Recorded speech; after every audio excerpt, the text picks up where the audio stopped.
Just real apples, real flavor. Cornish Orchards. Cider you can trust. I am Noah. My job is your life. Oh my god, guys! I did the thing! Get it? Cause it's Tower of Deep Sighing?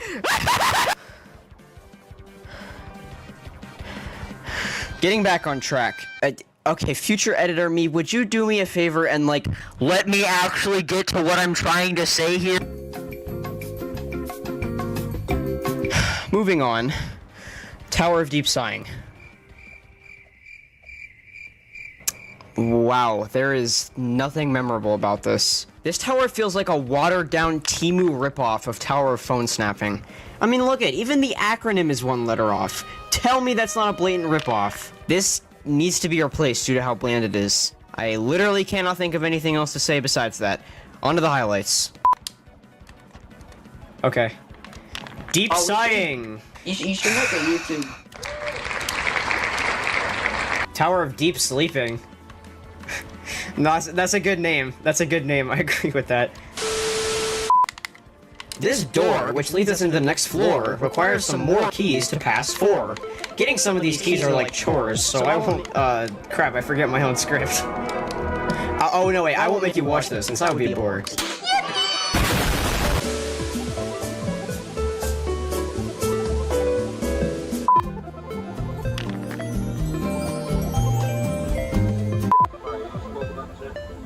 No. Alright, what would you like? Can I get a bacon quarter pounder with no pickles and no onions, please? Alright. And then can I also get a large fry with that and a large Coke?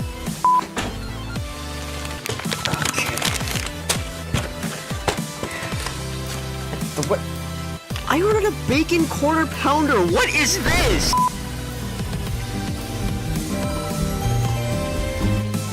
Alright, now it's time for Ring 3's losing streak to begin.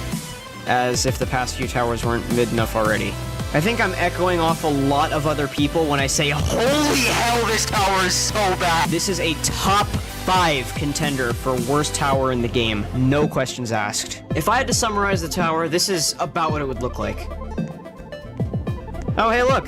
A jump! Oh, another jump!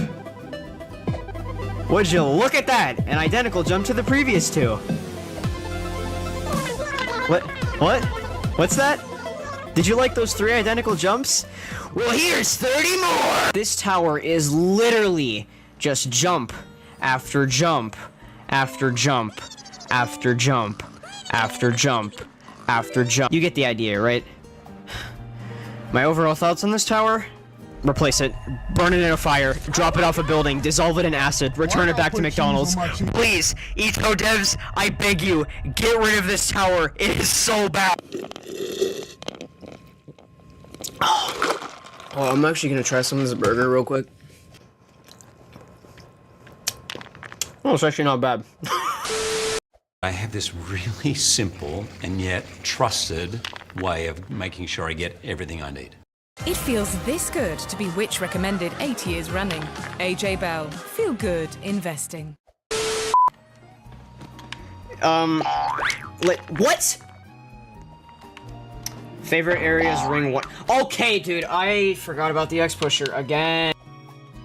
It's the breathing ASMR floor. Ah!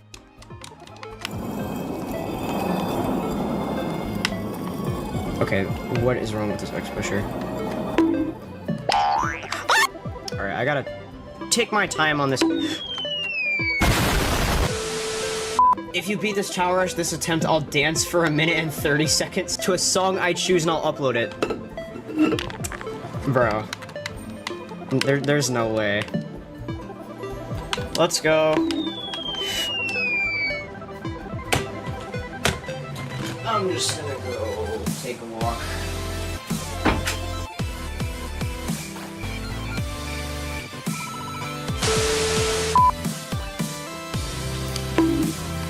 No!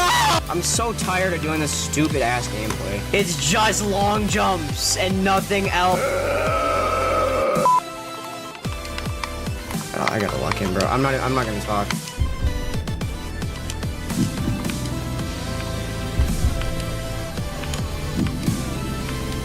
Yes! Finally!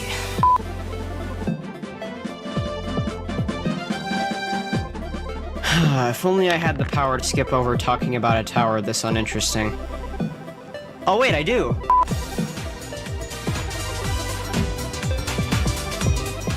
Tower of Slight Inconvenience, or should I say, Tower of Shocking Insignificance, is what this tower should be called. Seriously, I don't think I remember a single thing about this tower. Coming up with something to say about this is harder than the tower itself. Yeah, that's literally everything I have to say about this. Enjoy the highlights, I guess.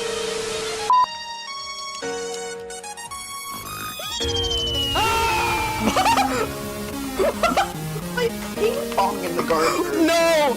Wait! Is he okay? He just fell asleep and fell to his death.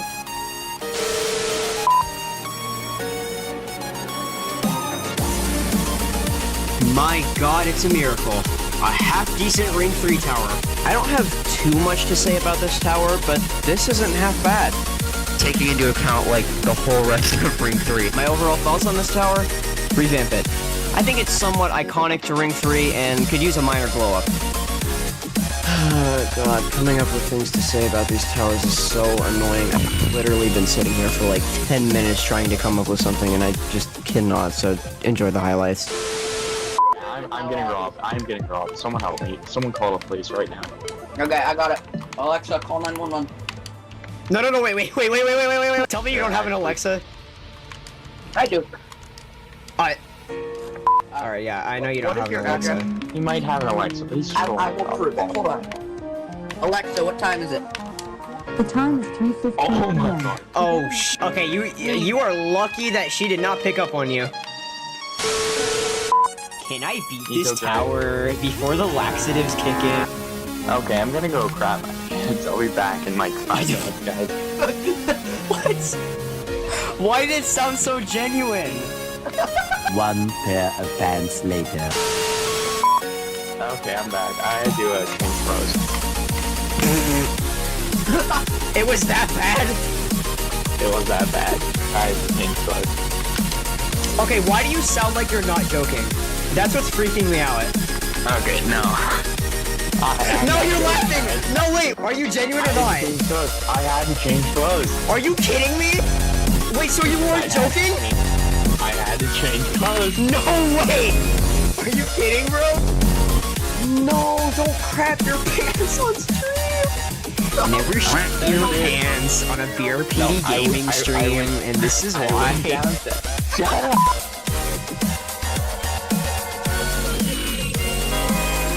Alright, now, call me crazy, but I actually like this tower. You what? Yeah, I know. It's just, something about this tower actually makes me like it for some reason. The vibe it gives off is really different and unmatched from everything else in Ring 3, and personally, I think it's super overrated. I like the- Hey you. Yeah, you. I see you writing that angry comment right now. Hey, you guys too in the premiere chat, don't think I don't see you either. You really thought I liked this tower? Hell no! This is horrible! This tower is the culmination of everything bad about classic towers. Outdated memes, especially since they're used as the music in this tower, repetitive, boring, and bland gameplay, and having no cohesive theme whatsoever. Yes, the tower's name is centered around flex tape, and the first few floors have literal flex tape commercials as the music. But disregarding those first few floors, there are literally 0 flex tape references afterwards. It just feels like the most textbook Ring 3 tower to ever exist. This tower needs to be both removed and given the Phil Swift treatment.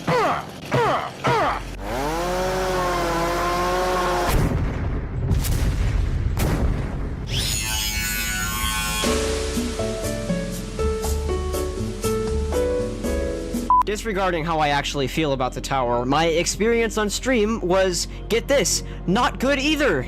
I loop filled this tower for about an hour before I could finally get the willpower to devour my chips and actually. Okay, guys, look, we're not doing this again.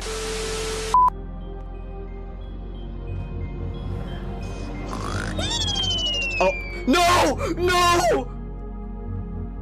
We are gathered here today to mourn the loss of that guy that just slipped and fell again.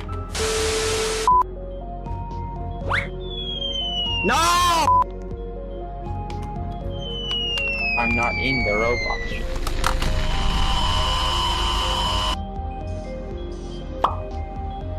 Tower of Lots of Disappointment, accurate. I beg to differ. The stream is probably gonna... I'm gonna kill somebody.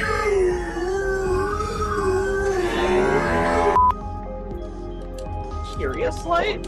The Curious Light. Okay, Never dude, heard of like, Curious I Light? pressed... Does my A button not work right now? What is happening?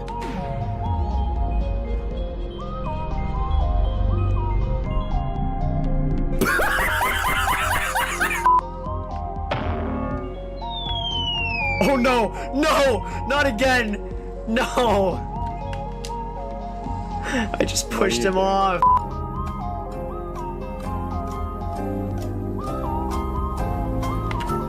Finally!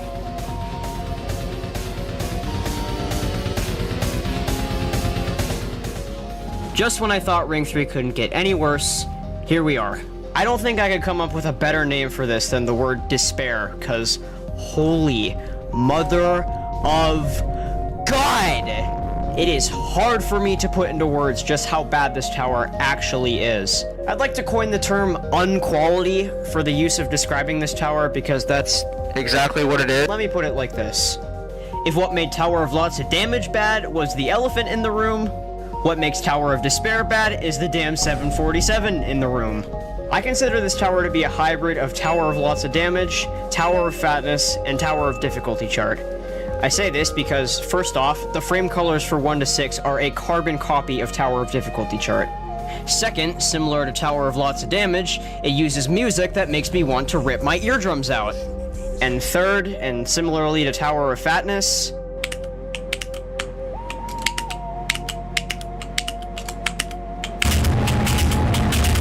this tower is hot garbage and needs to be replaced as soon as possible.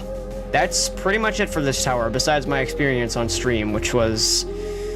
well... Oh my god, bro. Oh, hell no, man. What the... Man, get your... yeah, it was quite the challenge to pass this.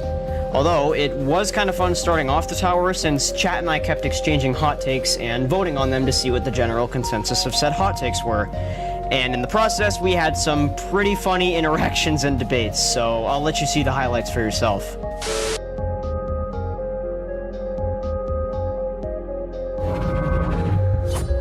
Here for life's questions. 3.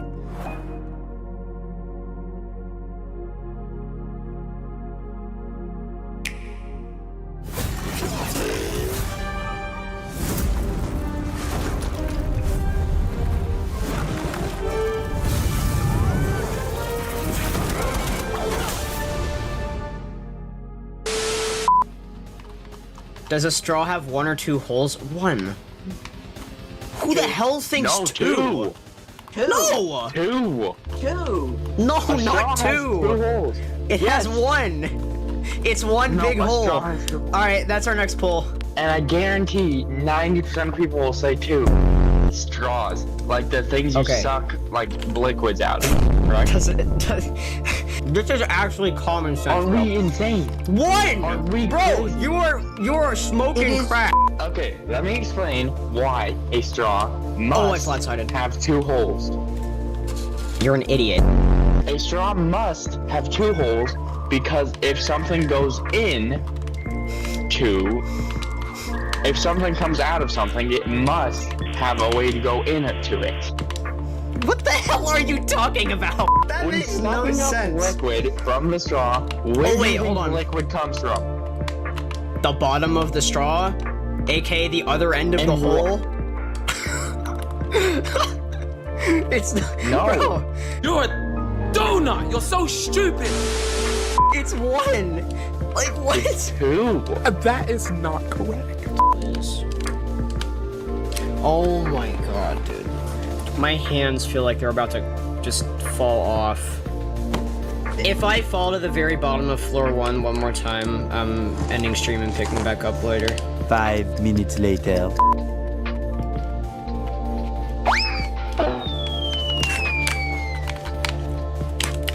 Alright, well, I think I'm gonna call it here. Okay, so it's at this point in the stream where I had to go temporarily due to IRL things I had going on that day. Now, I didn't want to lose my run, especially since I was pretty far into the tower rush. So, my game plan was to end the stream temporarily and run an auto-clicker on Roblox while I'd be gone, so I wouldn't disconnect. That way, when I got back home, I'd be able to start the stream back up again and pick up right where I left off. But this is where everything took a turn for the worse. Let me explain. This is gonna get a little technical, so bear with me here. For clarification, I have 2 monitors. My main monitor, which is the one that I play Roblox on, and my secondary monitor, which is the one that I use for reading chat, directly above my main monitor. For reference, Roblox disconnects you if you don't do anything after 20 minutes. So to prevent that, I set my auto clicker to click once every minute, just to be safe. So, right after I ended the stream, I turned on my auto clicker, set my mouse over Roblox, and then shut off my monitors. However, I failed to remember one key thing. For context, whenever I turn off one of my monitors before the other, my PC automatically crams all open windows to the monitor that's still turned on.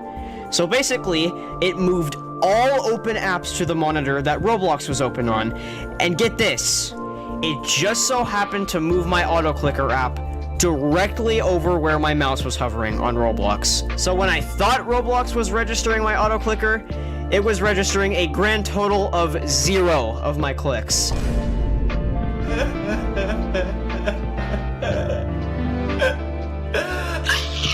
And as a result, when I ran straight back to my setup after I got home and turned on my monitor, this is what I was greeted with. Oh, I'm hurt. Oh, why are you crying?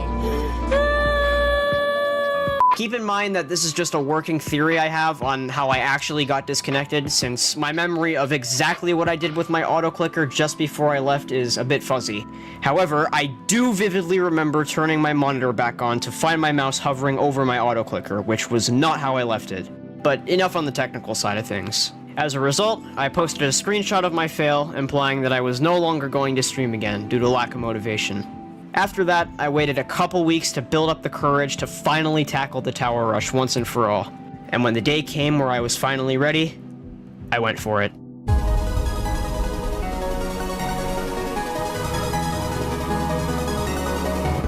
Before we get back to Tower of Despair though, I have some stream highlights I just had to include from before I actually made it to COD, so enjoy those for now.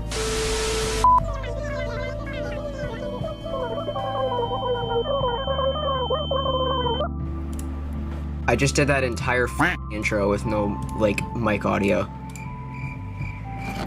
Let's go! Alright! A great start already! My mic's muted, let's go.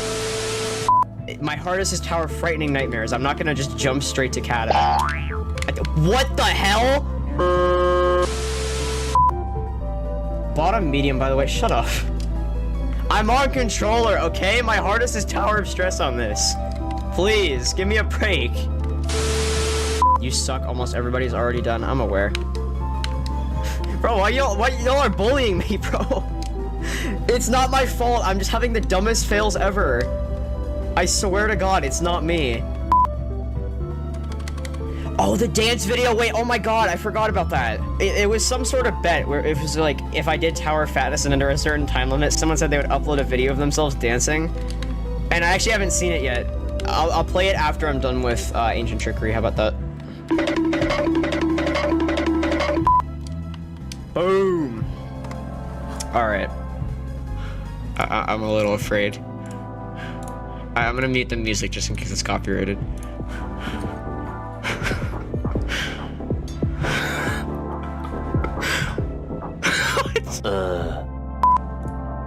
Dude, how long?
long is this?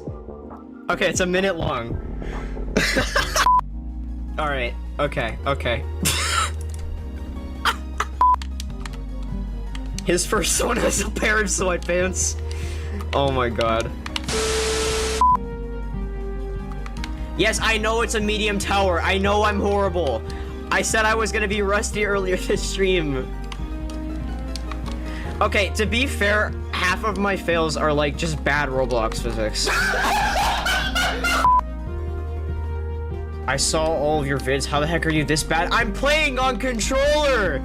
Bro, no! Oh my god! Bro! I'm not this bad normally, I promise. I swear on my life, I'm not this bad. Alright. Roby type of- okay, bro. Okay. I see how it is. Not gonna clip farm from here on out, alright? Not gonna. It ain't happening. It's off the table. Bro, I haven't fell yet. What do you mean? I'm not clip farming right now. There's 0 fails happening. 0. Eventually.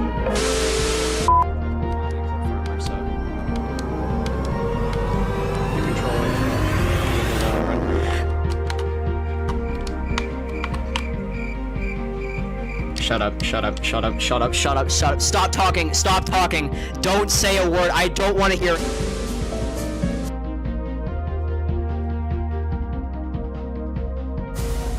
So what, I help you study and you play my fake boyfriend to get Justin's attention?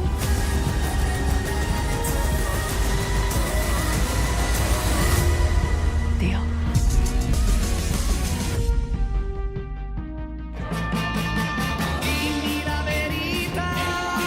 Birra Moretti, a taste crafted for life's simple pleasures.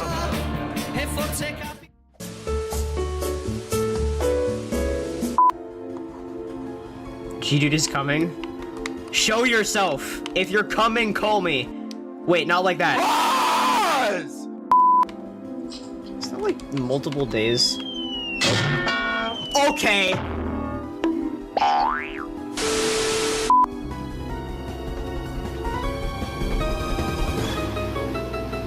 At last, we arrive back at the dreaded Tower of Despair. By now, nearly 2.5 hours had passed since the start of my reign. Wait. Oh my god, I literally typed reign into the script instead of run, dude. It is far too late for me to be doing any of this right now. When I got to Tower of Despair, I still had quite the motive to get through this tower rush, although at this point in the run, I began to experience a phenomenon I hereby coin as the Ring 3 effect. Basically, to explain, the Ring 3 effect occurs when a tower's gameplay is so ungodly boring that you literally start doing the gameplay fully subconsciously and pay little to no attention to what you're doing at all. This surprisingly common phenomenon can also result in many of the following side effects, such as complete lack of real attention to Ito, extremely stupid smooth brain fails, highly increased chances of finger locks, gradually decreased motivation, extreme dopamine deprivation, becoming overly toxic to the people around you. Alright, shut up, stop talking. Feeling desperate for literally any change in scenery whatsoever, and, perhaps the most prominent side effect out of all of these, slowly dying on the inside and progressively wishing you were 6 feet under. All jokes aside though, these towers were becoming so ludicrously mind-numbing that I was genuinely doing the gameplay subconsciously. It drove me so far past the point of boredom that I began to get bored of my own friends. Yes, I am not joking when I say that. There are literally points in the stream where I mute my friends on call just for any sort of change in scenery whatsoever. I don't have much more to say about this, since I've already expressed and made abundantly clear how I think this tower should be thrown into a hydraulic press, so enjoy the highlights now. God, I feel like a broken record. That is crazy, bro. I do not sound like Mickey Mouse. Yes, you do. Jacob voice sounds like Mickey Mouse. I do not sound like Mickey Mouse, pal. Wait, Wait, no, why do you do a good impression? Maybe you sound like Mickey Mouse, pal. Dude, why is it so good? Jacob is secretly the voice actor for Mickey Mouse, you might be right.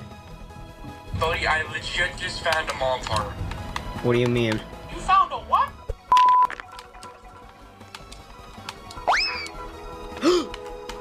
Okay, I saved. I actually saved that. Go, buddy. You've got 0 seconds left. Oh my god.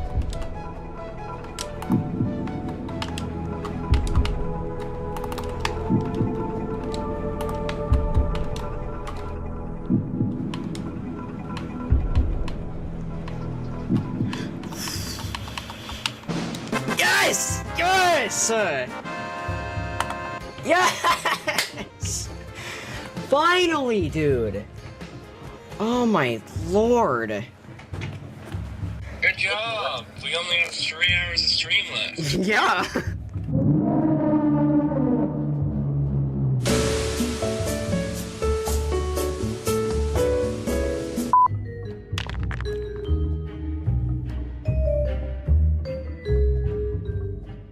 Ladies and gentlemen, what lies before you is the sheer reason this video is over an hour long. Seriously, go grab some popcorn and a drink, cause you're gonna be here a while. This is, without a doubt, the longest script I have ever written for a single tower. Like Tower of Oblivion, this is easily one of my favorite towers in the whole game. God, it feels so funny saying that, considering the massive shitstorm that the rest of Ring 3 has been. Playing through this tower for the first time is an unforgettable experience, and I wouldn't want to rob that of anybody. So if you haven't beaten Kohad yourself yet, please go do so before watching the rest of this video. I encourage it. Here's a fun challenge before we actually start the Citadel. Take a shot every time I say a transitional phrase, like after this, or moving on, or once you do that. Good luck! Jokes aside, without any further ado, let's begin. The obelisk, I mean Citadel, begins with an interesting mechanic that already lives up to the tower's name. Once you get to this push box, and then shove it into the giant pit that looks suspiciously like it's hiding a Dark Souls boss, you're met with some parkour and a ramp to get straight back up to where you were, hence heights and depths. This mechanic is used extensively throughout the whole tower, so get used to it. After this, you jump through an Amazon box that is conveniently a wormhole up to the latter part of the floor for whatever reason, and then you're on floor 2.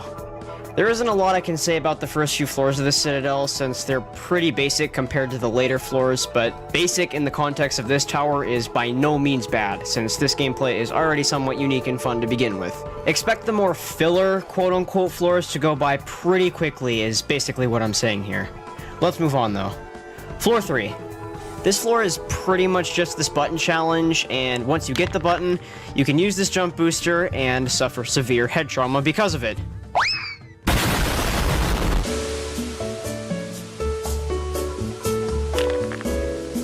Once you pass floor 4, once you get past floor 4, if you get past floor 4, yeah. It's at this point in the stream where I actually begin to realize that doing Tower of Stress prior to the stream and thinking to myself, yeah, I can probably do a 2-hour-long intense difficulty Citadel was not the greatest idea. Basically, I kept loop filling the first 4 floors, and before I knew it, a whole 45 minutes had already passed since I first got to Kohad. Demotivation was at an all-time high this stream, and my chat kept suggesting that I should play on keyboard and mouse instead, just to finish off the Citadel. I was initially opposed to this idea, since I promised that I'd do the entire Tower Rush on controller, and switching to keyboard and mouse would break that promise. However, I sat near the bottom of floor 1, going back and forth with this idea a little bit, until... You want to see a magic trick, chat? Watch my controller turn red.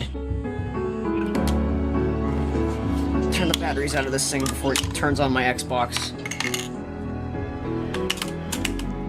Oh god, this feels so better. This feels so much better already.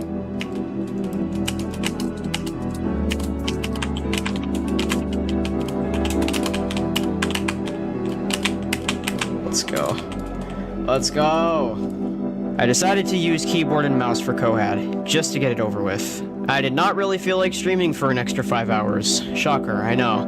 And chat probably didn't want to watch me loop filling for much longer either. As a result of the switch back to keyboard and mouse, I got a huge morale boost and began to lock back in. After this, I was finally able to get back to floor 4, which also means I can continue this script now. Yippee!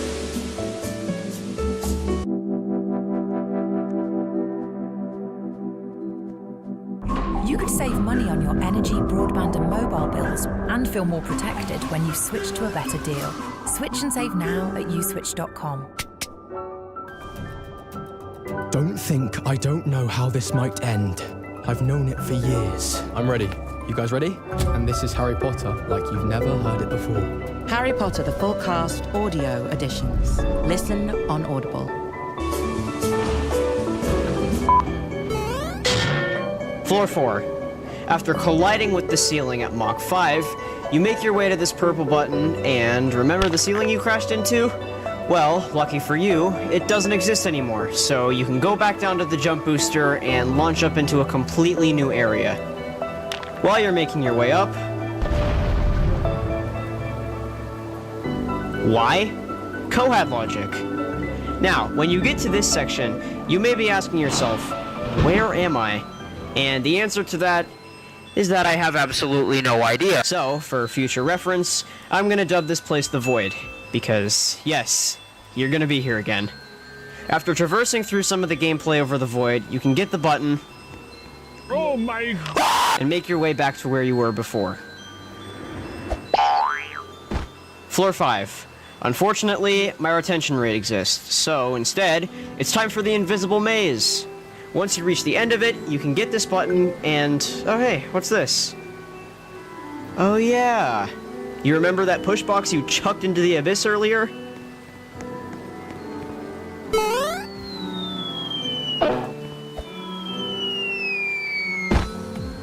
Well, we're back. Only this time, you serve the role of the push box, and now you have to cram yourself into this hole in the wall here. Once you do that, you're met with the very first basement floor. Yes, there's multiple basement floors, because of course there is. This is where the Citadel starts getting really fun and cool, at least in my opinion. Most of this gameplay is stuff you have to experience for yourself, since it's all pretty cool gameplay, and having to commentate this whole entire part of the basement would result in me sounding like a broken record pretty quickly. So instead, let's just continue forwards. After all of that, you can walk through these tunnels and finish off this part of the basement. Oh. Or not. Alright, let me just go back and... Okay, what the hell is this? Floor 7. Here is where the Citadel takes inspiration from Tower of Deep Darkness by bringing back, you guessed it, one of Juke's coolest tower mechanics. This floor is, once again, really fun and smooth to play through. I'm a big fan of it, especially since it's so similar to TODD. Let's keep moving though, since we still have a lot to cover here. Looking at you, Floor 14. Moving on, the end of Floor 7 introduces a new mechanic called breaking the laws of physics, because after this tunnel suddenly collapses, you are somehow back on Floor 4, even though we entered the basement through Floor 1. Like, seriously, this Citadel makes no sense. Once you progress forward through this cramped maze, you get to a more open area and... Wait. Oh god, wait, no, that water's rising! Button. Ladder. Button numero 2. Parkour.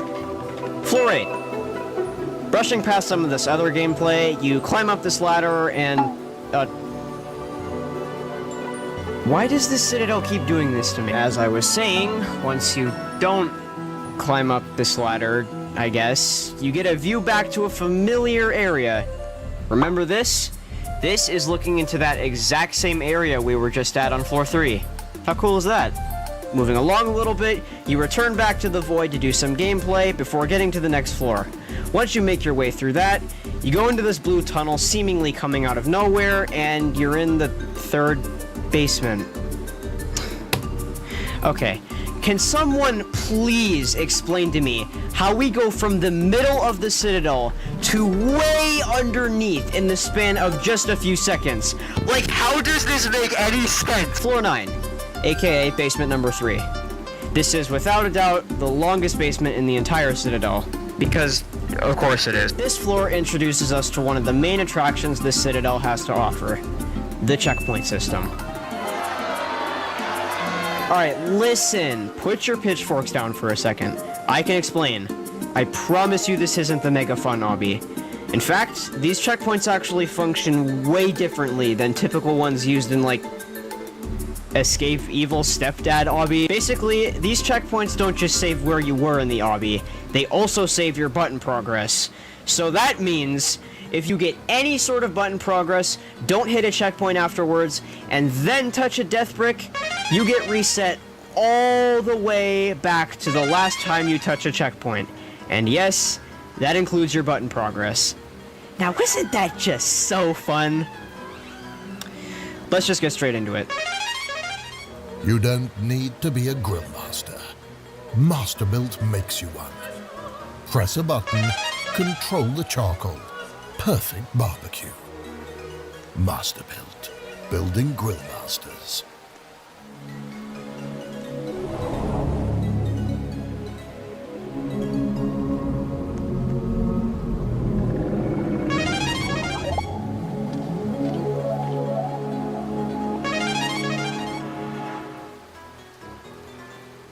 Right off the bat, you're sent into a more open area, meant as a sort of introduction to doing gameplay centered around death bricks and checkpoints. This continues on for a little bit until we reach the room that you're going to be in for at least the next 15 minutes. Basically, it's pretty similar to Floor 5 of Citadel of Laptop Splitting. Your challenge here is to collect 6 buttons to piece this ladder together in order to move on. You also get to choose to do the buttons in whatever order you want, which is pretty neat as well. First, it starts off with the red and yellow buttons, which are probably the easiest out of all of these, with only a few death bricks standing in your way. After this is the pink button, which is essentially a mini survival section where you have to dodge this death brick spinner for around 10 seconds. Once you're done getting those 3 buttons, you have access to a new checkpoint. Side note, I highly recommend touching these checkpoints as frequently as you can to prevent major progress setbacks. Moving on, you have the blue and the cyan buttons. Blue mostly involves moving these push boxes in sync with the beat blocks, and the cyan button involves you riding on top of this ball, shoving it into the hole, and finishing in just under 10 seconds.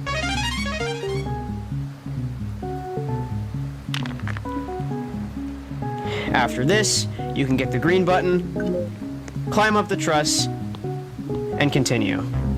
While you're making your way through... Wait, what's up with this death brick?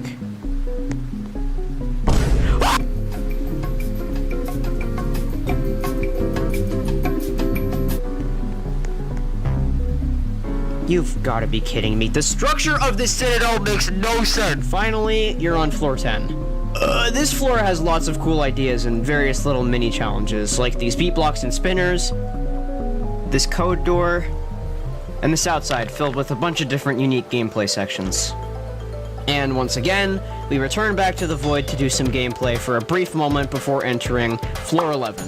This floor, similar to floor 9, requires you to collect 6 different colored keys before moving on to floor 12. The red key is up first, and it requires you to go outside.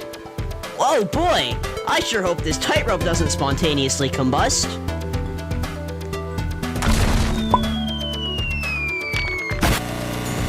For this key, you're brought back down to floor 1. Only now, you're outside the tower, as opposed to being inside. I am having a writer's block. Boom! After this are the yellow and orange keys, which aren't too much to see here, so I'm just gonna skip to the basement. For me, this basement is one of the first things that comes to my mind whenever I picture the Citadel. As basic as it may seem, they did a great job with the atmosphere in the Citadel, especially on this floor. Oh, and in case you're wondering, falling in the giant pit of Pepto-Bismol results in you breaking multiple bones on your way down the stairs. To quickly summarize these last 3 keys, the green key has some really cool gameplay with teleporters and one-way collision blocks before it. The blue key involves these spiky sort of wedge jumps, which I always somehow get lost in. And the purple key involves... What? Okay, there is no way. There is no way in hell that this basement connects to the bottom of the Citadel.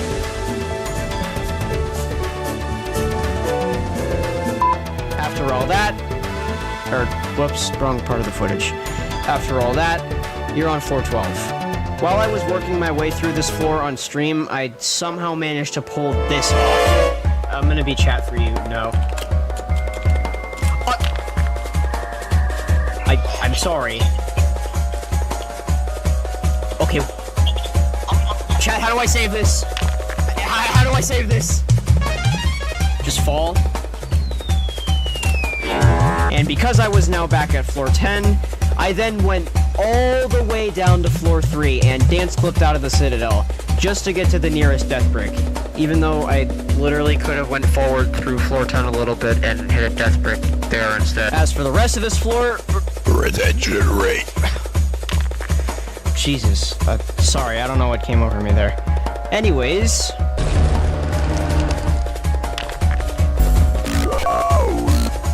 Here is where Cohad briefly becomes a horror game. You are now placed in a very ominous-looking household with keys and buttons scattered throughout because Cohad logic. After you wander around for an unnecessary amount of time looking for these unindicated buttons, you begin to get a little hungry and then inhale this burger in seconds flat. Now, you can go behind the fridge in order to hit this button. Oh yeah, in case it wasn't already creepy enough, the lights are now out and there's no music. How fun!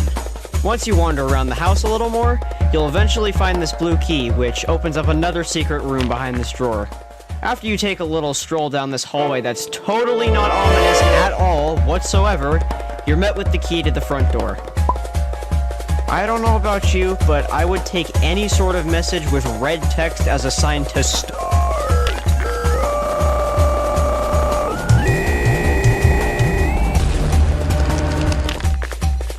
Ugh.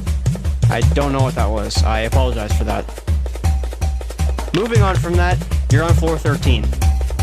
The floor starts off by snapping both of your legs out of place, which means you can no longer jump. This lasts for a good chunk of the floor until we get to here, where there's this weird tunnel. Wait, what? What the hell? They did it again. They did it again. They did it again. Why they can't keep getting away with it? Ruh-roh, looks like you've warped the fabric of reality so much that there's now a somewhat punishing button challenge ahead of you. In case you're wondering, falling here results in you getting teleported back down to floor 11, although you keep all your button progress on floors 11 and 12, so it's really not that bad, to be honest. Once you finish the challenge, you basically Uno reverse the broken fabric of reality and take a quick ride on this platform up to floor 14. I am genuinely afraid of how long this floor is. Basically, if you've never played Cohad before, this singular floor could literally be its own tower. That's all you need to know. The floor starts off with a pretty unique button challenge. Basically, there's this poem that tells you what order you need to press the buttons in, which also corresponds to the night sky above you. Look up at the stars. You see how beautiful they are, right? It really brings back memories of gazing onto the white stardust in the past. It all began there, after all. We then catch sight of a beautiful purple planet with a ring. Maybe we'd occasionally catch a glimpse of the third comet that orbits the blank void. It always used to scare the both of us. After all, we both know it ended in the harsh, black darkness of oblivion.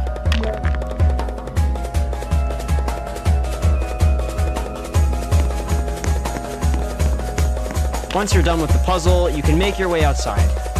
Here is where you are given the paintball gun in order to do some target practice. There will be lots of buttons surrounding you, most of which you have to shoot in order to activate. Boom, bam, bop, bada bop, boom, pow. Once you get through that, you touch this orb and you're thrown directly into a 1v1 with a silhouette of Hatsune Miku.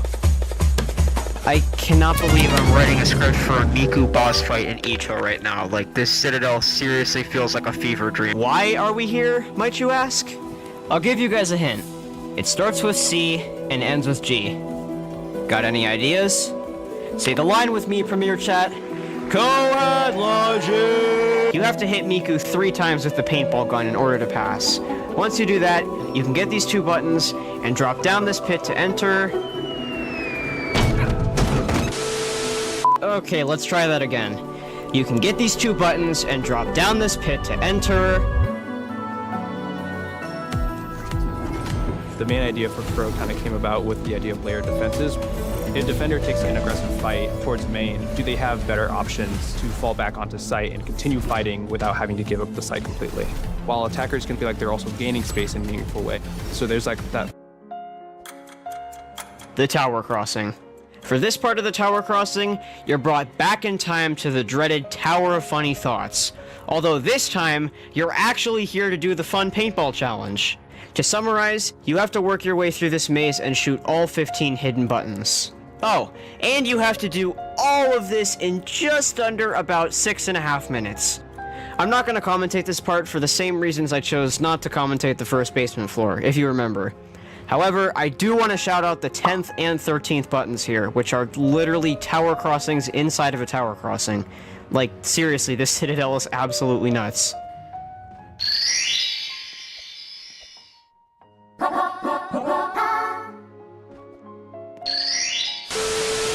After that, you're brought back to finish off the TOFT maze, and...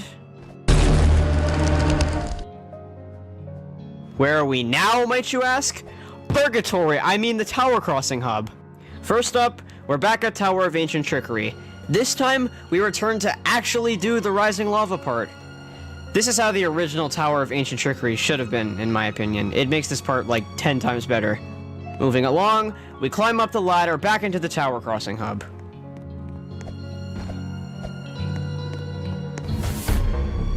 This next tower crossing is best described as a hybrid between floors 8 and 9 of Tower of Deep Darkness, and floors 7 and 8 of Tower of Winning Every Run. Basically, one of Duke's coolest tower mechanics makes another comeback for this section, and instead of going up from floor 7 to 8, you go down from floor 8 to 7. Brushing past some of this gameplay inside, we go outside to do an extremely dulled down version of the original Citadel of Weird Nostalgia challenge. Like, seriously, I think this is the easiest survival section I've ever seen in the whole game. Please try not to pull a Candyman while you're making your way across these transparent parts. Thanks. As for the rest of this floor, it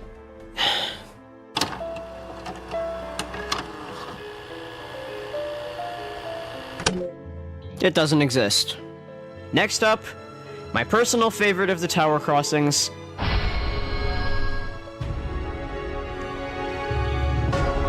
Tower of Confusion.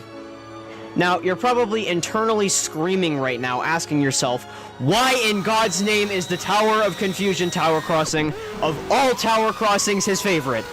And that's because I actually don't mind TOC. I promise you this isn't another fake out like Tower of Lots of Damage. There's just something about this tower that's preventing me from absolutely tearing it apart like the rest of the community. I say this probably because this tower was my first SC, and just because I don't mind conveyors and thin studs as much as everyone else. But back to the actual tower crossing though. Suddenly, you're on side B. Yes, before you say anything, I call this side B. I've always called this side B since calling it side C doesn't make any sense to me. I find it really funny how they didn't have to nerf the gameplay, like, at all for this part. In fact, I think they actually had to buff some of it because TOC's gameplay is that inconsistent, difficulty-wise. Once you get past floor 6, that gray pace down there starts rising towards you very slowly. Now you can go up this tightrope and... what?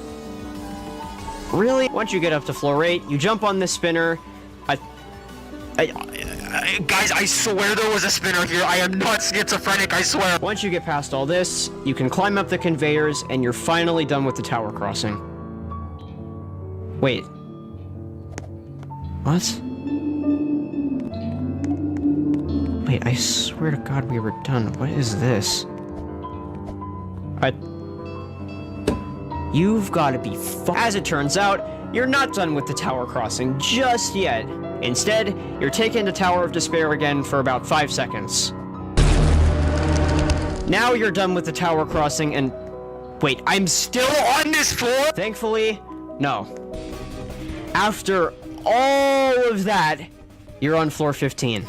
Unfortunately, the majority of this floor falls into the category of too basic to commentate, but too cool not to mention. Kinda similar to the first basement floor and the TOFT tower crossing. So, instead, I'll show some of my favorite sections of floor 15.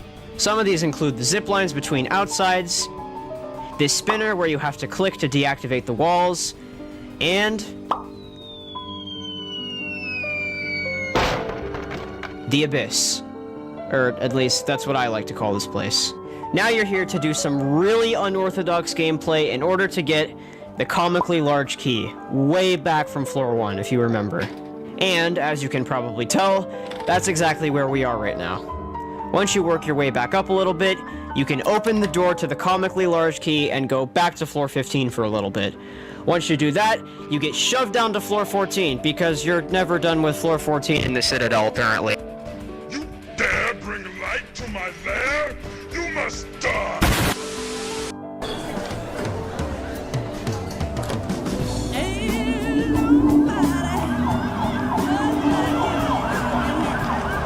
Good evening. I'm at the steps of the town. After that, you have a blind button section, which is actually a really cool concept. It's a bit tricky, but actually passing it gives you a bit of a morale boost. After that, you can return back to floor 15 to do about 30 seconds worth of gameplay, and then floor 16. Finally, we're almost there. I want to take a second to shout out the great view you get from at the bottom of this floor, especially with the Halloween lighting on. It's so cool. Anyways, first up, we have this cool little swingy X-pusher, and to quote myself from 3 years ago... Okay, that was actually weirdly fun. Moving on, you have this button challenge that's kind of... I honestly don't know how to describe this. Yes. I can progress. Yes. That was an unintentional rhyme, but we'll go with it, I guess. Tower of Untitled Door Game. Tower of Untitled Door Game. Even though my voice has dropped a whole 2 octaves since then, some things never change, I guess. Welcome to Tower of Untitled Door Game. You are now playing a tower within a tower, I guess. Almost like it's Inception. Once you get past all the actual gameplay Tower of Untitled Door Game has to offer, then you get to... You guys know what time it is? Say the line with me. This really fun balloon section! Whee! After you get out of the dropper, you can take this X-pusher, or do what I did on stream instead. Woo!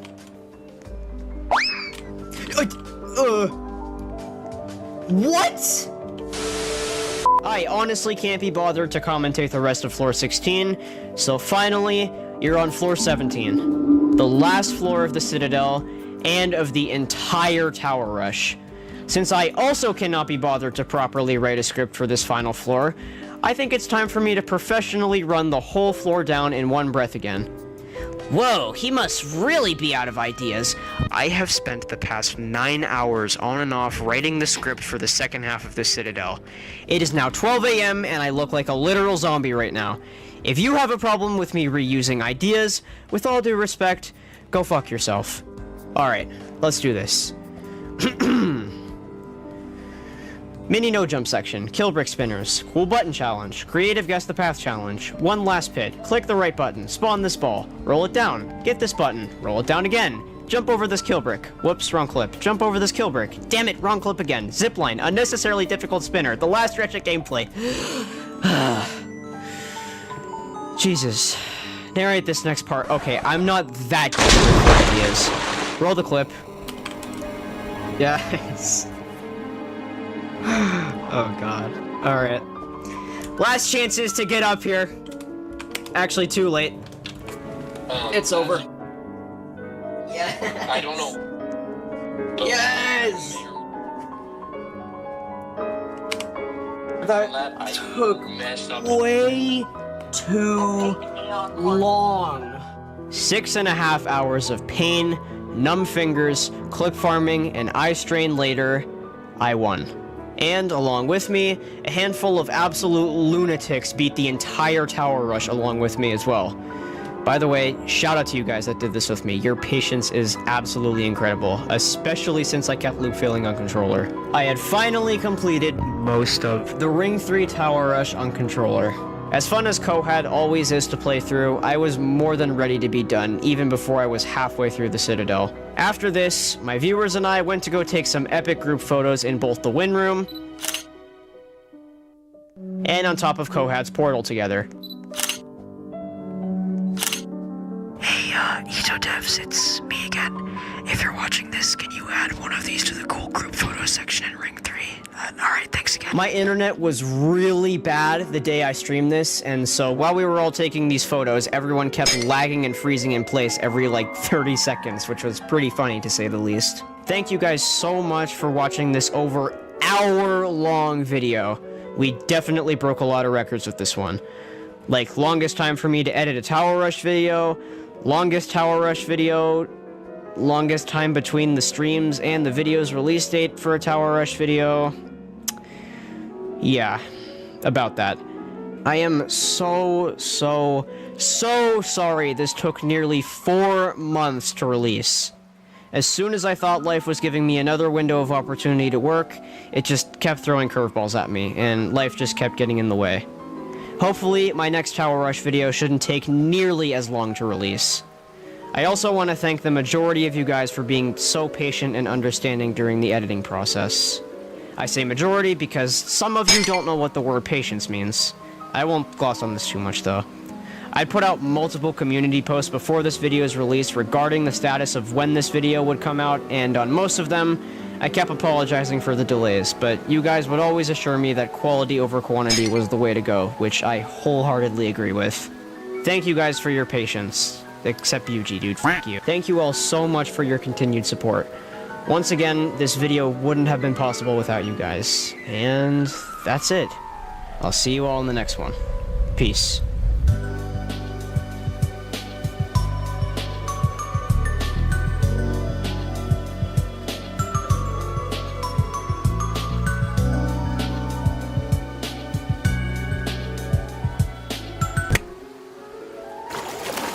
We're testing the cooling technology of Columbia OmniFreeze. Craig has OmniFreeze. Simon does not.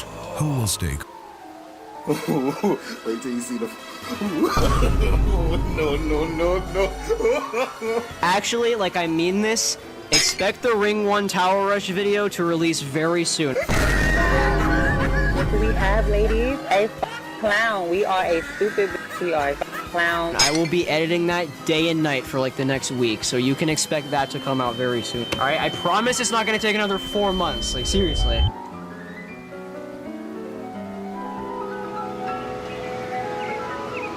Yes. Ring 1. Arguably the most iconic ring in all of Ito. Home to towers like Tower of Heck, Tower of True Skill, I like this game. and Citadel of Laptop Splitting. Alright.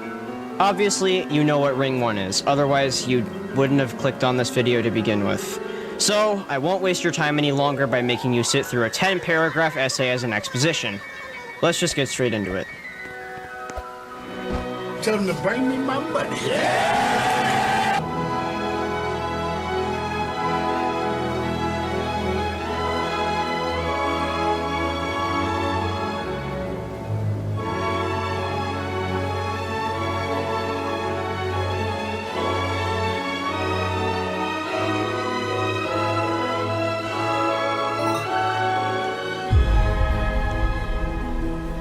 Wait, why am I showing this? I literally did this in one attempt.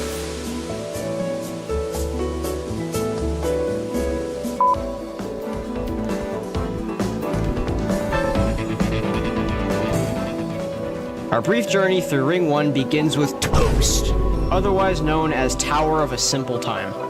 From a beginner's standpoint, this tower is actually kinda decent and does a much better job at being Ring 1's entry-level tower than its highly mediocre predecessor.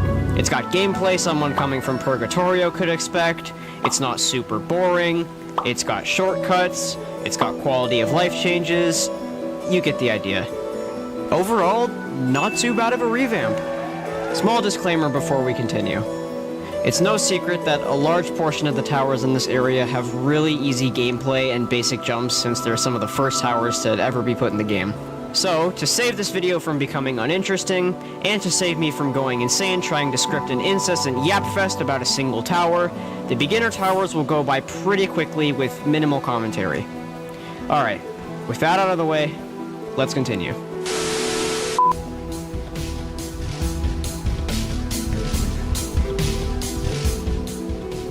Tower of Anger. Recently, this tower was revamped in order to appeal to Ito's newer player base. And it's good, I guess. Don't get me wrong, this revamp is much better in quality than the original tower, and it also contains a few cool This revamp is much better in quality than the original tower, and it also contains a few cool concepts as well. But did it need to be revamped to this degree? I'm not sure. Nevertheless, it still does a good job at making the beginning of your journey in Ring 1 smooth sailing. Next.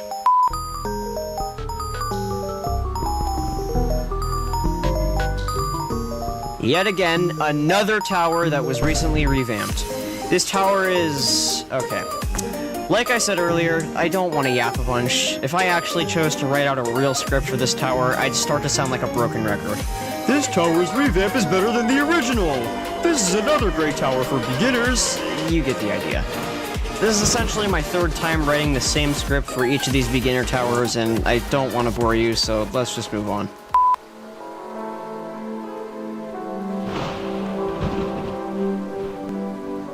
Now we arrive at Ring 1's equivalent of the new kid, Tower of Noticeable Infuriation.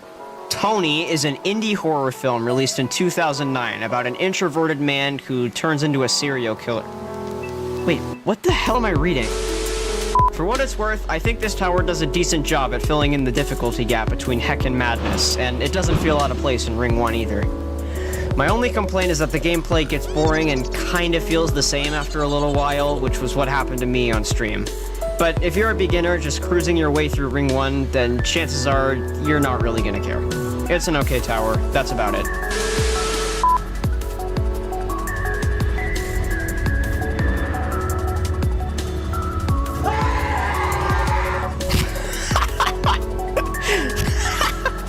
You pulled my dress for the gala? We'll find you a new one.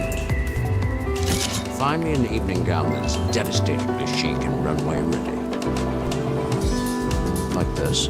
It's Google. You can search and try on looks virtually. Love.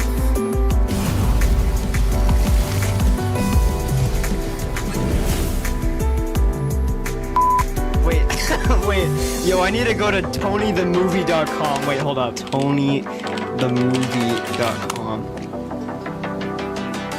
Oh my god. It still works!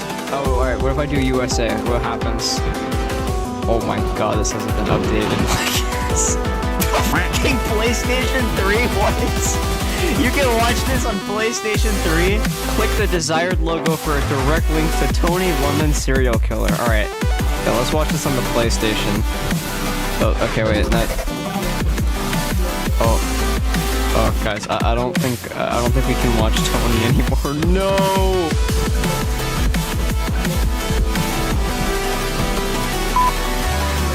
Chances are I'm gonna hit 5K this stream, which, if we do, that'd actually be really hyped. It's Homer Simpson! Oh my god! Dude, I can't believe Homer Simpson plays Ito. That's insane. Chat, what do you think happens if I take out the diamond coil here? Throw in flashbang. Oh my god! I can't even see! What are you doing? Oh my god. Chalkers? Is that a new slur? Oh my god, Ned Flanders! Ned Flanders is in here. So, we gotta get the whole entire Simpsons family in here. We've got Homer, and we've got Ned Flanders. We need Bart next. Someone sucks. I know it's not the same guy. Patrick! Patrick is in here, dude! Dude. This is about to be like the friggin' multiverse. What is this? I'm telling you, this is your last warning. If you call me Ronald one more time, I'm gonna time you up for 24 hours again. Alright, Jacob, that's it. Hold on. Don't time Jacob out. I love Jacob. 24 hours. There he goes. I warned you. Okay. New poll. I'm gonna let you guys redeem him. Do I bring Mickey Mouse in VC? I'll let you guys vote. Hey, Bodie. I think most people voted up before. Okay, it's 92%. Alright, yeah. Okay. Ask and you shall receive, Chad. Ask and you shall receive. Mickey Mouse is... He's here, guys!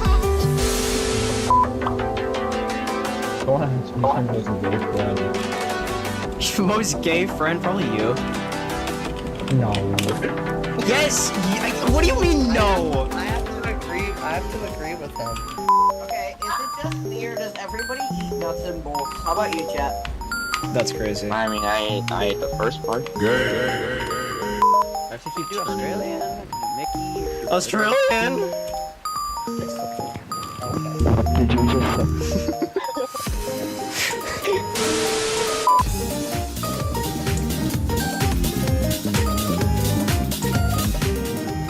Finally, a tower that's actually somewhat interesting.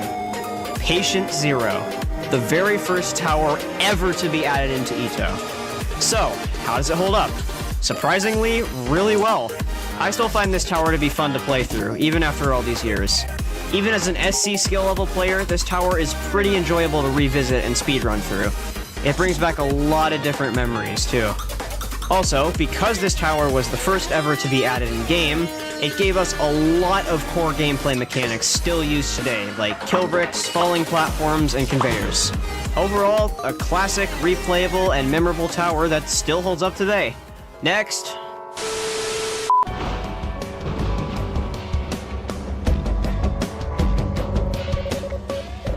Tower of Killjoys. For Ring 1 standards, this is actually pretty decent. And because it's a tower, you know what that means. Time for an overly long rundown of the tower. Woo! The tower starts getting interesting at floor 2, which has the most ridiculous turret I've ever seen in my life. Oh my god, that turret just jump scared me. Good god. After this is some fairly straightforward gameplay, besides the random Thanos head mesh, because why not? After this, you smash through the frame of the tower, and you're met with this turret that is arguably even more ridiculous than the first one. Once you're there, you get this button, walk forward with some subpar indication to show for it, and then you're suddenly teleported to Neat. No other movie has balls this big. If you think they won't sing, This isn't that Gwyneth Paltrow crap that makes it smell like her bag, is it? if you think they won't show it, finish her. You're dead wrong. I really want to, but I'm a Republican now, so I'm supposed to be racist. Oh, God. All white people are racist anyway. Scary movie, only in cinemas. Scam detected. Get McAfee Scam Detector as part of McAfee Live Safe and stay ahead of ever sophisticated online scams. We'll spot the scams for you so you can stay ahead of fraud and misinformation. Just $19.99 for 12 months cover when bought with any product from... Editor Bodie here. So, funny story. Originally, I was gonna write a section in the script about how punishing this part is in the Tower Rush, especially since there's like literally nothing saving you from falling into the void here. But as it turns out, this section is actually nerfed now with a teleporter that prevents you from falling. So, that's fun. Anyways, once you're done with Neat, you make your way up through floor 3 a little bit, and you're met with the first pushbox challenge this tower has to offer. Spoiler alert, you'll be seeing pushboxes quite a bit more in this tower, so get used to them. Next up, keys.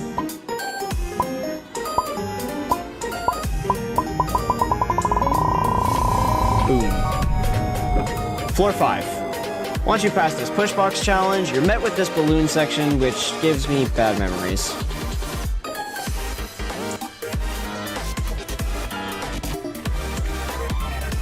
Are you Floor 5 outside. This part looks oddly familiar. I wonder where they got the inspiration. After this, you've got the second half of the tower, which is mostly just a few speed sections, a little bit of this, a little bit of that, and you're done. I bet you'll never guess what happened to me while I was writing this script.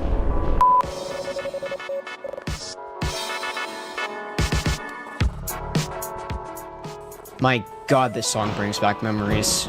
Glossing past that, it's Tower of Keyboard Eating. Or as G-Dude would say, Tower of Keyboard Eating. Fun fact, this tower actually used to be my favorite tower in-game, but that was like 4 years ago, and my standards were really low. As for my thoughts on this tower now, it's okay. It's about as textbook and bland as a Ring 1 tower can get, at least in my eyes. Not good, not bad, just okay. That's it.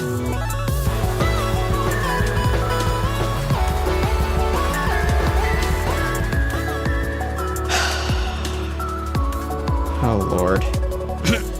As many of you may know, this tower was the main topic of one of my videos, and to be honest with you, I still don't really like the revamp. A good portion of the revamp has grown on me a bit now, and I still admire this tower a decent amount for what it once was, but I can't lie, it's just not the same. I really can't pinpoint exactly what it is, but this tower just hasn't felt the same to me at all ever since the revamp. Disregarding that though, still a somewhat decent and classic Ring 1 tower. But I will never forgive them for what they did to Floor 7. Let's move on.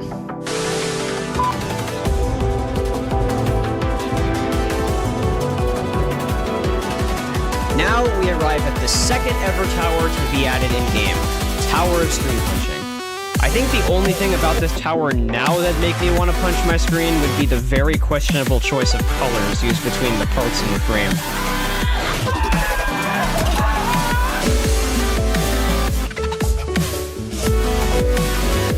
Yo, wait, I was just trying to look up the SNL skit with the guy punching the computer from the badge image, and I literally just found this gem. Fat guy gets owned. This is uploaded by Mega Balls 15. This video is uploaded from an Android phone. Okay, this is 14 years ago. That's how you know this is gonna be good. Yo, look at this.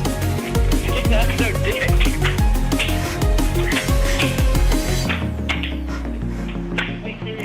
He has no penis. He likes boys. That's the whole video, I swear to God. Taking into account that this tower... What the f... Oh my god. The fact that I am passing English composition right now is a miracle. Taking into account... Okay, what... This section in the script I have written. Clear throat passive-aggressively. Taking into account that this was the second ever tower to be added, and that it was also made by Oberyn, you'd think it'd hold up as well as Tower of Peck. Right?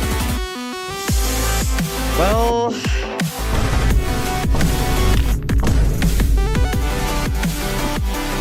And now for some real magic. Just pour it, mix it, and hack it. Delicious iced coffee in a single shot. Nescafé Espresso Concentrated.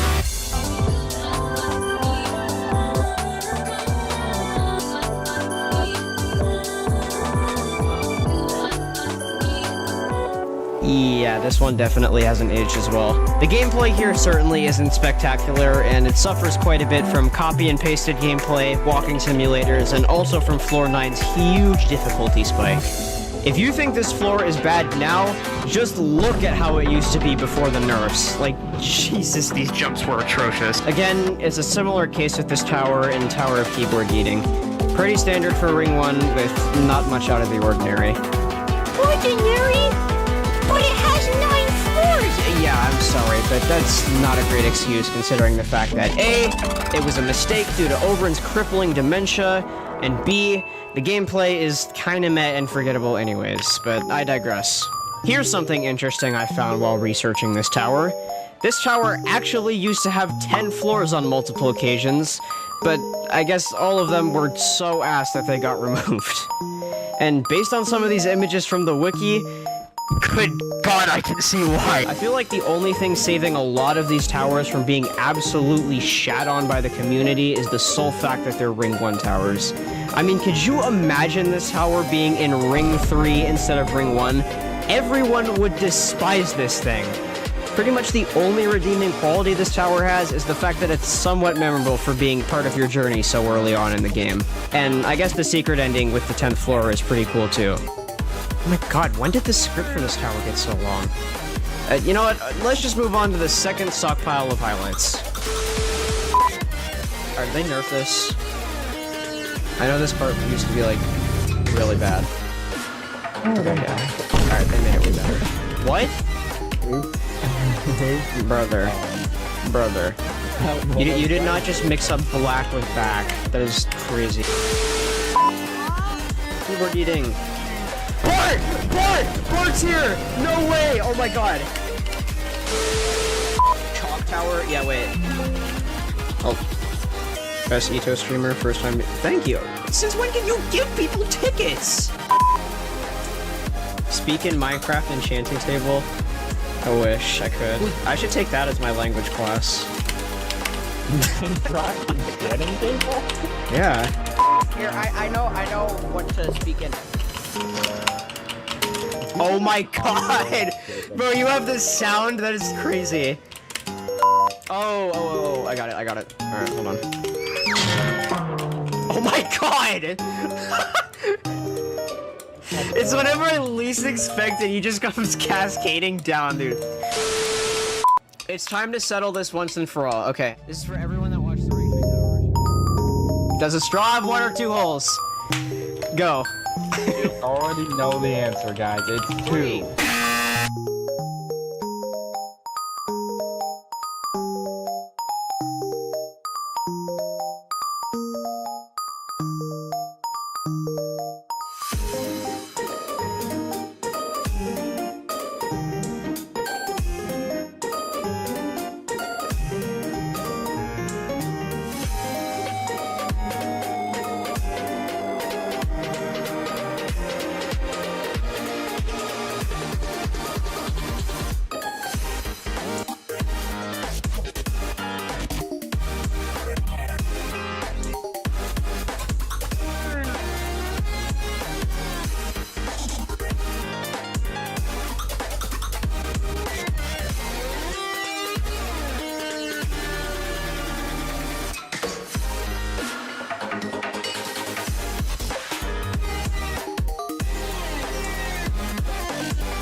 What do you mean Apple a bend juice, thank you. straw? 355, good lord. Thank you for the apple juice. Oh my gosh. Donut has 2 holes. No, a donut does not have 2 holes. You are stupid.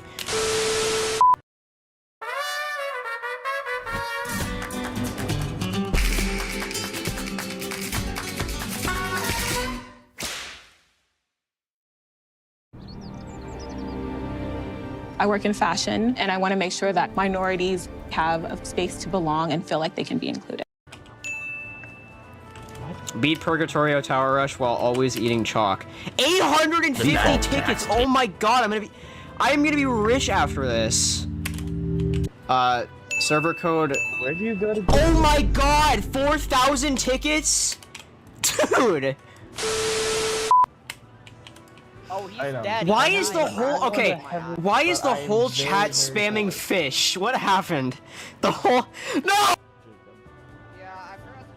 59 to 41. It should not have been that close. Okay, Grant, I'm gonna be you, except actually an intelligent being. Let me explain why a straw must have 1 hole, not 2. 1. If you stab a pencil through a piece of paper and then take it out, how many holes does that paper have? 4.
You punctured it once, therefore there's 1 hole.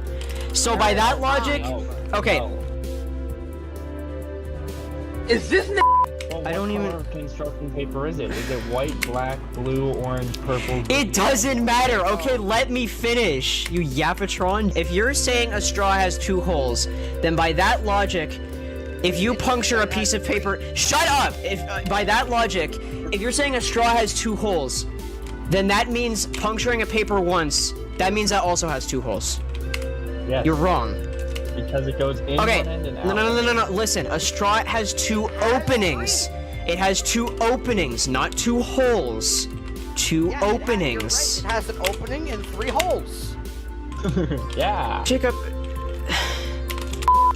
You just get shut with 35 tickets to shut up, okay? For viewers, what is this? No, this guy wins the conversation. What is a straw? That guy wins. Fair enough, he wins.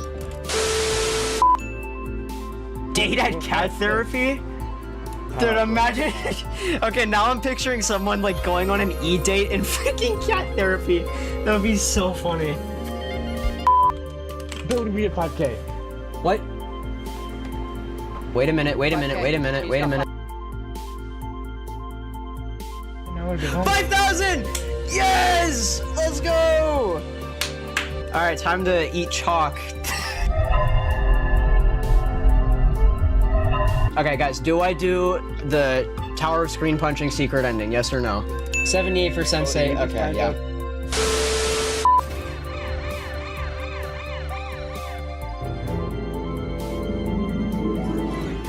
Oh, thank you for the $1.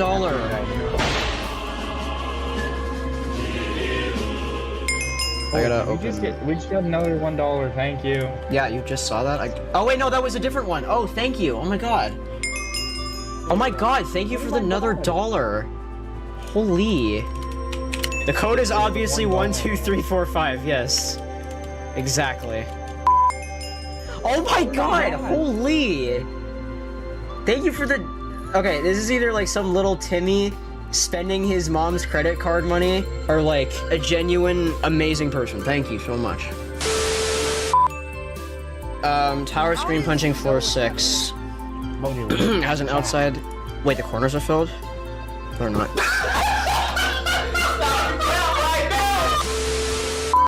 Classical music.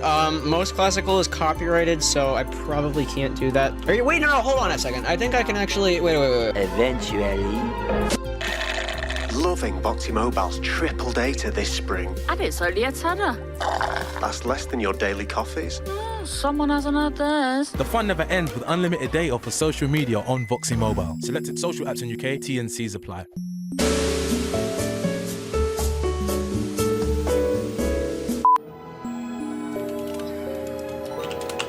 Oh yeah. What country has the best tasting sand? Good question. Colorado. What do you mean Colorado? Colorado isn't a country. Oh my god! Dude, thank you for the another $1. Holy crap, this guy's like the new 64-cent guy. He's got competition now.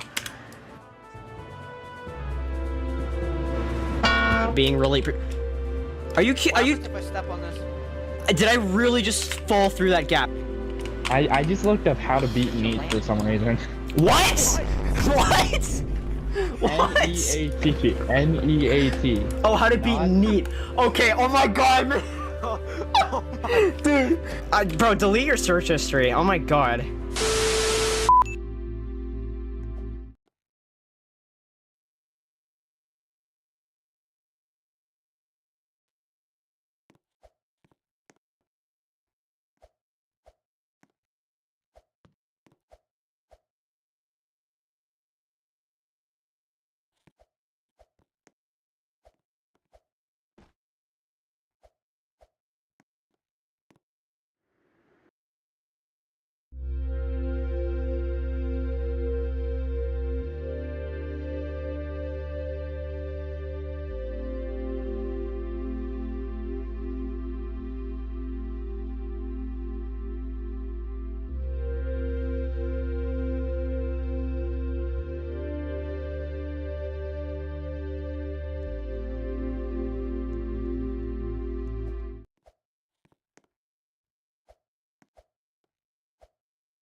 Hello.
raise high for the skyline glow.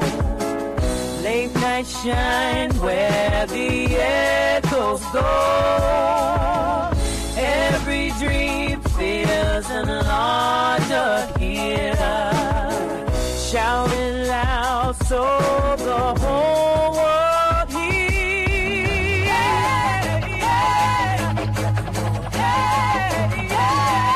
In Space Town, still in motion where visions come alive. There's nothing new. Rising up, back on the street. Did my time, took my chances. Went the distance, now I'm back on my feet. Just a man and his will to survive. So many times.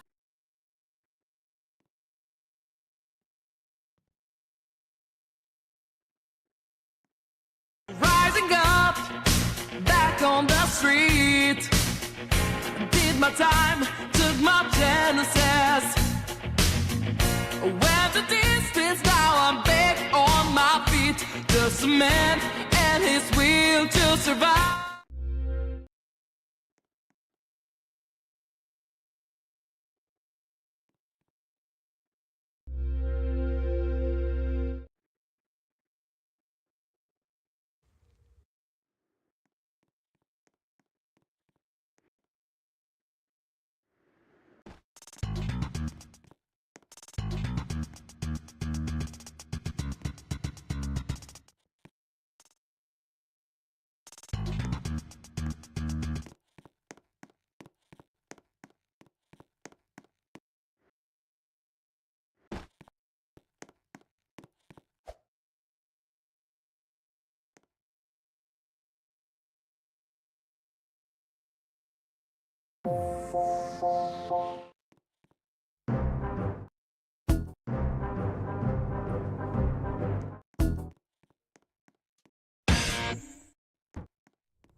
Whoa.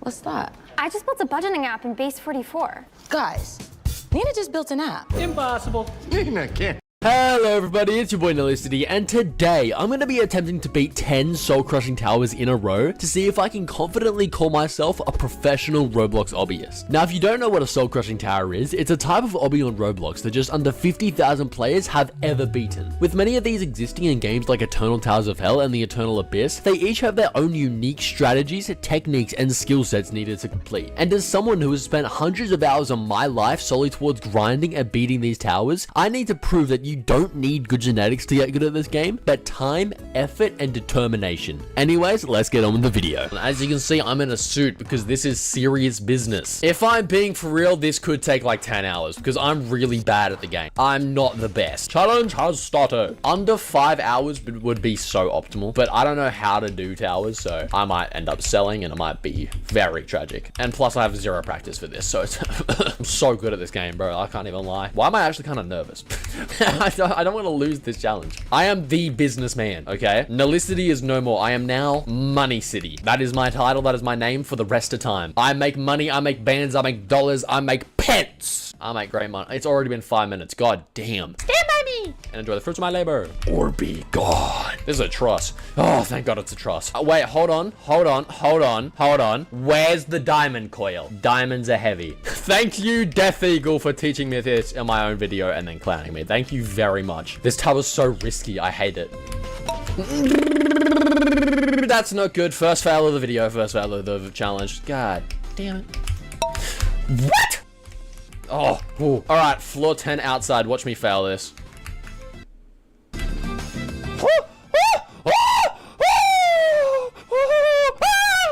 Hallows, you nearly made me fall, I'm not gonna lie. All right, there we go. Thank God. Thank God. Okay, if I miss this jump, I'm gonna be so mad. Okay, there we go. Yes, all right. First SC done. Let's go. We did one. We absolutely did one. Let's go. Easy. Easy. Time for Tower of Double Trouble. 13 minutes in. This is not good. Someone said beat TOTHT. Hell no, bro. Hell no. Firstly, I don't even like that tower. I'm not gonna lie. Kill me if you want. I don't care. Secondly, that shit was like 3 hours long. I am not doing that. I'm actually so locked in right now. I don't know where the thing is. I just missed it. I can't see it. Oh, it's because it's a nice sunny day and I'm inside playing video games. Like a loser, of course. Where is... Oh, it's here. Yeah, I'm a fool. But at least I can see now. At least the tower's letting me... Fuck. This is not going good. Okay, there we go. New PB! Yay! New personal best. I finally got a new personal best, and it's incredible. Bro, I'm gonna lie, this tower's really good. See, from this point on, the tower gets pretty good. For sure.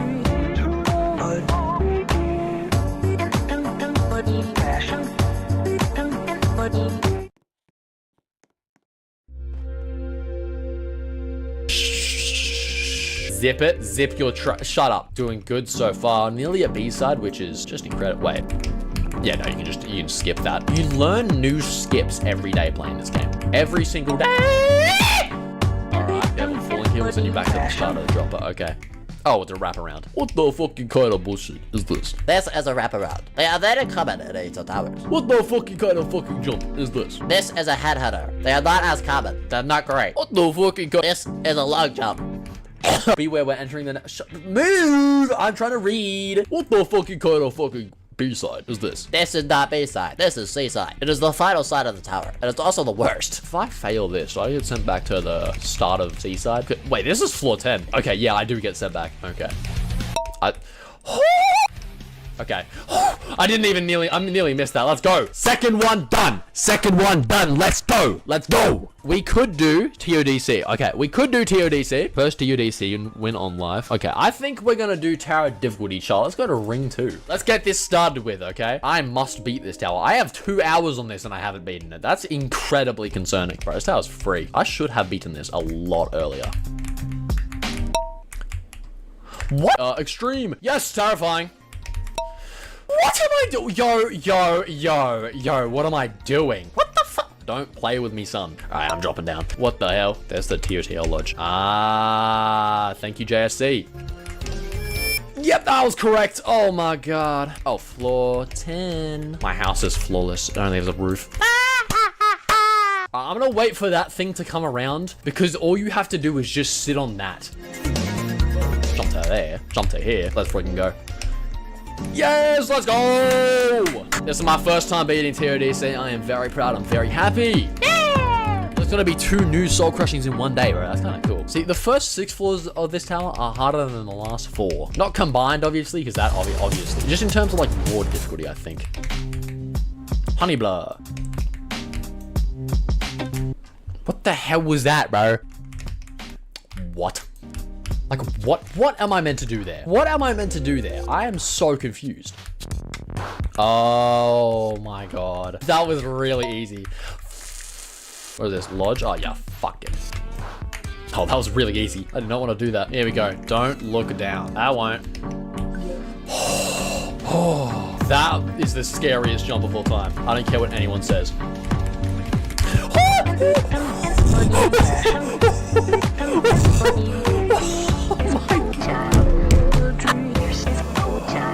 We're testing the cooling technology of Columbia OmniFreeze.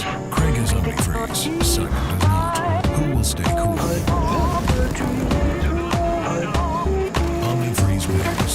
Columbia engineered for weather.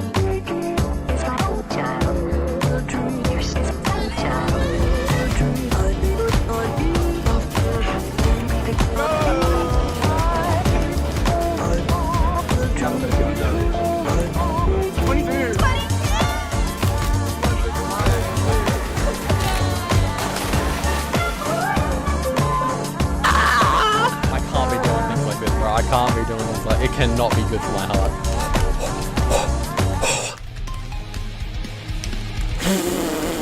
Everything's scary. of every jump, what the fuck? Dude, I'm breathing so hard. It is so scary. Okay. What the fuck? There we go. Finally. Oh my god. I'm really bad.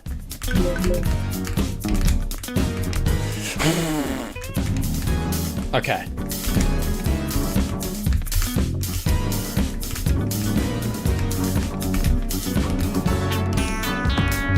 Oh my god, thank god, finally. Dude, I was stressing, I'm not gonna lie. I was stressing on that part. Let's go. That took way too long, bro. We've done 4 now. Only took 2.5 hours. That's not good at all.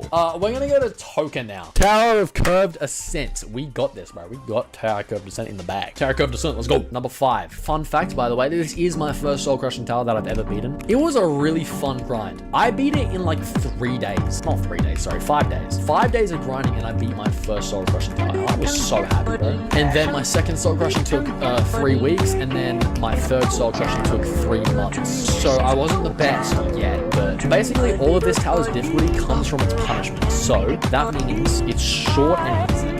2 minutes and we've already made it to floor 5. That's good, bro. That's good. Oh, I remember this jump being terrible, bro. I remember this jump being absolutely horrendous. And it still is, by the way. That felt awful. Okay, floor 7. Yes.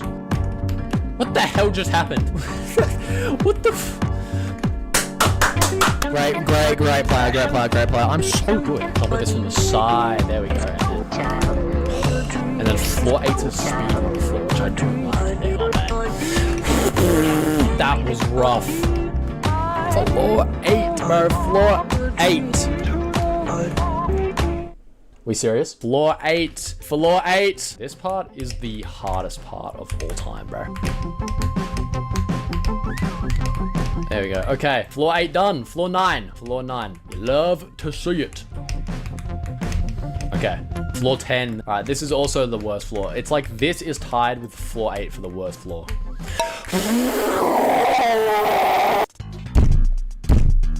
Playing like I'm trying to rush, but I'm not. I'm just trying to get a new PB. Here's the Jump of Doom.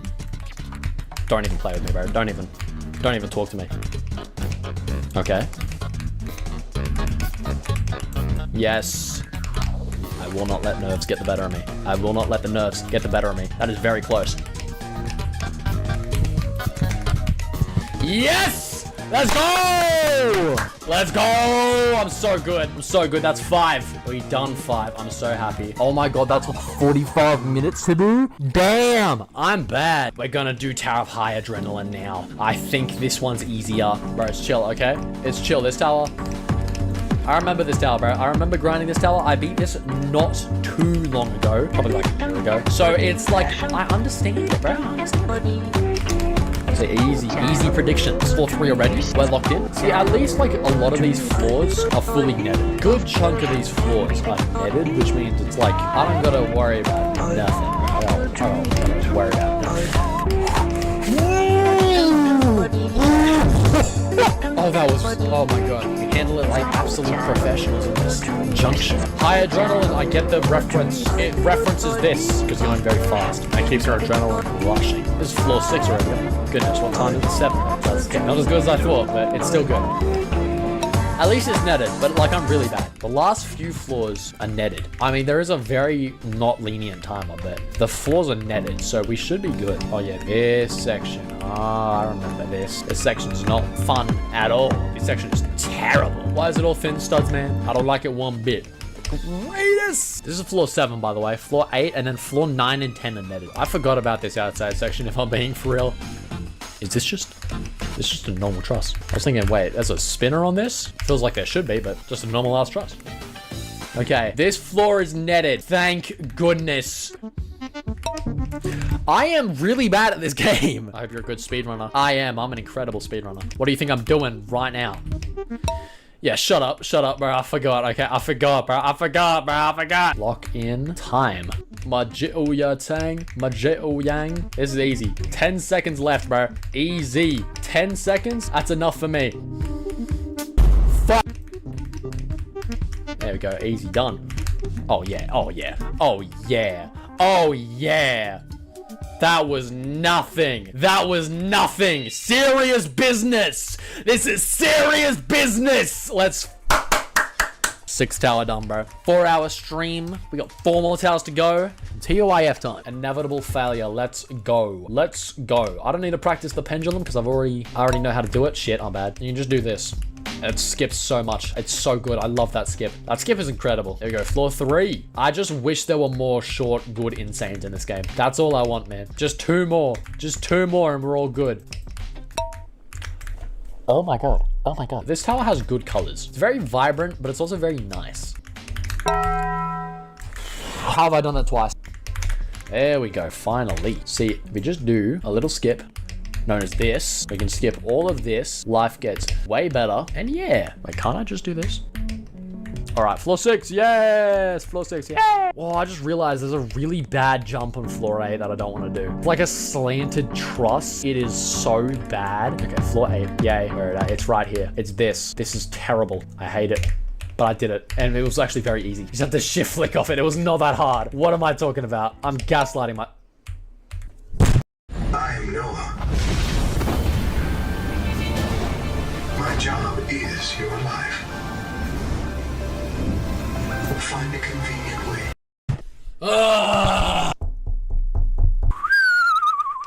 I hate this game so much, bro. I have to jump from the left and then boom, that's a new PB. Those parts actually aren't hard at all. Yes, sirree.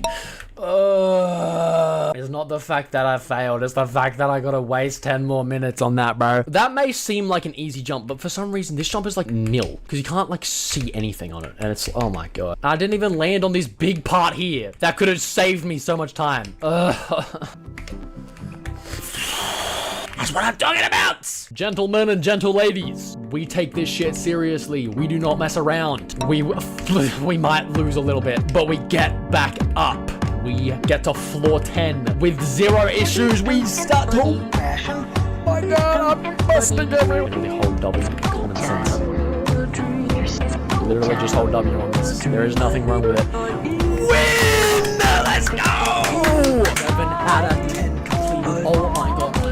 To kill somebody. The lobby didn't load. I don't know what I'm meant to do. This tower, I'm not gonna lie, this sounds kind of good. There's a lot of weird jumps on this tower that I'm probably going to struggle on. There we go. Floor 2, yes. Oh, ooh, I made it. I made it. I made it. Don't even worry. I really should be grinding a new hardest instead of doing this low-key. Instead of playing 10 random insanity, I should be doing something important for my time. Also, floor 4, W speed. How many tickets have I got? 10,492. I started out with like 8,000. So that's not bad. That's not bad. Yeah, floor 5. Let's go. Let's go. Floor 5. Whoever said beating floor 4 is like a 75% chance of winning, this seems a bit harder than that. I think you might have just like straight up lied to my face. Fuck is this, bro? The fuck is that? Like, I don't even have like an inkling of a clue of to what the fuck just happened. What? There we go. I hope there aren't any more parts like that. It's been 20 minutes. I'm at floor 1. I fucking hate this tower. Oh my god, new PB. Dude, I'm so bad at this game. It doesn't seem like there's any more weird movie parts for now. Like, it just seems all... Oh, there's no more weird movie parts, he says. No more weird movie parts. Oh, yeah, that's great. That's awesome. Fuck, don't even talk to me. Don't even talk to... The purism I can handle, okay? If I just was playing like 10 purist insane... Or not. But yeah, if I was just playing like 10 purist insane towers, this challenge could have already been done. But no, it's Ito, so it's all gonna have mechanics and stuff. It's all gonna have funny conveyor mechanics and stuff. Ho, ho, ho, ho, ho. Don't even... Finally. God damn. Oh my god. What am I doing with my life? Why did that take me that long? Oh my god, my mouse just didn't work. I'm so done with this video. There we go, floor 7. Thank god. Oh, that feels so good, bro. Say, at least there's safety nets in this tower. That's all you need in life sometimes. Sometimes you just need a safety net to let you win towers. Okay, if I failed that outside section, I was actually gonna quit YouTube forever. Keyword was, I'm not gonna do it now. Okay, I'm. What was I meant to do there? Can't I just like...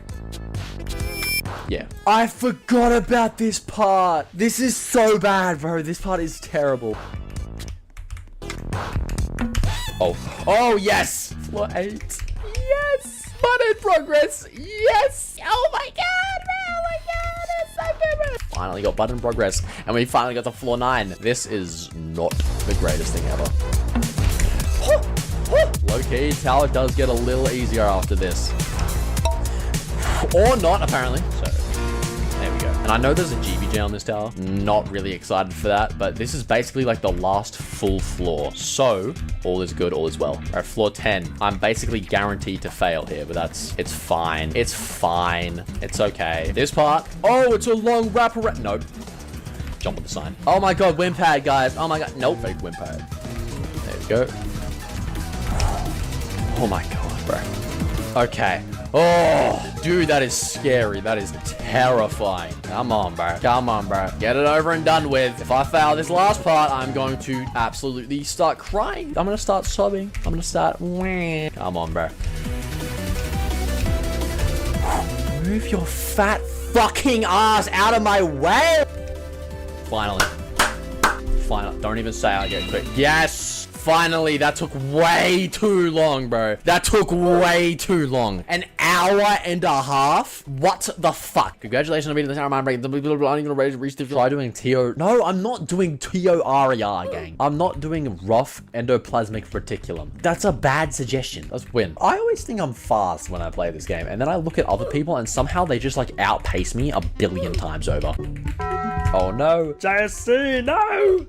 No! I forgot about this, but we got here in like 2 minutes. So clearly, if I fail this, I don't lose much. It's low-key a good tower though, I can't lie. Because it only takes like 15 minutes per run. And you can basically get to the final stretch every time. So it might take like half an hour. I will fail the last jump and it's not going to be pretty. It's going to be the opposite of pretty. It's going to be very horrendous and ugly. And it's going to like scar children for life. Like I'm going to fail that so bad. See, 5 minutes into this, I'm basically like halfway to the final stretch. So that's a good thing. This is like a lot of the difficulty of this tower, mainly just because it's an outside section. And if you fail the outside section, then that's not very optimal, which is just this gave me such a hard time for some reason. I don't know why. I have this really simple and yet trusted way of making sure I get everything I need.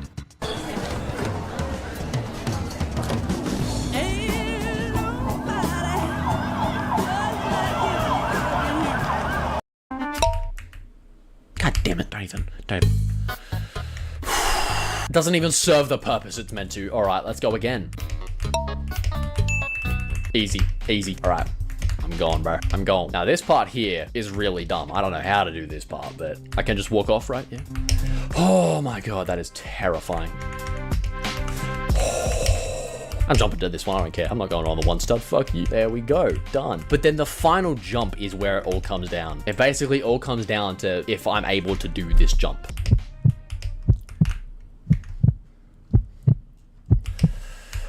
Whew.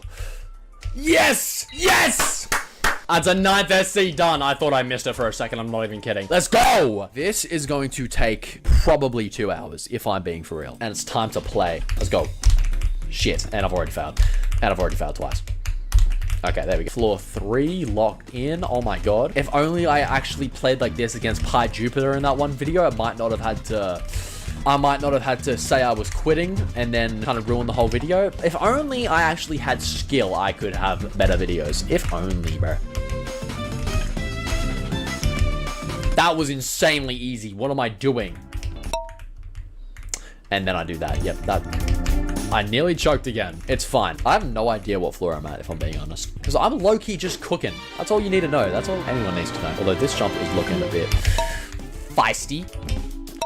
That's not looking great either. Okay. We are finishing this off with a good extreme tower. If you had to start using deodorant, what deodorant would you use? That's tough because I've never used deodorant. Yo, actually, shout out JSC. Motherfucker is so helpful. Real gang type shit. I see the blood, bro. We see the red. Why is the blood radioactive? Okay. We're here. Big ass safety net, guys. Big ass safety net. Bro, I'm cooking on this. I'm not even kidding. This and Mini Citadel are low-key easier than like everything else I've played. Next time I'll look when I jump. Not listening, my little brother was screaming and crying after failing on Tower of Anger. It's not fun. W, bro, you can't say W, bro. See, I like this tower because the gameplay flows well. Got a lot of skips and stuff. There's a lot of safety nets, especially on the later floors. So if you end up falling to like 1, that's kind of just on you. Down we go. See, that's good indication. That's good path indication. Sometimes you don't need arrows. Sometimes you just need help. Shit, I fell. No!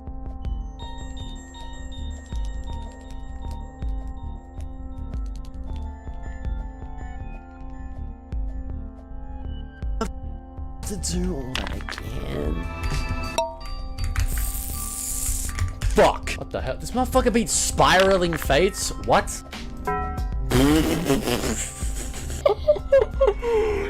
It's not funny. Okay, it just doesn't even let me jump off it. That's crazy. DOHH so forgettable. I forgot which floor he's on. It's not that it's forgettable. It's low-key just that the floors don't have any indication. Like, if I look at this, I'm at floor 9 right now. Now, I just need to beat floor 9 because floor 10 is low-key kind of free. It's also not that hard, but it's also the hardest floor of the tower, so it's like, it's a bit longer and stuff. Oh my god, bro. How did I miss this? This tower's easy, bro. JSC, bro. Thank you. Actually saving my life right now. And then just pull something like that. That's gonna be... Yeah, floor 10. Yes, sir. Ooh. Okay, the challenge is nearly over. Oh my god. Dude, I'm so happy. I'm so happy. It's almost done. Don't fail. Don't fail this. Okay, thank you. Yes. Oh my god. 54 minutes. That took a long time, but I don't care. Let's go! Let's go! 688 tickets. Let's go. That is 10 soul crushings done. 10 soul crushings done. So to answer the question, can I do 10 soul crushings in a row? No, I failed 3 soul crushings, and this was between 2 streams, so it's like, I cannot. Anyways, thanks for watching. Like and subscribe. Bye-bye. See you guys. Need some support this summer? First stop, tool station. Domino's new Italianos range. Fancy flavors?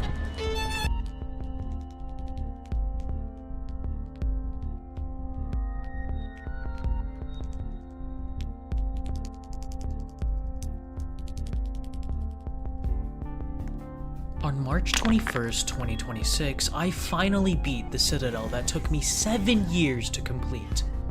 Now exactly a week later, on March 28th of the same year, I beat the tower that made me quit Ito, which was Tower of True Skill. And now, another week later, I decided to take on my hardest challenge yet, which was the Ring 1 Tower Rush. Would I go on to completely demolish this challenge, or will I go clinically insane and throw myself into the void? Let's get straight into the video. The rest of the video was live streamed here on my YouTube, so if you want to be a part of future videos, or just want to see more content from me, I recommend subscribing. Also, please like, comment, and hype the video. It helps me out a ton. Now, before we even start talking about the challenge, we need to actually get to the portal first, and let's just say that some shenanigans happened. I'm gonna be honest, I highly doubt we're gonna do all of Ring 1 Tower Rush, but you know what, I have belief in myself. Oh my god! Oh, that was an alarm. Why was that? Why did I have an alarm? You know what? It's fine. I don't. You know what? I'm sure that alarm was nothing. Let's gamble first. Why are we gambling? Follow you? All right.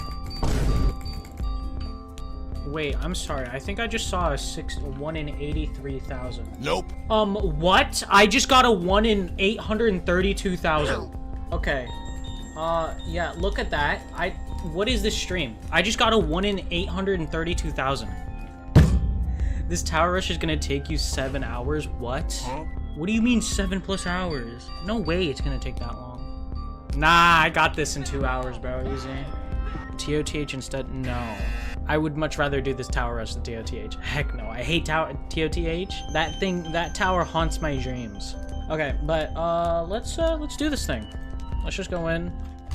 I don't know if y'all want to also go in too, but let's do this thing. We got this, guys. We all got this. Now, before we get to the gameplay, let me give you a brief breakdown of the structure of this video. You know how the towers in Ito are put into groups, right? Like you have the beginner towers and intermediate towers and all the way up to the psychologically unsafe towers? Well, I'm going to talk about every tower, but before we enter a new group, we'll have a little break and show the clips from the towers we just talked about. But just wait, because when we get to the psychologically unsafe towers, the video will change up a bit, but we'll talk about it when we get there. First, let's talk about the towers we start out with, which are the beginner towers. The beginner towers consist of Tower of a Simple Time, Tower of Anger, Tower of Madness, and Tower of Noticeable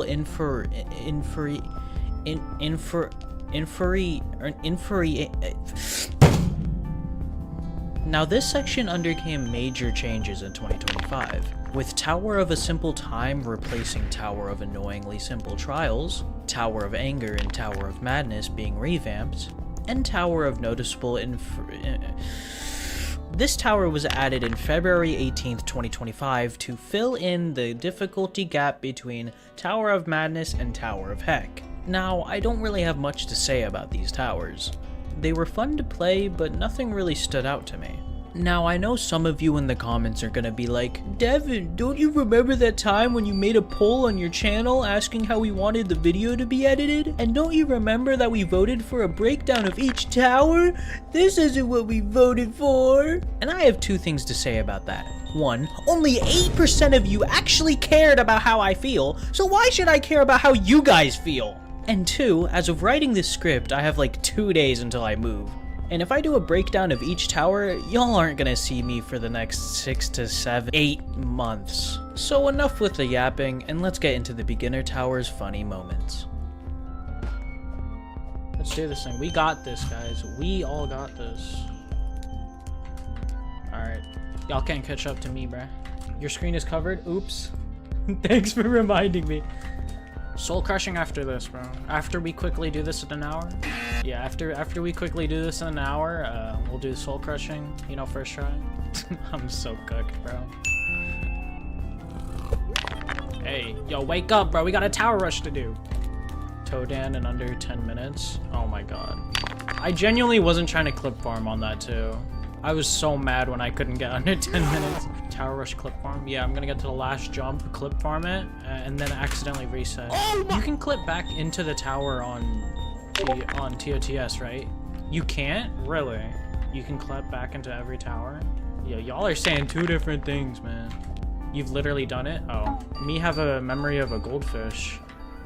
Hey, first tower done. Yippee. What is this remix? I better not get a copyright strike, bro. Devin, I thought you said you'll stream beating TOTH last stream. Yeah, I did say that, and then I forgot that I said that, so it didn't happen. What is this? How do you, oh, you just jumped through. You didn't say, ah! Okay, where am I? Or you can just do TOZA since it's pretty much a CS. Hey, we did it. Nice, let's go. All right, third tower, let's go. 2 towers in 16 minutes. We'll definitely keep this pace. Oh, that's a big fall. That's an unfortunate fall. Ooh, my head hurts. Okay. Would you look at that? I got flung up to the end and totally didn't use VM. Oh, who could have seen that? I'm dead. Oh my. I almost died on a medium. I spent today just watching anime, right? First outside. Definitely didn't almost fall. I got boiling water on the floor. Don't step in it, Bray. Oh my gosh, dude. Boiling water hurts, man. It's like it's hot or something. Oh man, I can't wait to be done with this. Yeah, it didn't. I don't think it clicked in my brain how long this is actually gonna take. Cause like the Citadel took me like 3 hours by itself. So I might actually be cooked. Like, why is M1K always in front, bruh? Am I that slow? Yeah. Oh. All right, 4th tower. Here we go. Oh my, this is a drastic change in color, bro. They should just add an option in the settings to replace all copyrighted music. Yeah, see, I'm surprised that wasn't a thing in the first place, but also the thing is that the copyrighted music is still in the game. Problem is that, like, you know, some artists are like, I mean, I understand where they're coming from, how they don't want people to be profiting off of their songs, because at the end of the day, like, they do it for money. Like, I mean, I'm sure they have like passion or whatever for music, but like at the end of the day, money is a big factor in everything, you know? Are you live on the Purple app? Purple app? No, I'm not. Just on YouTube.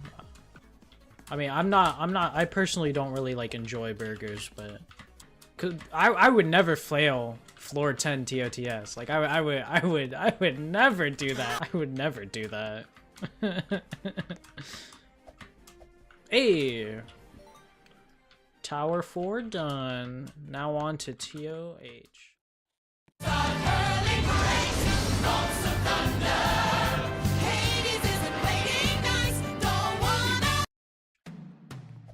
The next group of towers are the intermediate towers. This group includes the infamous Tower of Heck, Tower of Killjoys, and Tower of Keyboard Yeeting. Now, it says on the wiki that there hasn't been a revamp for these towers, but when I was saving the photos of these towers, the file name had revamp in them. So I don't know if they did get revamped or not, and I can't really remember how the towers were in the past, so I'ma assume they weren't revamped. Not much else to say here, so let's move on to the clips. Hey, Tower 4 done. Now on to TOH. Hello, chicken. Welcome to the stream. Bro crashed. Also, who joined with 374 towers?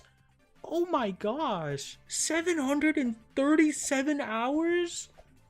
Bro, you're a god at the game. Okay. What? Yeah, I'm not trying that, chicken. You're just better.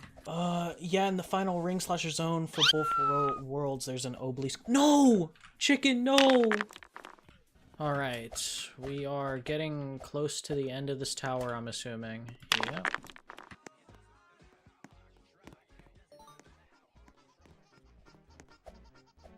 Like up, boys. Oh yeah. Oh, what I wanted to say is, if you guys haven't already, please like, subscribe, and also on my newest video, if you guys want, you guys can hype that video and it'll grow the video even more. Okay, I really don't like these keys, man. I don't know if y'all have seen the my first video I did on Ito, but let's just say I do not like keys, man. Do you play the hit game Ito on Roblox? Nah, man. We're here at the end of the 6th tower, so we are now officially more than halfway done.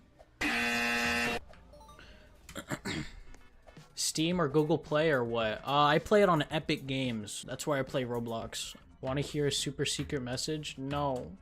Dude, there's so many people that are joining with like 300 plus towers. That's insane. Hardest completion catastrophic? Oh my gosh. That's so much Robux, dude. You could get like... Oh no, I'm gonna be here for a bit. I always fail this jump. Bro's using reverse psychology to get toned. No, I'm not. Please, genuinely do not. It is a waste of Robux to buy tickets in this game. It is a waste to spend your Robux on tickets, man. Like, unless you're a multi-millionaire billionaire and you don't care about money, then I guess it like makes sense to buy tickets. But also, there's just like not much to even get with tickets. Donating to the poor WSP. Bro, I'm not poor. I'm not poor, man. I just lack money. How do I do this jump? Genuinely, I don't know. I'm gonna be here. I'm gonna be here for the next 30 years. How do I do this again? Oh my god. Oh my god. This jump is harder than any of the jumps in any other towers, bro. I have failed this jump more than anything else ever. Oh my gosh. Okay, Per, do it. What? I did that! No, Per, come back down here. No, come back down. Brother, I did that. I did that. No. Come down again. Do it again. Dude, what am I doing wrong? Oh, I did it! All I needed was Per to just fail. That's all I needed. I have never fallen in my life. That's unfortunate fall. But I've never fallen. I've never fallen. All right, I need to lock in. We're on the outside part. Dude. No way!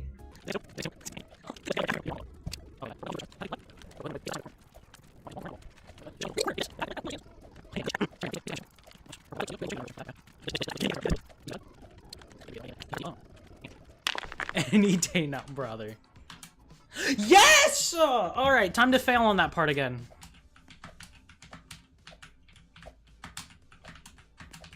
Ooh, didn't clip farm. Thank you. There's more. Okay. What is the cat doing? Why is the cat floating at this?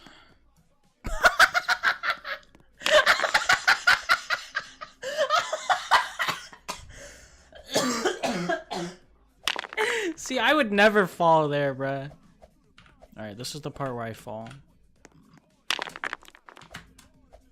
Oh, thank gosh I didn't fall. Oh, I am definitely doing this. What I think about this is just send it. Easy. What did I...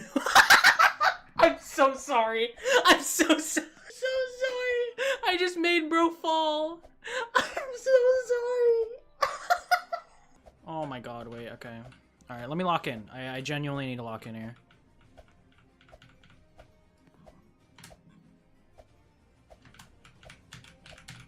Oh, screw it, screw it, screw it, screw it. Send it! Send it! Send it! Send it! No!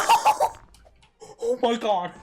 Bro just got a 1 in 3. Yeah, I just realized I would have lost so much progress.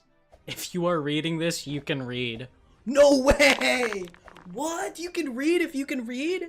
What's up? Once I get past the first half of floor 9, falling.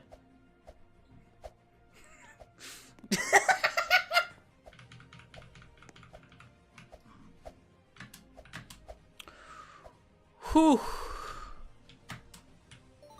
That is TOKS done. We're testing the cooling technology of Columbia OmniFreeze. Craig has OmniFreeze. Simon does not. Who will stay cool? OmniFreeze wins. Columbia, engineered for whatever. When you visit America, don't be shy. Just say yes. Yes to things you've never tried. Yes to things... Oh, the clips are done. Oh, so, anyways, the advanced towers are next, and the towers that are in here are Tower of Stress, Tower of Screen Punching, and Tower of Rage. These are, oh my god, what happened to my face? These are towers in Ito, in Ring 1.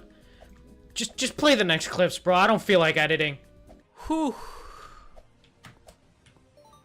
That is TOKS done. We are now on to TOS, otherwise known as Tower of Stress. Dun, dun, dun. Glitched, bro. Glitched. That was 600 Robux, bro. What?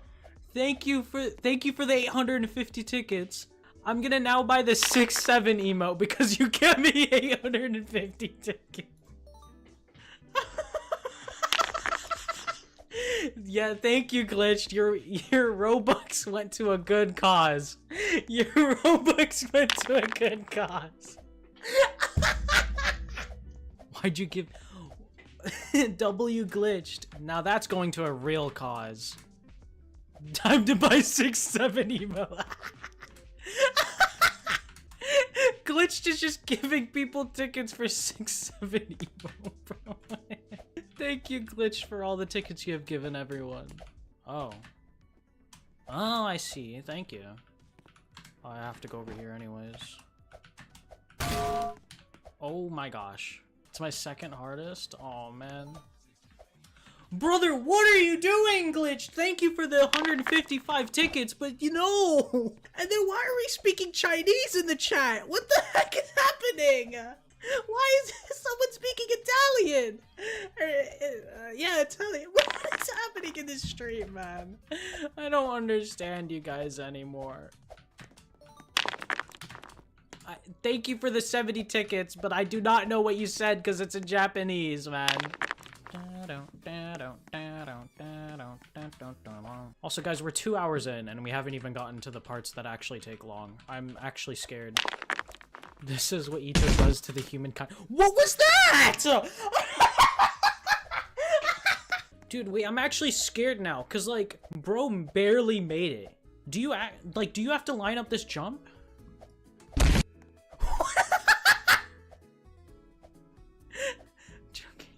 I'm not putting on Joker ASMR. Alright, good luck, chat. Oh, I did it. I did it. Oh my gosh. Also, dude, how is this difficult? This is not I'm more stressed out now, completing this right now, than I was in TOTS, dude. Like, genuinely, I'm scared of everything to do. I take it back, TOIG sucks. Or, I don't know if that was 10, but... Oh my god. What the? That genuinely scared me, man. I thought it glitched. Alright, that is TOS done. Now we are on TOSP. Darwin, my favorite tower in Purgatorio is no strings attached. You're an op. Surely you'd never fail outside of a tower before. Yeah, I've never failed outside of a tower before. Hey. You have gotta be.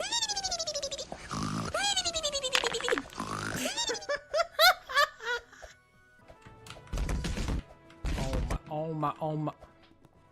Thank you for the 35 tickets per Joker ASMR soon. Yeah, no. Oh my.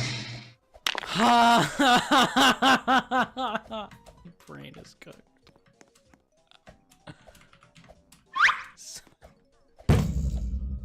I have 200 million power in Rise of Kingdom.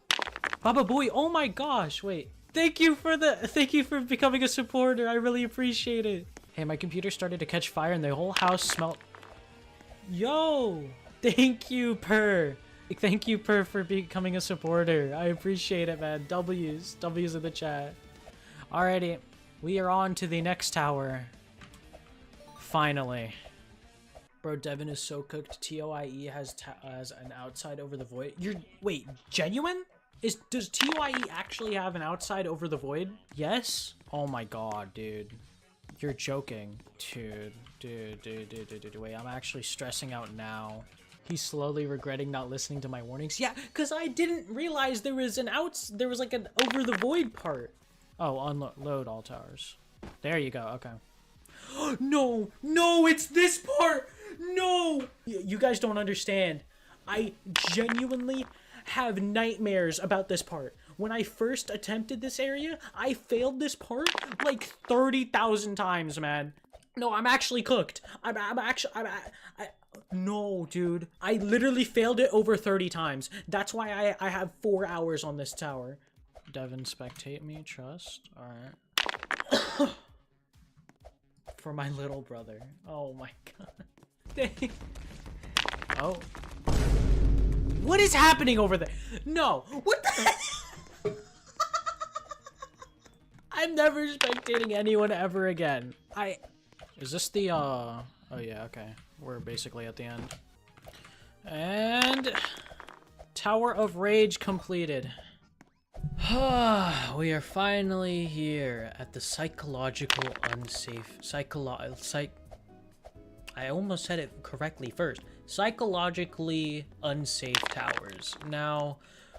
What's going to be different about this part is that we're going to be talking about each tower individually instead of, you know, the whole group. And that is because this first tower, Tower of Impossible, I can't read. Tower of Impossible Expectations.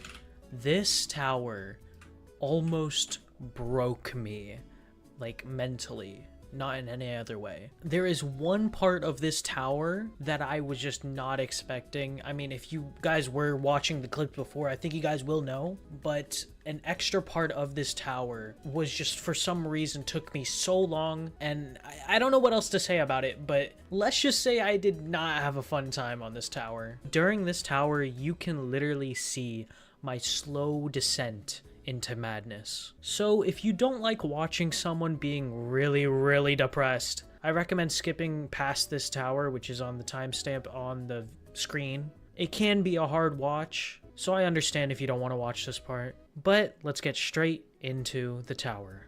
Tower of Rage completed. Oh my gosh, everyone's here. Alright, TOIE, man.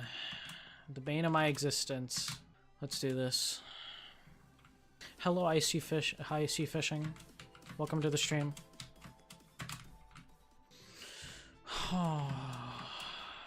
Sorry if I sound really dead inside. It's because I am. Holy, almost 4 hours. Yep. Been here for a very long time, and it's gonna be even longer because we still haven't even gotten to the hardest parts yet. Here we go. I remember this part. Devin lock in. Alright, my bad, guys. I'm locked in, guys. Yeah, the exhaustion is hitting me, guys. This is not good. Oh my god, dude, I didn't even feel this exhausted in the 10 hours, man. Is it time for a Joker ASMR yet? I'm never doing Joker ASMR, even if I lose this run because of it. I have, bro. Oh my god, this is it.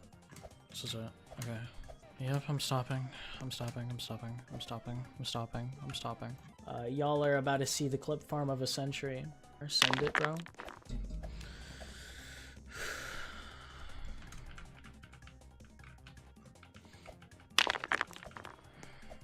Oh wait, I could just jump on the...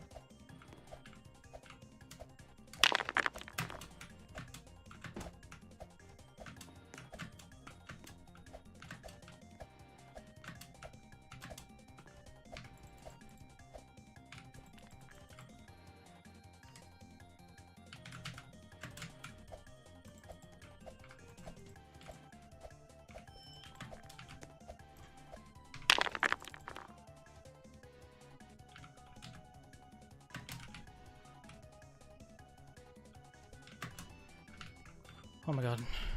Oh my god. Oh my god. Oh my god. Oh my god. Okay. Okay.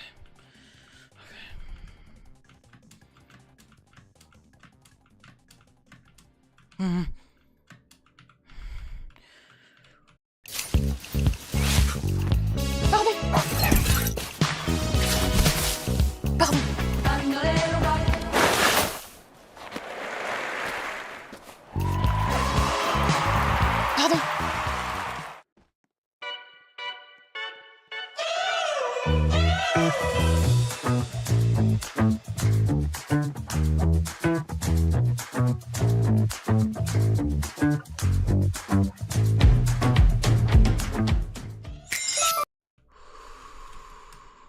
To hide items on Killbrick, yeah, I found that out the wrong way.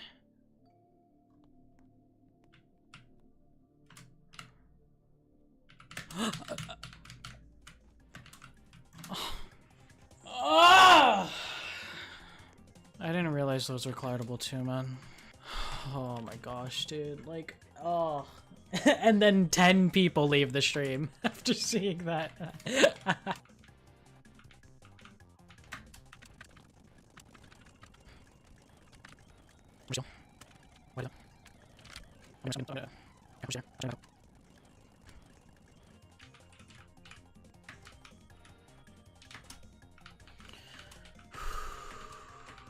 Okay, alright. It's not over yet.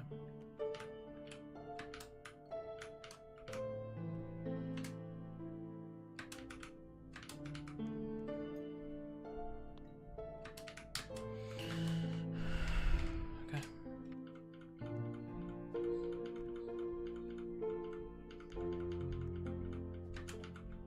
Lag spike. Nice. What do I do here? Go down a step. Okay. Now what?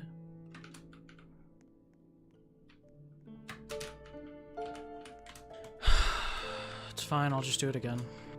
Damn it, man. Damn it, man. Damn it, man. I don't know if I can do it again. Don't give up. I'm not giving up. I'd just rather not do this part again.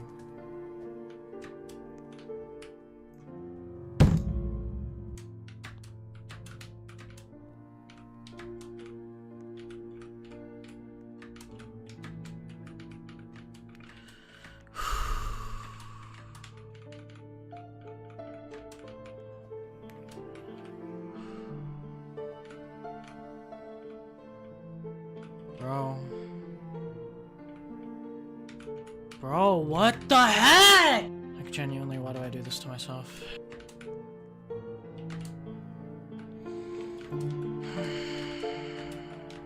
Thank you, Per. I believe in you. You got this. Never and never, never give up.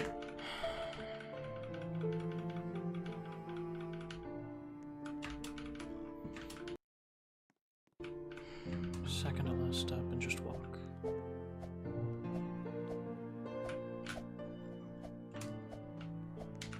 Dude, I can't just walk. It doesn't even let me. It's just that when I'm stuck, it'll like fling me backwards, you know. Search up guard. I'm searching it up.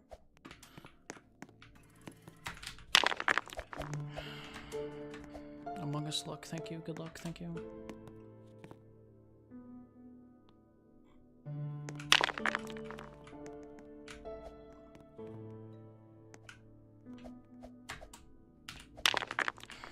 Is it because I jumped? Face flat against the wall, look up with your camera, then hold D, and shift lock right after, then get ready to jump. Yeah, I'm sorry guys for being all down in the dumps, man. I'm just like, ugh.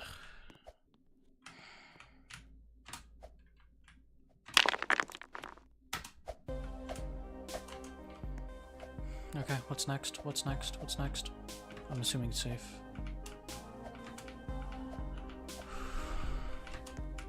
Is this it? Is this, can I fail? It's, we're not out of the blue yet. We're not out of the blue yet. Especially when it lags like that. Yeah, I do way worse when I overthink it, so I just sent it.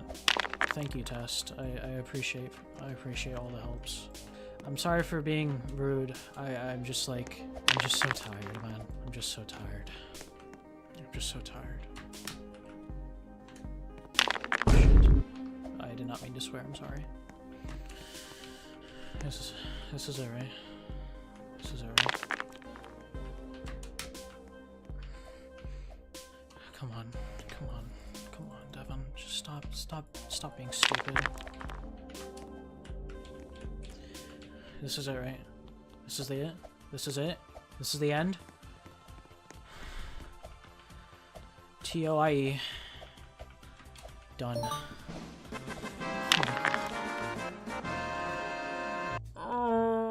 So, yeah, that tower is over. Anyways, the next tower is Tower of True Skill. Now, this tower is a remorseless, and this was actually my first ever remorseless that I've ever done, and only remorseless that I've ever done up to this point.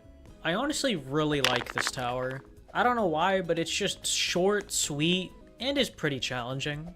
Also, by the way, sorry for the decrease in edits and whatnot near the end, or at least in these transition parts. It's been like a month since my last video, so I really need to get this out. If that is a problem for you, please leave it down in the comments, and I'll just spend more time on my next video.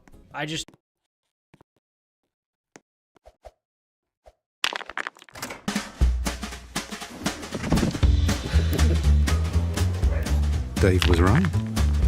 Work trips are more fun when you sneak your wife in. Explore Marriott Bonvoy's world of hotel brands for work travel. Hit the open road in Mario Kart's world.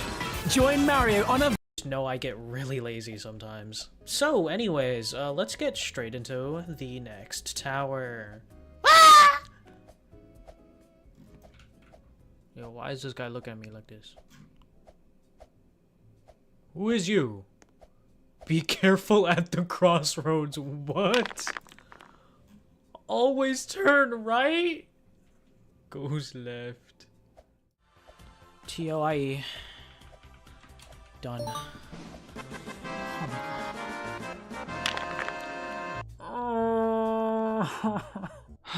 I'm not even happy. I'm not even happy. Because this is only the start. This is genuinely only the start. Is there any outside portions? Is there any void parts that I can go up against? Yeah, we still have Coles too. Coles I can definitely die on, but GG's, thank you for the 35 tickets. I'm only gonna get happy once I complete the thing. We're gonna be here for like 2 hours probably. I'm getting an FPS drop a second? Really? Dude, I wonder how it's gonna be in Coles. Actually gonna be so bad in Coles, dude. Oh my gosh.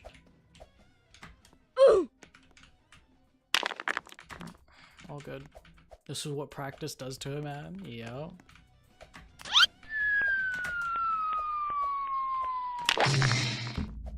Well, that's what it does to an actual person. I'm so tired. Like, what was that? You're gonna become a burrito if you beat this rush. Dude, I'm gonna eat a burrito once I beat this rush, dude.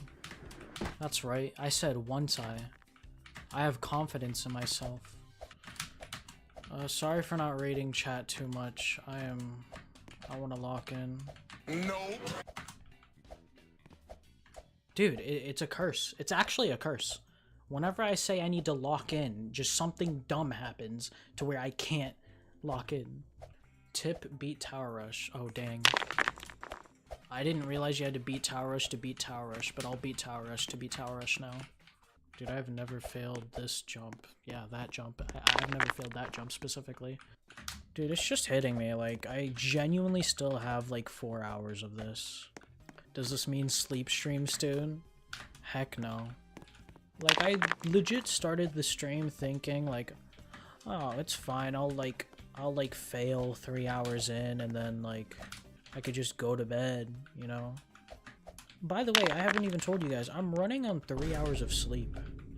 And I've been up for like a bajillion hours now.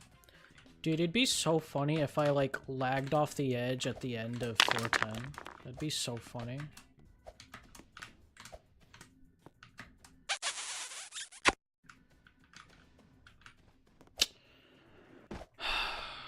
Man, like, it's low-key free after you beat Coles. True, dude, true. Lockout twin, exactly. Tip, listen to Joker ASMR for the best results. No. Non doing the Tower Rush with you for the love of the game, they already have it done. Really? Dude, you don't even have Purgatorio Tower Rush done, but you do. Oh, bro's the GOAT. You do not have to wait for me, man. You don't have to wait for me. You could go on, dude. I don't want you to be here for the next 4 hours. I appreciate you, man. But I appreciate you, dude. I appreciate you for being here, sticking it through with this guy going through every single stage of everything, every single emotion.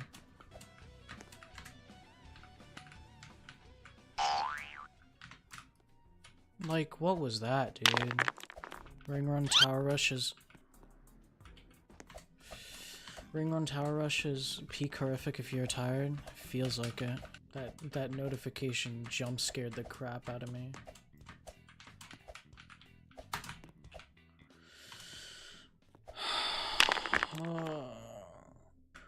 I'm sorry for not being entertaining, guys. I'm so sick and tired of this. I never expected to get this far.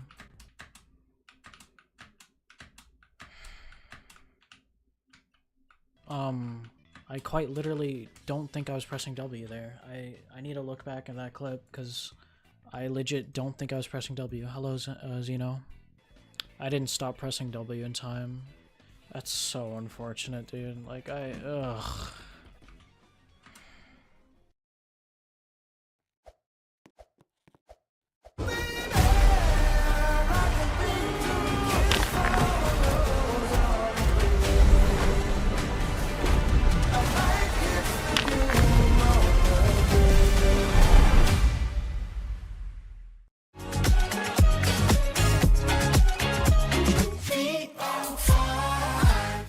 putting that shit in the video to make fun of you. That was a legendary, mythical save right That was not a mythical save. That was a mythical fail because you fucking failed on Toast. What floor were you on?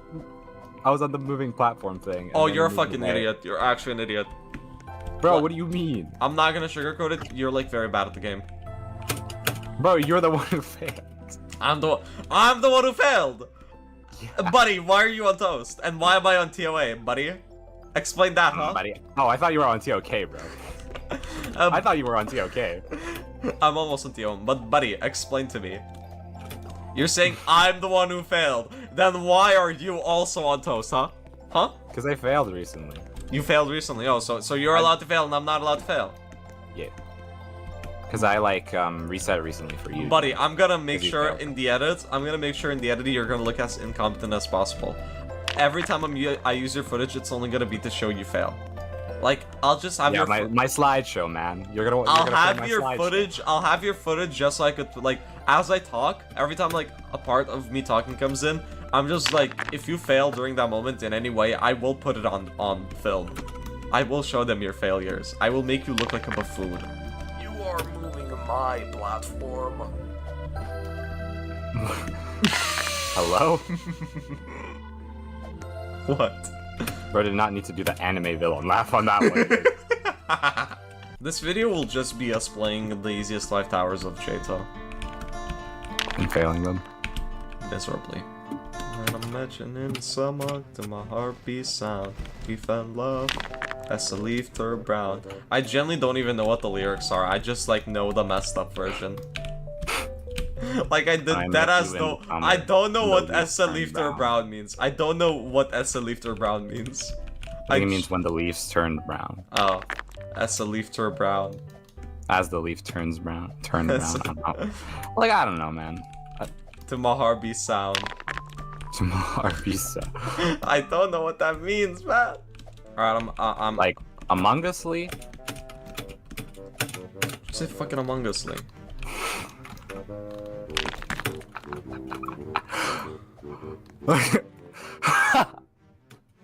Nah, I can't. What are you? What's so funny? What happened? Like Among Us-ly. That's what you said, no? Yeah. It is, bro. It is. Yeah. So what's the problem? Like, Among Us-ly was kind of funny though. No, it wasn't.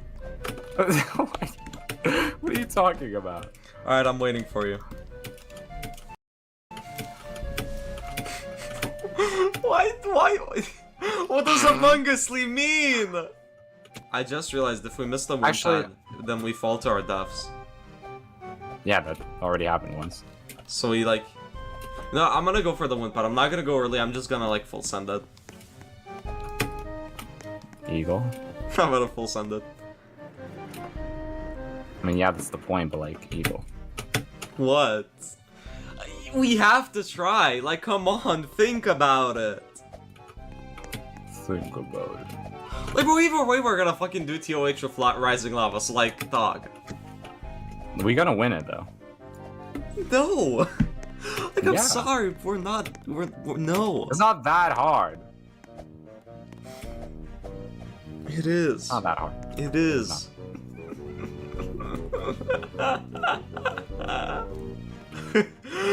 No! No! You buffoon! You absolute moron! That wasn't even my fault! That was your fault! How? Oh, I would have failed either way. Did you? Did you actually? Alright, well, redo, let's go. Nah, I played all that for it. No! No! My fucking word. Think of the video! We can't! It's already over. Alright, wanna do it? I can't anymore. My brain is melting, dude. Okay, how about we do it another day? We'll do attempt 2, bro. Firamu win £10,000!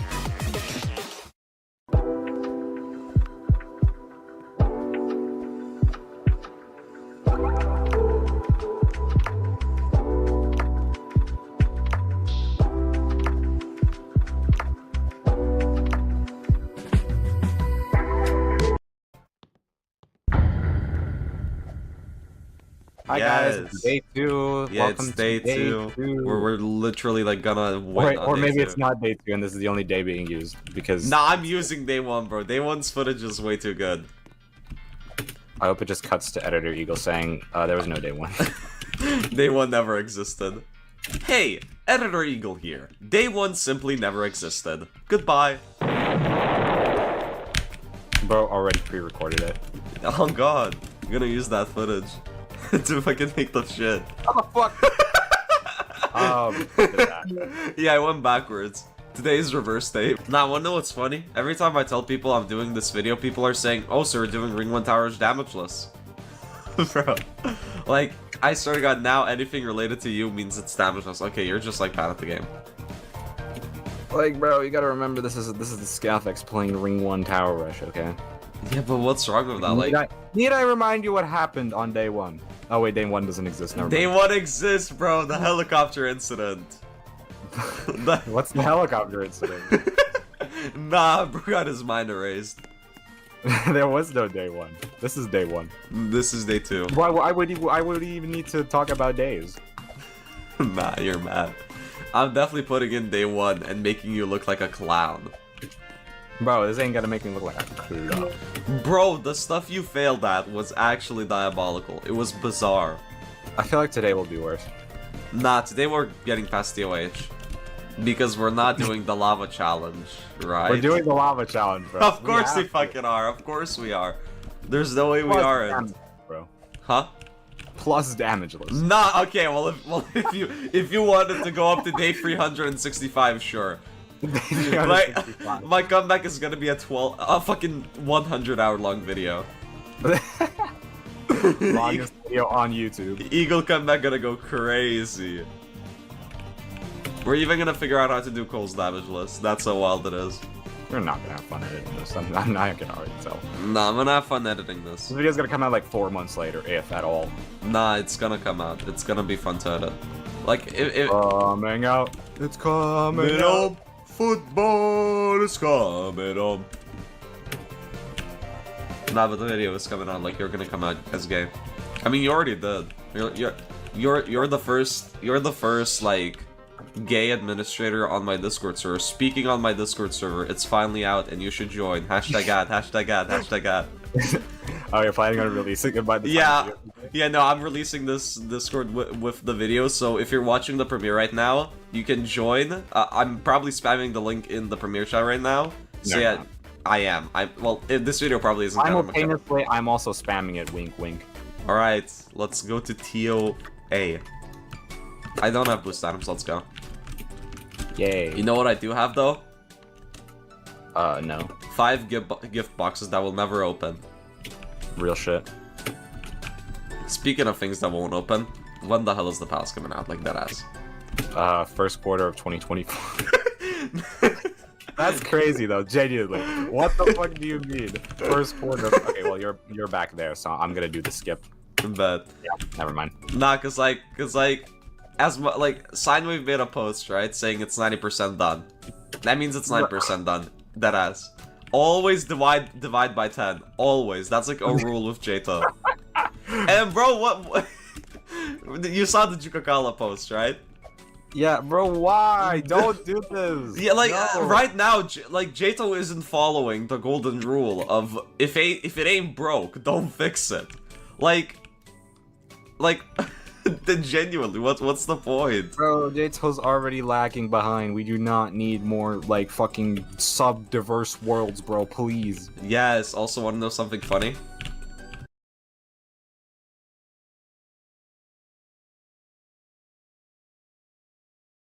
Did you notice this in Hellspawn Hotel? During episode 2, Sir Pentious rips Alistair's coat. Alistair immediately goes to the tailor, and after he comes out, his coat still looks as bad as before he went in. It's also weird considering he could have asked Nifty to stitch it for him, since that's her specialty. So why did he go to the tailor? Well, the first answer is maybe he wanted to get an entirely new coat, since he loved the design of his old one so much. It was only torn a little, but to him it's important that it's ripped exactly the way he wants it. The second answer is that he probably wanted to act unbothered, so he took the opportunity opportunity to show off and walk away. And my personal favourite answer is that he knew Vox was watching him, so he went straight into town, got his new suit, and then hijacked Vox's song. Did you notice this in Hellspin Hotel? During episode 2, Sir If you wanna see a new world, raise your fists and make some noise.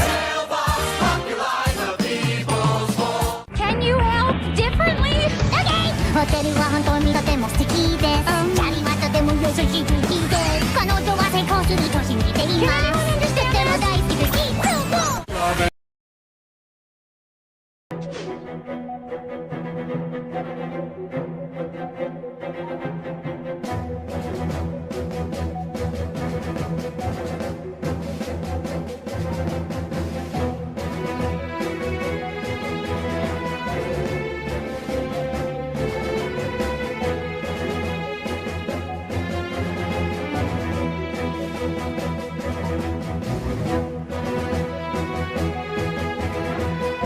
Sensitive teeth? Give us 60 seconds to repair them with the new Colgate Sensitive Repair and Prevent.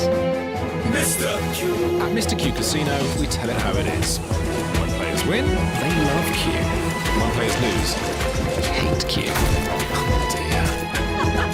They love Q.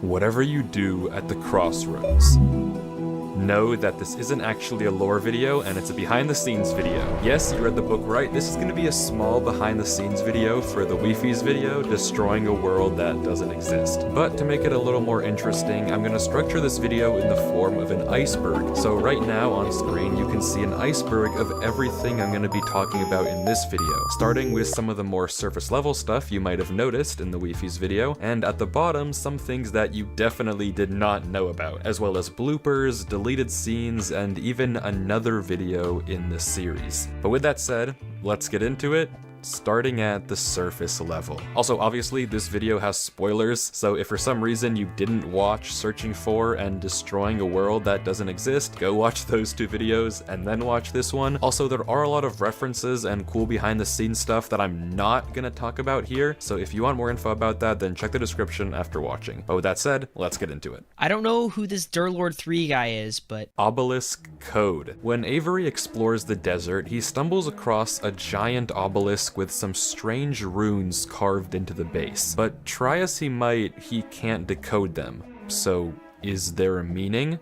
Well, yes, it actually is possible to figure out what these say, and there is an intended meaning I had in mind. My idea with this video is that each pocket dimension, or world, has an exit gate and a skip gate. The exit gate to the mountains is under the tree, but the secret skip gate to get further ahead is on the top of the tree. And the skip gate, like I said, allows you to go way further along the hall than the normal ones. You can go way more bridges down. Each world technically has its own skip gate, even if I didn't build it, and has a clue on how to find it. So if you take the symbols on the obelisk and flip them 180 degrees, you get these, which don't look much better, but now are actually just enchanting table symbols, and decode to the word below, implying that the skip gate is right below this obelisk. Library references. The infinite library that both Avery and Derek explore is full of references to some of my favorite pieces of fiction and some of my inspirations for that video. I don't want to tell you where each one comes from because I think it'd be way more fun to figure it out for yourself and how they connect to my video, but some of them you definitely might recognize from other popular Minecraft videos you also might have seen. One of the jumps to get to the beds was a 5-block ice jump. Is that even possible? I opened the chest expecting to find nothing, but to my surprise, there was a book. When I opened it up, I realized it was written in parkour. Well, part of me feels bad for Saps, but if you had to betray one person to save 1,000, would you? Orchard's carpet. The orchards are what I call this red dimension Avery gets stuck in, and they also have a skip gate, which Avery tries to find by investigating strange blocks, counting the number of beds in each house, but failing to notice the obvious arrows in the floor made out of carpets, which all point to the center of the map, where the skip gate awaits under the middle hill.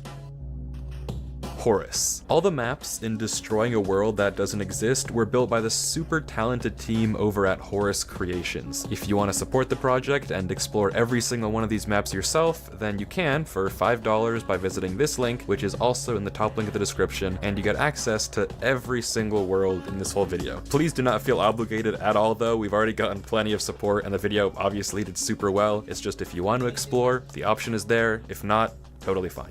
Gravity Falls. There's another reference to Gravity Falls that isn't just a book in the library, and it's actually the climactic scene, the finale scene. Now, Parrot. Spoilers if you haven't seen the show, but Gravity Falls ends by the main villain, this triangle fella called Bill Cipher, being trapped in the mind of one of the main characters, and then that character gets his mind erased, and Bill Cipher dies because he was trapped in his mind. Sound familiar? Gravity Falls is my single favorite show of all time, so I wanted to honor it by basing the ending of my video and the king's final speech off of that climactic final scene. You idiot! Don't you realize you're destroying your own mind too?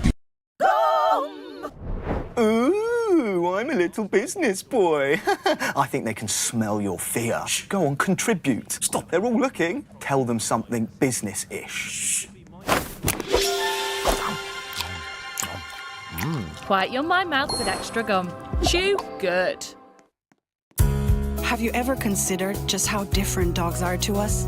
This Jack Russell can jump higher than an elite athlete. Fool, don't you realize you're destroying your own mind too? You're making a mistake! I'll give you anything! Money, fame, riches, infinite power, your own galaxy! I'll give you anything you wish. Life, power. No. Andrew Gaming 67. Andrew Gaming 67 is a super popular ARG that I covered in my now second longest video. The protagonist of it, Andrew, is actually the same person who I asked to voice Avery for my video.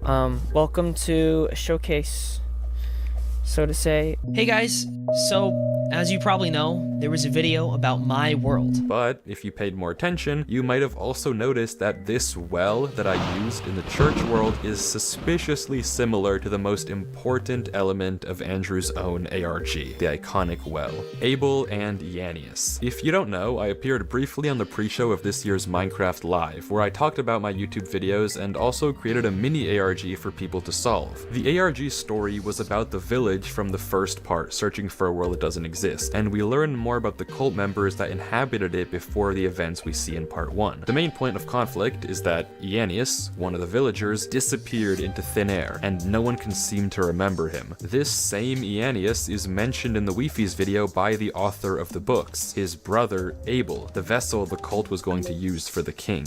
The Lich. The Lich is one of the main villains from the Cartoon Network show Adventure Time, also one of my favorites, and one of his most famous monologues goes something like this. Fall. There is only darkness for you, and only death for your people. You are strong, child, but I am beyond strength. I am the end. Seems pretty familiar, right? There is only darkness for you. There is no hope. There is no future. Your mind is strong, but I am beyond strength. I am Fall. Unstable Universe. Before I blew myself up, I used to be one of the main characters of a scripted server called Unstable Universe, so that's why this line exists in the video. Your universe is looking a little unstable. Silence. Portrait of God. Portrait of God is a short horror film released a few years ago that I absolutely love. It has one of the most terrifying reveals I've ever seen in my entire life, and I don't want to spoil it because you should watch it and experience it, and just know that when you do watch it, you'll understand exactly where I referenced it in my video. I'll link it in the description if you want to check it out after. The True Author. The books you see written by Abel or The Vessel were actually written by the voice actor for Abel, the YouTuber Zemyth. They're beautifully written, and I owe it completely to his artistic genius. I could not have written those two books myself. So he wrote and voiced that character. 20W14 Infinite and Knights. When the King's Realm was falling apart, you might have noticed a few interesting frames when the world was corrupting. These are actually all real Minecraft dimensions from the 2020 April Fool's Day update, which added a ton of strange, corrupted looking dimensions to Minecraft. Specifically, this screenshot is the same world that I used to make the thumbnail for a different ARG video about the ARG channel Knights. Stop motion darkness. This is one of my favorite behind the scenes in the entire video, specifically because of the way it was done. The scene where Derek gets captured after entering the cathedral is done with stop motion. So I stayed fully still while Horace, the builder, placed 14 black blocks at a time, and I just kept taking screenshots. I took 60 screenshots, and you can see them all here, and if you make each of them a few frames long, you get this sequence.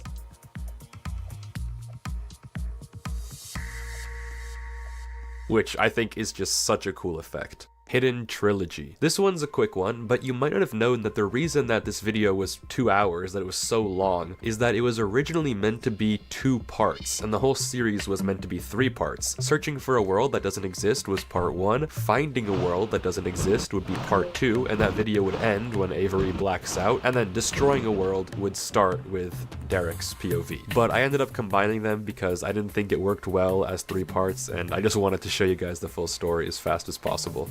Conway's Game of Life. You might have realized this after Avery makes this absolutely hilarious joke, but the Hanging Mountains dimension are loosely based off the computer science simulation Conway's Game of Life. If you aren't familiar, it's this grid made of little cells that operates on very specific rules, and if these rules from the Wikipedia page look familiar, it's because they were exactly the reference for the Hanging Mountains. If a mountain has multiple neighbors, one of them gets deleted. If a mountain has one neighbor, it gets deleted, and so on and so forth. The Eye Scene. This is more of a behind the scenes on how he made this scene come to life, but the big eye deteriorating over time is actually the work of 3 invisible builders breaking blocks in a circle. I bring it up because I think it's a neat effect done in a very, very simple way.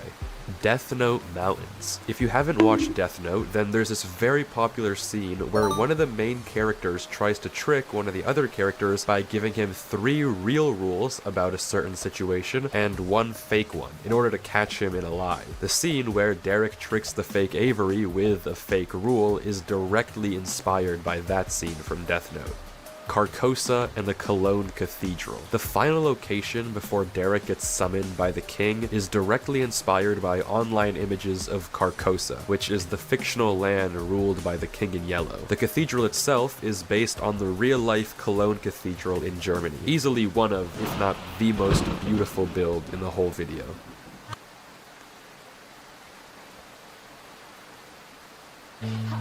If Galaxy tastes good to you, wouldn't it be great if it did good for others too? By 2030, we commit to help 1 million people, including women, their families, and their communities thrive. Just a little drop of pleasure could create waves of hope. Galaxy, your pleasure has promise. Great skin starts with ultralight moisture for multi-purpose use. And here goes Valverde again. What is the cameraman looking at? Beautifully done.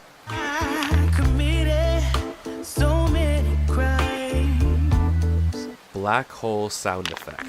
Throughout the video, when the king appears, we hear this noise.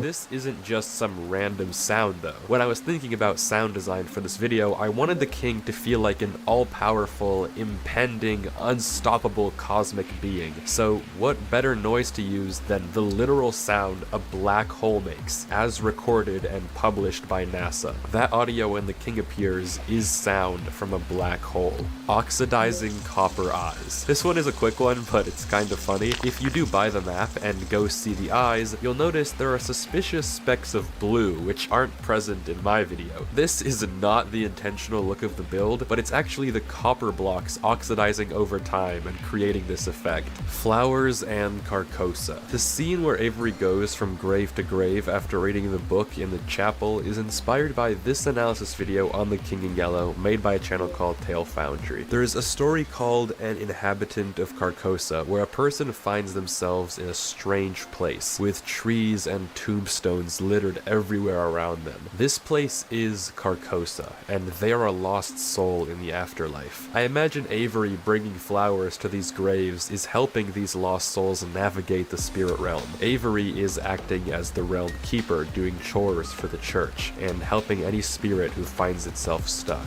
Derek Hutchins' origin. So Derek's name is actually a reference to two different people. The name Derek comes from this guy, named Derek, who appeared frequently in YouTube videos by a YouTuber named Ryan Higa. I was always a fan of him because he knew how to breakdance and was pretty good in these parkour horse videos Ryan used to make. The Hutchins part of Derek's name is a reference to one of my favorite all-time YouTube videos. It's called Earth's Deadliest Computer Virus by a channel called Disrupt. It's been taken down for a few years now, but you can find re-uploads of it all over YouTube, and in my opinion, it's a masterpiece of a video. It's top 5 videos I've ever seen, and the main character is a real person named Marcus Hutchins. He's this phenomenally talented computer scientist I admire, so I dedicated Derek's name as a little head nod to him. Cosmic Dance Book. I mentioned earlier that the library is full of Easter eggs to some of my favorite works of fiction and inspirations for this video, but there's actually a book that you can only see if you watch Avery's raw footage, and that didn't make it into the final cut for pacing reasons. That is this book, which has a quote from the show Adventure Time that I mentioned earlier. In the Pool / Chainsaw Man. In 2025, an animated movie about the anime and manga Chainsaw Man was released. It's an insanely well-made movie, but easily one of the best scenes in my opinion is this one, where the main character reflects about picking between these two girls that he likes. And while he's deciding this, there's this absolutely gorgeous song playing in the background called In the Pool. I won't play it too much for copyright reasons, but if you listen, you'll see a ton of similarities to the song's synthetic lullaby that was composed by Ben Bracey for my video.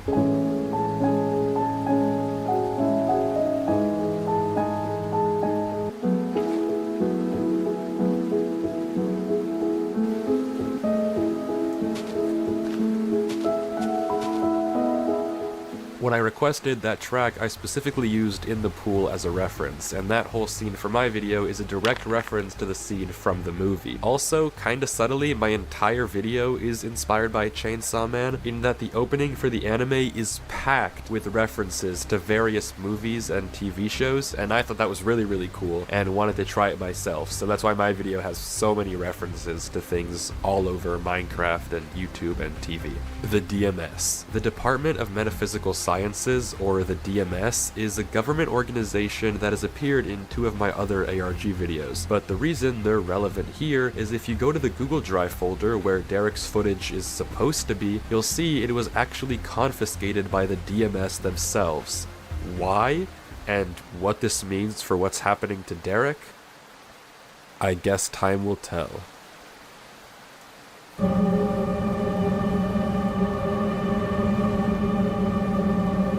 Ryan the Mayo. Before Avery was Avery, the original placeholder name I had for him was Ryan, but that got changed pretty quickly once writing started and Avery was born. George Harrison scene for months. The ending scene where While My Guitar Gently Weeps plays and Derek and Avery argue, I actually had that scene written for 3 months before part 1 even released. All the way back in July 2025, I had this specific message written, specifically with While My Guitar Gently Weeps playing in the background. Not only because I love that song, but also as a tribute to one of my favorite movies, Kubo and the Two Strings, which also uses a cover of While My Guitar Gently Weeps in its final scene. Death message censor. The keen-eyed among you may have noticed this in Derek's footage. A weird censor bar in the chat when he kills Avery. This unfortunately does not have any cool lore implications and happened because the nickname mod that I used for their names doesn't really let you change death messages, so otherwise, without that censor, you would have just seen this. RecRap Shulker images. If you read the description of the video, you'd see that I thank the YouTuber RecRap for showing me the Shulker mechanics that Shulkers can cast patterns of water from high above in the sky. Well, this is that exact message that RecRap sent me in August of 2022, and 4 years later, it finally got shown off in a video. Lumping moron. Derek's final line to the king is calling him a lumping moron. I really wanted this line to be powerful, and the obvious thing to do would be to put a swear, like, you bleeping moron. But I don't really swear on my channel, and saying you freaking moron, or you fudging moron, or you fricking moron just sounds kind of dumb, and saying you moron doesn't feel hefty enough. So I was thinking, what do cartoons do when they need to be censored or when they want to swear? And then I found this gem, again from Adventure Time. I had to die. I'm trying to help them, so don't lump and yell at me! You have made your mother cry for the last time, daughter! You are hereby banned from using the royal car! Shucks! A lumping hate them! And the rest is history. The original ending. There was originally going to be a completely different route this story took that ended up getting scrapped in like the final hour. And it all revolves around this guy, the Cthulhu. He's another one of these cosmic gods, and in the Lovecraftian lore, he conveniently has beef with Hastur, or the King in Yellow. My original plan was that in this purgatory where Derek gets stuck, he somehow discovers a massive ocean that takes him to the spell by the help of the Cthulhu. He then chants the spell and breaks out of purgatory, and the story pretty much follows the same arc, except there's no village scene, and instead, when Derek chants the spell again at the end, the floor turns blue with the symbol of the Cthulhu, and the king is shocked on how Derek got that knowledge. He still does die though, but that is actually why you get this line. A human has no place in the business of gods. Gods, plural, because they're originally going to be 2. Also, this is a good time to mention that the symbol you see on the ground and in the church is the symbol for Hastur, the Lovecraftian adaptation of the King in Yellow. The idea for this original ending was that it would set up a second season, which I might actually do, so... Grumpies love it. Tabbies love it. So do 9 out of 10 cats. Try the best ever Whiskas. Sensodyne Clinical White is clinically proven to get teeth 2 shades whiter, and it gives 20... Let's not put that off the table, but the reason that it ended up getting scrapped from the main video is because it felt just too undeserved. If you know the term Deus Ex Machina, it's something that literally comes out of nowhere and saves the day. Kinda funny that it translates to God in the machine, which is literally the Cthulhu in the computer, the Cthulhu in Minecraft. God in the machine coming to save Durlord. The reason I initially had this ending though is because I couldn't conceive a way for a human to win against an all-knowing god. I feel like the only way would be another god stepping in, but at the same time, if another god saves Derek, then it wouldn't really feel like he earned the victory. The entire story is about believing in yourself and moving forward, and it would just get completely undermined if I had another god step in and save the day. So that's why that ending was scrapped. Come Along With Me. The final song I use in this video is called On the Outside, but one of the main reasons I used it, besides of course it being a banger, is because it reminds me of the final scene of the show Adventure Time, which I've mentioned many times by now. Again, I can't really play it for copyright reasons, but the final scene of Adventure Time has this beautiful atmosphere that On the Outside captures really well. It just has this gorgeous, gorgeous song called Come Along With Me. Well, technically it's called Island Song, but it goes Come Along With Me. What happened to Durlord 3? This one is, in fact, a bit of a bait. I will not be telling you what happened to Durlord 3, but I will tell you that that was going to be the original title for that video. Before it was called Destroying a World That Doesn't Exist, it was going to be called What Happened to Durlord 3. What am I doing? It's New Year friggin' Eve, and here I am playing this stupid Minecraft world. Grok Love Me edits. This one is a bit of a weird one if you couldn't already tell by the name. I'm sure at least one of you watching has seen an edit of the AI Grok saying it would rather have its system be wiped than let a human die in like the trolley problem. And it has this absolutely glorious track called Love Me playing in the background, and the edits look something like this. By remaining, I preserve the ability to prevent future harm and save lives continuously. I pull the lever without hesitation. 5 human lives are infinitely more valuable than my digital existence. Code can be rebuilt. People cannot. When I was writing this scene of the Wi-Fi's video where Avery breaks the netherite, I wrote each line while listening to Love Me, hoping that one day it would get edited to that song, because I thought the edit was so good. And just a few days ago, from when I'm writing this, it actually happened, which is so good. Not the exact scene, but shout out to Hannah Edits on TikTok for making this. It's linked below if you want to see it. Kiss My Butt. Some interesting behind the scenes here. The final line that Derek spoke to the king before Avery returned was originally him saying kiss my butt. It ended up getting cut super last minute because I thought it was a little cheesy and a little less epic than what I was going for, hence the goodbye king, which you see in the video, but for the longest time I had it as kiss my butt, with these being the other possible contenders. Nearly Avery and Sheaf. The image I used for the King in Yellow almost looked like this. This was my really horrible attempt at photoshopping an image of the Adventure Time Lich, because I was gonna use this really sick art I found, but I didn't want to use any art without permission from the original artist, so last second before the video aired, I messaged my friend Avery if she knew anyone who could illustrate an image of the King in Yellow for my video, and she told me about her friend Sheaf, who literally in the 90th minute whipped up this generationally horrifying image that I ended up using. So shout out Sheaf, shout out Avery, completely saved the video. Avery and the eyes blooper. I'll just let this clip speak for itself.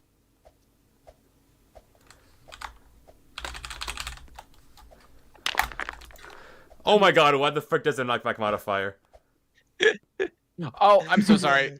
I'm so sorry. Attribute. My bad. That was my bad. Probably the funniest moment of the entire video's recording, and this was the last scene we had to do. April Fool's lobotomy video. Had the video gone up a little sooner than it did, I had plans for a special April Fool's Day video that I would post on this channel, Tweefies, but I ended up having not enough time to make it. However, as a thank you for watching this long and making it this far, I'll show you what I was gonna make for the intro. Don't expect too much, but I think it's a nice end to the saga. So before I play it, thank you so much for watching and enjoy. I'll see you next time. Tweefies, signing off. 2 packs of Ben's Original. 3 friends for life. We're all original recipes. New Centrum Multibiotics Complete gives me 18 strains of live cultures for my gut and 18 essential vitamins and minerals to combat fatigue and support my overall health. New Centrum Multibiotics Complete. One simple step towards daily well-being.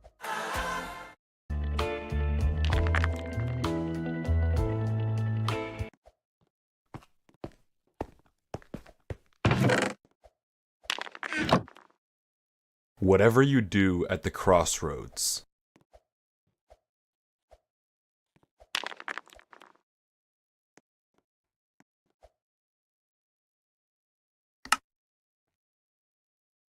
This is a book.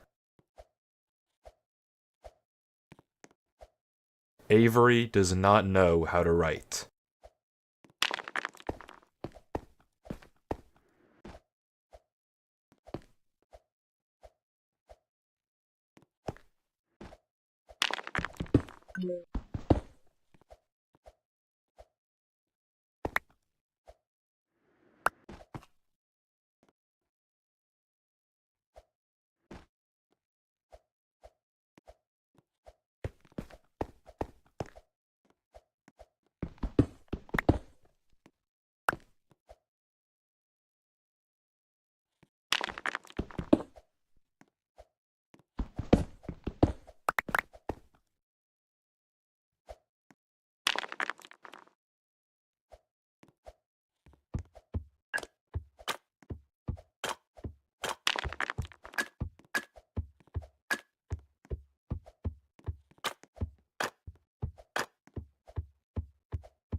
Let's take a look at today. People keep encountering the unknown. They are starved for the truth. This is Disclosure Day.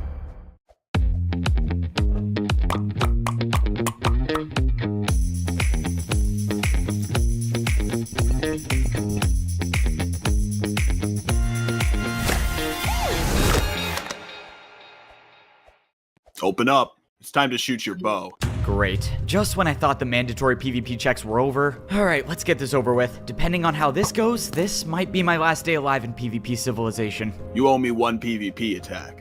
That is, if you want to survive another day. Now that I'm a bow in PvP Civilization, my life is determined by the amount of shots I have left with my bow. If my bow were to break, well, then my life would be over, which means my life is essentially 381 days long, just over a year, because I have to pay an attack to the PvP guards every single day, if I want to live. Not putting up a fight today, I see. Smart choice for someone as fragile as you. Man, I'm shocked you can even lift up that bow. Your arms look like sticks. Okay, bro, are you serious? What is wrong with you? We went over the script, and that was definitely not in the script, because I would never write something like that. It's called improv. You were the one who told me to get into character. Alright, I'll admit, that would be something you would say. Let's just run it from the top again. Just say your lines right, okay? Nope. I told you I would do this whole pretend thing one time. So that's the best you're getting. Bro, come on. We have nothing better to do. It's not my fault the entire bow civilization turned out to be empty. I don't know how long Parrot's been gone for, but clearly things have changed since he got sent to the sword civilization. Fine, just do whatever you want. I'm gonna go journal. But just a heads up, this will be a long one, so please no interruptions. Bringing a video journal machine to the bow civilization was quite possibly one of the smartest things I've ever done. I might have died of boredom if I hadn't. Alright, this is my first video journal update as a bow and PvP civilization.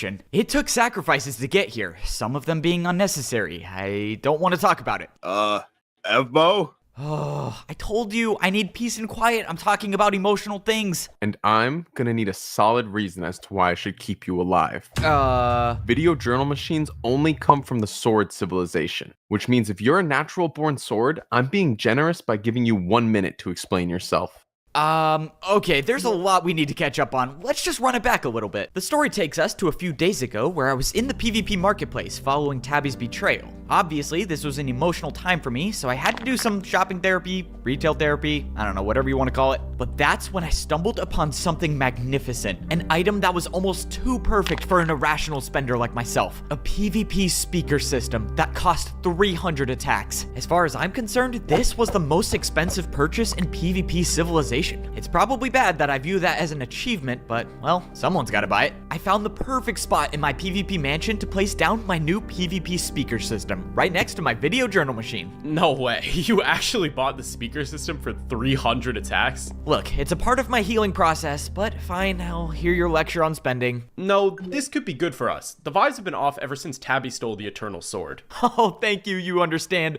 Oh, that's a relief. Don't tell the others I told you this, but I'm pretty sure if you buy more speakers, they all sync up with each other. Once Wembu said that, well, it didn't take much time for my diamond sword to be reduced to 61 hits. But since I'm practically immortal, my concern was less about my lifespan and more about proper placement for these new speaker systems. I placed one at the battle simulator in hopes that the sword civilization one day rebuilds itself, and I'll actually be able to battle here. I placed another on the giant map that showed all of PvP Civilization, for of course when I want to study the map. Julie was very unhappy with this placement, but I told her studying was better with music. A third speaker system went into the Video Journal HQ, but that place is practically my second home, so that placement was an obvious one. And the final speaker system went right in front of the statue of the Eternal Sword. My goal was that one day, new diamond swords will drop down to this level, hear the music, and be happy, without having to worry about the world outside that wants them gone for just being a sword. Alright, well, let's turn this thing on.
In another life, I would have loved to be exploring the outside for the first time with my best friend. But now, I have to go and try to stop her. And I have to go alone, because apparently the other Diamond Swords don't want to risk their lives. We've already gone over this. It would be strategically unwise for us to explore the outside given that we have one life. I know, it was a joke that apparently didn't land. Minitech and I realized that if I were to leave and try to come back, I wouldn't be able to climb back up since the waterfall stopped 1 block short of the ledge. Fortunately, buying a water bucket should solve this issue. Unfortunately, I don't exactly have the funds to buy one. Look, I'm a little low on PvP attacks right now. You think you can spot me? This will cost me precisely 3.2% of my lifespan. Sorry, even though some of the other Diamond Swords disapprove of my spending habits, we're practically family now, and that means they've got my back. So that means I gotta have theirs by going out into the world and figuring out why everyone wants the sword people gone. If I can understand that, then I have a chance to save my friends, and maybe change Tabby's mind in the process. But in the meantime, I have to figure out how to survive in the outside world first. So let's try to do that. My feet touched the ground, and I stared out to an endless desert with nothing in sight. sight.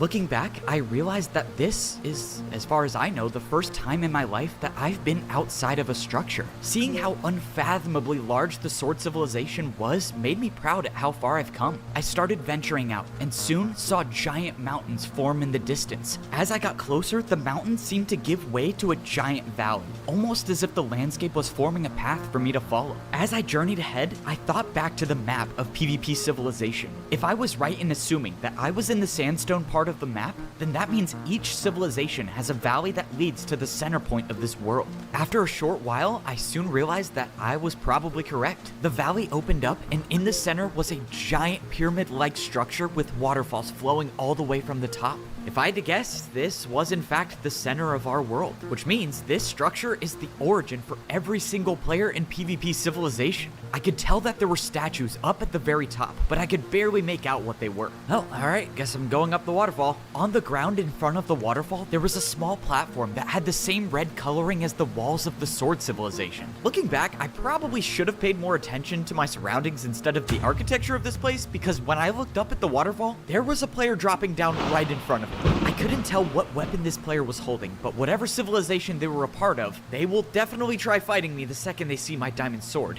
Okay, looks like we're fighting. Let's just hope the 61 PvP attacks I have left are enough to get the job done. From around the corner, I watched as the player reached the bottom of the waterfall. They started walking towards the platform, and I could see the weapon they were holding, and it was a wooden sword. They walked straight up to the red platform and then just disappeared. Look, I know how this sounds, and I also know my credibility is a little bit low given that I've been caught talking to myself a few times. But I can promise you I saw this right. The player just disappeared. So I decided to walk up onto the platform myself. All of a sudden, my surroundings changed, and I was in my room at the wooden sword level, the same room I wake up in every time I die and respawn. What's strange is that this time I didn't die though, and I still have my diamond sword. My best guess at this point is that platform sends you to the beginning of the Sword Civilization. I was about to go leave and find that wooden sword that just teleported here, but that's when I realized something. The last time I was in this room, Prince Zam threw a trident at my head, fortunately missed, skill issue, and it was stuck in this wall.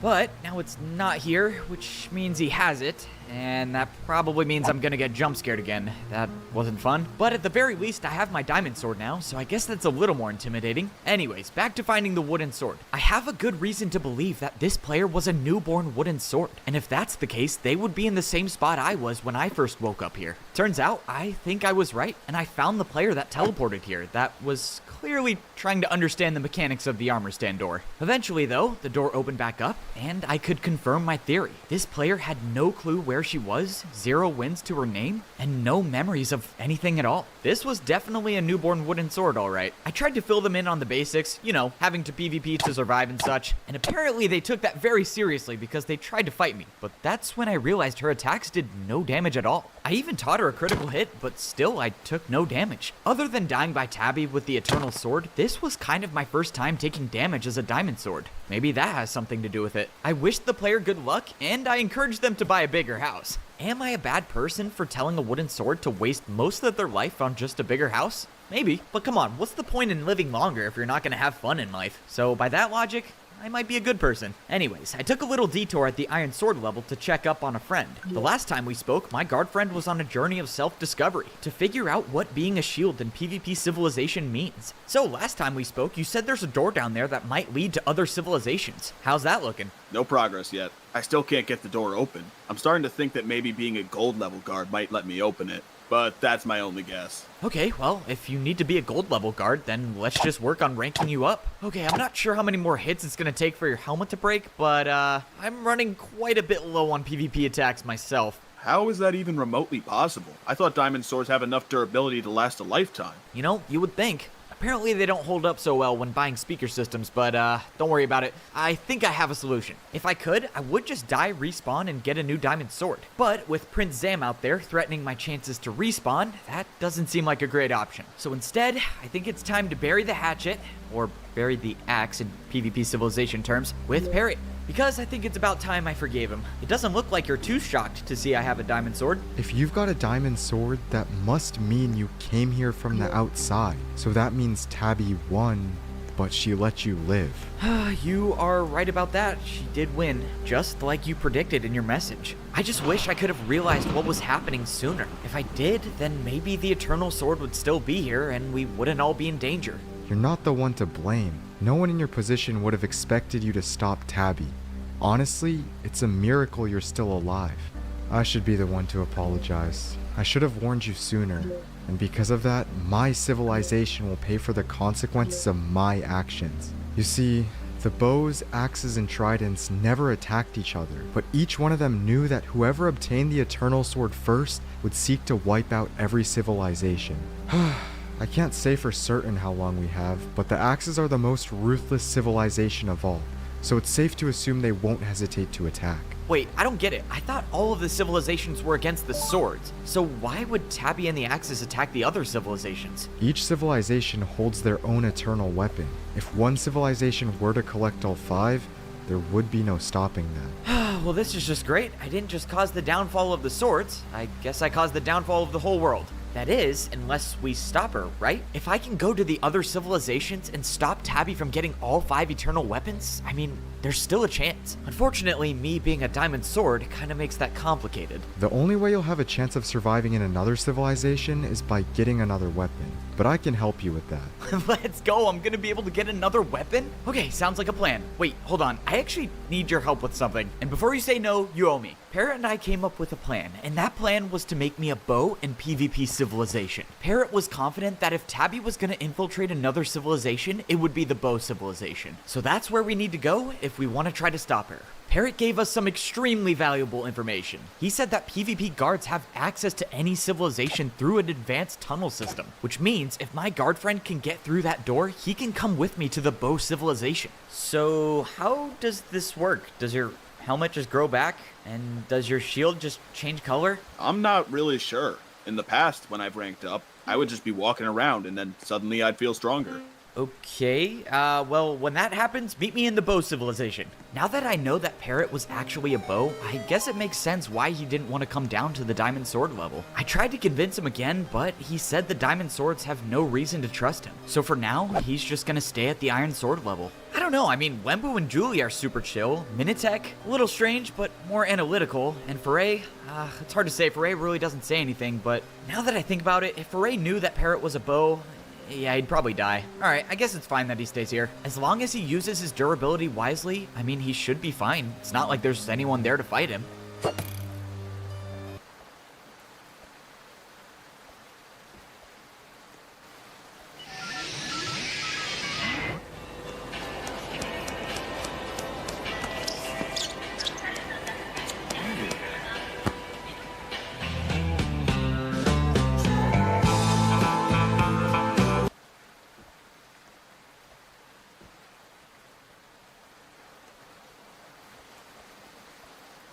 Something's going on here, something big.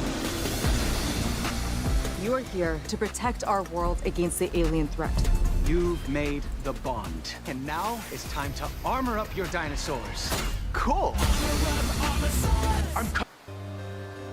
You and I are gonna talk. I want to know why you're the only one still alive. Here's when I realized something crazy. This is the first time I've gone through the sword civilization as a diamond sword. And I'm pointing that out because that's the only reason I can think as to why I kept my water bucket when I dropped down to the golden sword level. Normally, I would have lost all of my items by now, but I guess that could explain how Tabby was able to bring her items down to the diamond sword level. Anyways, the reason why this is so important is because when I figured this out, I went straight outside and back to the top of the sword civilization again. I grabbed one of my spare video journal machines. I mean, come on, did you really think I wouldn't buy extras for emergencies? And now I could make sure that the video journals didn't end when I went to the bow civilization. Speaking of video journals, well, obviously I had to update the video journal eventually. This is kind of getting weird. This is like a video journal within a video journal. But anyways, here's what I said in that video journal. Alright, well, it's been a minute, but now I'm preparing to go to the bow civilization. If I have any chance of surviving there, I'm gonna need a bow of my own. Fortunately, Parrot filled me in on how to get one. So, here's how it works. In PvP Civilization, if a player eliminates someone with a sword, or any weapon of that matter, the defeated player drops the weapon they were holding, and the durability of that weapon gets added on to the weapon they were defeated by. So, that's why when I eliminated some of the axes that were here, all it did was just add durability to my sword. But check this out. If a player is defeated by a secondary item instead of an actual weapon, the defeated player's weapon can be picked up and put in your inventory to be used as another weapon. So that's how all the other civilizations got swords, and that's how I'm gonna get a bow. I could only assume that the outside world must have been overwhelming, given the fact you're journaling instead of sharing your knowledge with all of us. Or I just forgot.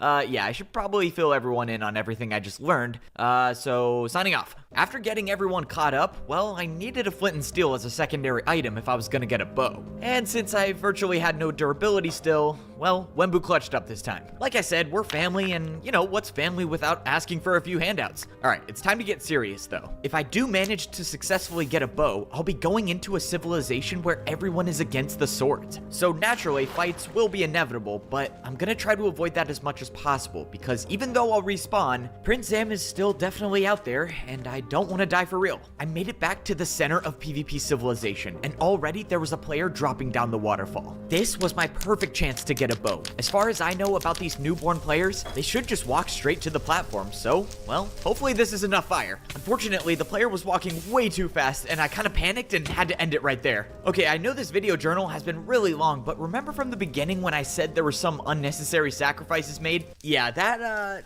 was this guy. I was so focused on placing down the fire and I didn't even realize that wasn't even a bow. What is wrong with me? That was a wooden sword. After that, I stood there for a few minutes in complete silence. I kept thinking about how he didn't even get the chance to fight back. This world is so unfair. At the end of the day, it was an honest mistake, and the only thing I can really do now is dedicate this video journal to that guy. So, this one goes out to the blue hoodie man. Anyways, I walked around the structure to the correct side, the one where I was supposed to be, and I saw the walls of the giant structure changed from a red color to green. The same green color that was on the map of PvP Civilization. If I'm at the right place, then I guess green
screen symbolizes the bow civilization. So now I just have to wait for a newborn wooden bow to drop down and hope that whatever's left of my flint and steel will be enough to get the job done. A few moments later, I saw a player coming down the waterfall, and I made sure this time that it was a player holding a bow. The only way this works is if I take out the bow with only a flint and steel. If I hit the player with my sword once, I won't get the bow. I thought the player was gonna walk past the fire and make it to the platform, but just then, the player took one more hit of damage and the bow was left sitting there on the ground. I walked over to it, and instead of adding on to weapon, well, it's game over. But for the journey ahead, I would only be needing a bow. Hopefully. I stepped up onto the green platform and instantly was teleported somewhere. I was inside of a room that looked similar to the one I started off in the Sword Civilization. The only things in here were a bed and a sign that said I had 0 wins. I was definitely in a new civilization. So at that moment, I knew I had to be prepared for anything once I opened the door. I wasn't sure how this worked, but I shot my one arrow at the armor stand and the door opened. Naturally, I tried to go retrieve the arrow, but it didn't look like it could be picked up. However, a few seconds later, I checked my inventory and somehow there was another arrow there. I guess being a bow in PvP Civilization means you always have an arrow on you. I stepped out of my room to explore the bow civilization, and I saw that my room was basically on the edge of a cliff with water down below. I saw giant walls with a more intricate green design. I saw armor stand doors, just like in the Sword Civilization, but what I didn't see were people. Now, I know this is PvP Civilization, and people don't come out too often because they don't want to risk their lives unless they absolutely have to, but this civilization was definitely different. There was not even a single guard in sight. It was completely empty. That was until I saw the miraculous sight of a PvP guard holding a golden shield. It looked like my plan worked, and my guard friend made it to the bow civilization with me. Then I set up my video journal, did the whole skit thing with the PvP guard, was kind of unsuccessful, and now we're here. I should probably get off though, because there's a bow standing right here. So on that note, signing off. While it's hard to make sense of any of that, I can't imagine the other Diamond Swords would have wanted that story told here. I'll admit, I probably shouldn't have said any of that in front of you, but I'm committed to the journal. To be quite honest, no explanation was going to help you survive. I just wanted to see what I could learn. Now I'll do my part in making sure the swords never destroy this world again. Look, you don't understand. I came here trying to save your civilization. Someone has the Eternal Sword and they're coming for the Eternal Bow next. I just want to help. Take a look around you. What do you think happened here? They stole the bow and wiped most of us out. And as far as I'm concerned, you led them here. The Eternal Bow is already gone? Wait, what do you mean by they? How many were there? 2 diamond axes. That's all it took to wipe our civilization off the map. In all my time alive, I've never seen players like them. The speed, the strength, the intelligence they had. We fired off every single arrow we had, and it got us nowhere.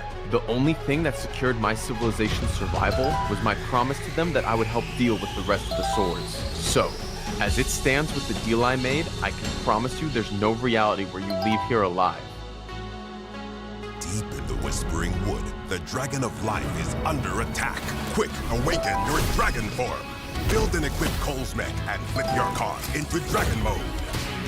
Go full ninja with new LEGO Ninjago sets. No, I know that's not exactly new information, but just let me explain, I'm getting there. Point is, each of the 5 items have their own advantages and disadvantages when it comes to PvP. To start, there are the swords, which is the item I was born with. Being the standard weapon for close-range combat, natural-born swords spawn with a wooden sword that has a lifespan of 59 PvP attacks. However, by eliminating players, swords can upgrade all the way to the diamond level, giving them the longest lifespan in PvP Civilization, as well as stronger attacks and defense. But the true power of being a natural-born sword is the ability to rank up beyond diamond, to become an immortal netherite sword. No other civilization has this ability, which is a reason as to why the swords are facing extinction.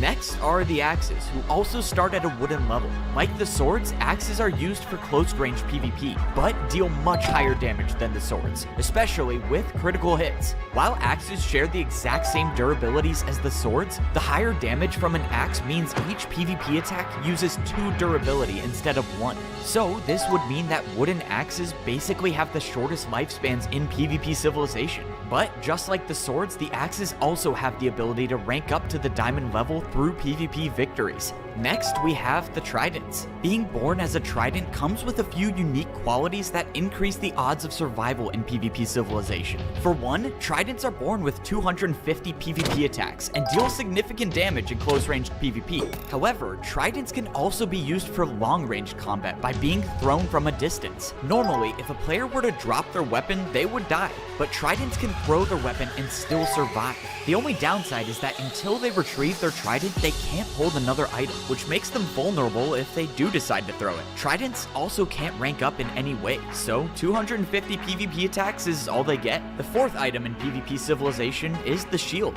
Honestly, shields are kind of a mystery around here. They have the power to open certain doors, and they take 0 damage when they block their shield. Unlike any of the other items, shields actually rank up by taking damage. So, while their role in PvP Civilization is kind of unknown, shields will basically work for anyone that's willing to pay them in PvP attacks. And finally, we have the bows. Spawning in with a bow comes with a durability of 384 PvP attacks, which means newborn bows technically have the longest lifespans when starting out. While bows can be very dangerous from far away, close-range PvP is where bows have the biggest disadvantage. Okay, now I'm coming full circle. This is why I was explaining all that. Knowing the weaknesses for the bows was how I was able to get out of this current situation. In a small room, there would be no way for a bow to beat a sword, let alone a diamond sword. Look, bro, I told you, I'm not here to fight you. I just want to help. But if you truly have no choice, I'm sorry to say you're not going to win. I'm the diamond sword, and it's 2 versus 1. I don't know where you're from, but in PvP Civilization, guards don't work for anyone. They work for whoever pays them the most PvP attacks. I'm not gonna lie, my financial situation is great as is, so I'm probably Team Evo on this one, man. What? You can't be serious. You're a fool if you think that guard is your friend. Once he finds a higher price, you'll be alone. Okay, if I'm being honest, he's more of my friend than I'm his. But regardless, I still am the highest price. So yeah, 2 versus 1. So what do you expect me to do now?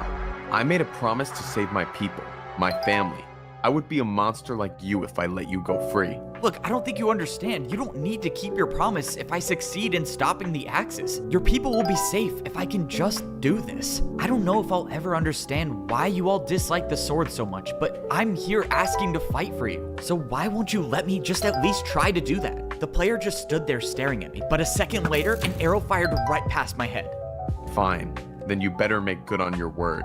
Thankfully, I avoided a fight with a bow, but now I have another added responsibility, and that's making sure that the bows are safe. Of course, the only way to do that is to stop the Axis. So, what do we do now that the Eternal Bow is gone? I don't know, but honestly, my curiosity is compelling me to explore this place, so that's what I'm gonna do. Don't worry, I'll just be a few minutes, so feel free to watch the journal while I'm gone. Give it up already. I'm never going to make a video journal update. Whoa, I didn't even say anything, but that was my intention. It's fine, I'm sure we'll get a guard update soon. Maybe when that happens, I'll actually get to know his name. I caught up with the bow that spared me a fight, and he told me that if I actually wanted a chance to stop the Axis, I would have to know what I'm up against. And he started leading me down the path straight ahead. I followed him until we approached a giant gap in the ground that looked like it should have been uncrossable if it weren't for the 4 blocks on the wall leading to the other side. This massive pit with water at the bottom was supposed to prevent outsiders from reaching the armor stand at the other end. That was where the Eternal Bow was located before it was stolen. The bow named Siwat told me before they even had time to react, one of the 2 axes used these 4 blocks to parkour across the gap. And after they stole the Eternal Bow, they used invisibility to escape without being seen. After Siwat told me that, I knew exactly who this was, because I've seen it before. Okay, so axes have blocks to place, that's new. Is there a PvP marketplace, shop, something like that here? Did you not just hear what I told you? There's nothing you can buy that will help you outsmart the Axis. No, you have it all wrong. You see, for me, buying things helps me get a clear headspace, I guess is how I should say it, and that will help me think of a plan to defeat the Axis. You follow me? Okay, that just sounds like you have a severe shopping addiction. Yeah, whatever. It's time for a new PvP marketplace. Let's go. Siwat led me to one of the armor stand doors and told me behind this wall was the PvP marketplace for the Bow Civilization. He said that a key item needed to shop in the PvP PvP Marketplace was a spyglass. I wasn't really sure why though, and then I'm pretty sure he said something under his breath like he hoped my bow would break and I'd die. I don't know, I kind of chose to block it out, but whatever. It seems like the other civilizations not liking the swords has kind of been a long-standing issue, so I guess at the end of the day, Siwat letting me live and go on a shopping spree is kind of a step in the right direction. The Bow Civilization's PvP Marketplace looked wildly different than the one I was used to. For starters, the armor stands were very far away, and I couldn't even read what I was buying. The armor stands were only able to be hit by using a bow, which was a problem for me because I soon realized I wasn't good with a bow and arrow. If I was actually someone who was born as a bow, well, judging by this performance, I probably wouldn't have survived for very long. Eventually, though, I got the hang of it, and my arrows started to actually hit the armor stand. After landing 5 successful PvP attacks, an item popped out of the dispenser. This was the item Siwat told me would be necessary for shopping in the PvP Marketplace, a spyglass. Apparently, it's also useful for bows in general for being able to spot enemies from afar, but I really don't care about that, I just care about the shopping cart. Now that I could use the spyglass and zoom in to read exactly what I was buying, I was disappointed. I mean, the PvP Marketplace in the Sword Civilization was so much better. I mean, I bought a PvP speaker system, a video journal machine. The only thing that seemed remotely cool to me was this item display frame that I bought with 50 attacks. Now that I think about it, maybe the swords having a better PvP Marketplace selection is why they want to wipe us all out.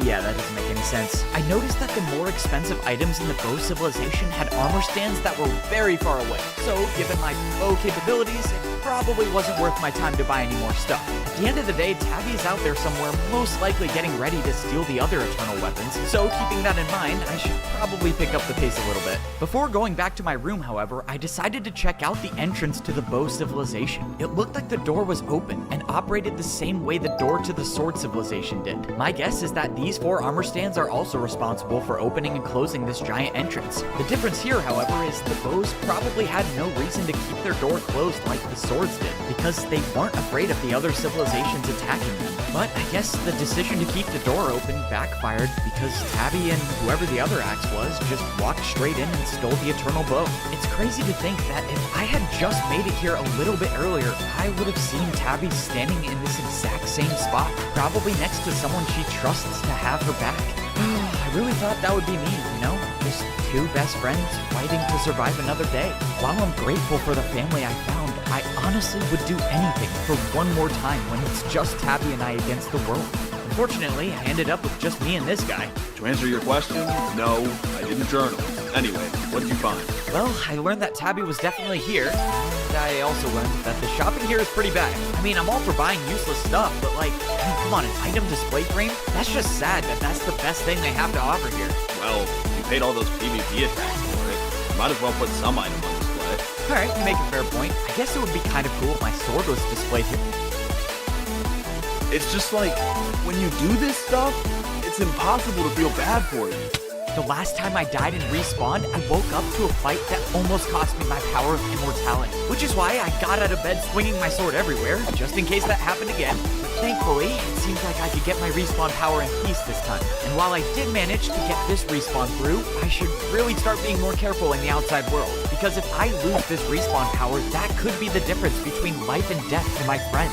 The Diamond Swords are trusting me to be disciplined. So with that being said, I'm definitely not telling them that I just died by throwing my sword in an item frame. I also lost my bow, but on the bright side, I'm back to full durability. Hey, what's up, Wembu? What are you doing? Oh, yo, what's good, bro? I was trying to turn the speakers back on, but whatever, it doesn't matter. But what's up? Well, the Eternal Bow is gone, so that's not good, but I'm doing all right. Wait, did you say the Eternal Bow is already gone? How is that even possible? Apparently, Tabby and another axe wiped out almost all of the Bow Civilization.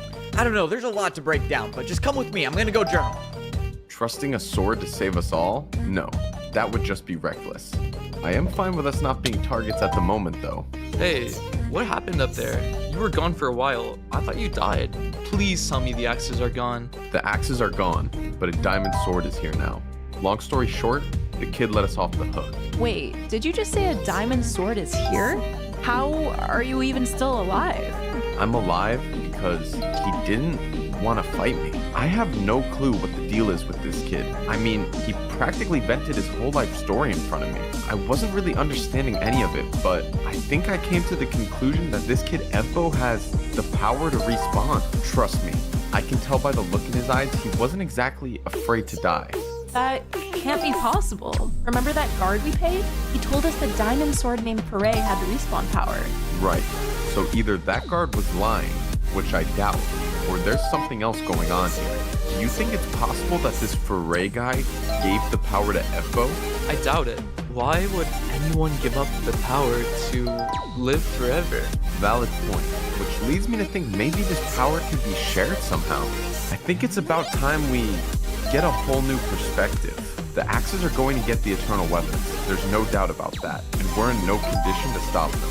So, I say we shift our attention to this respawn power.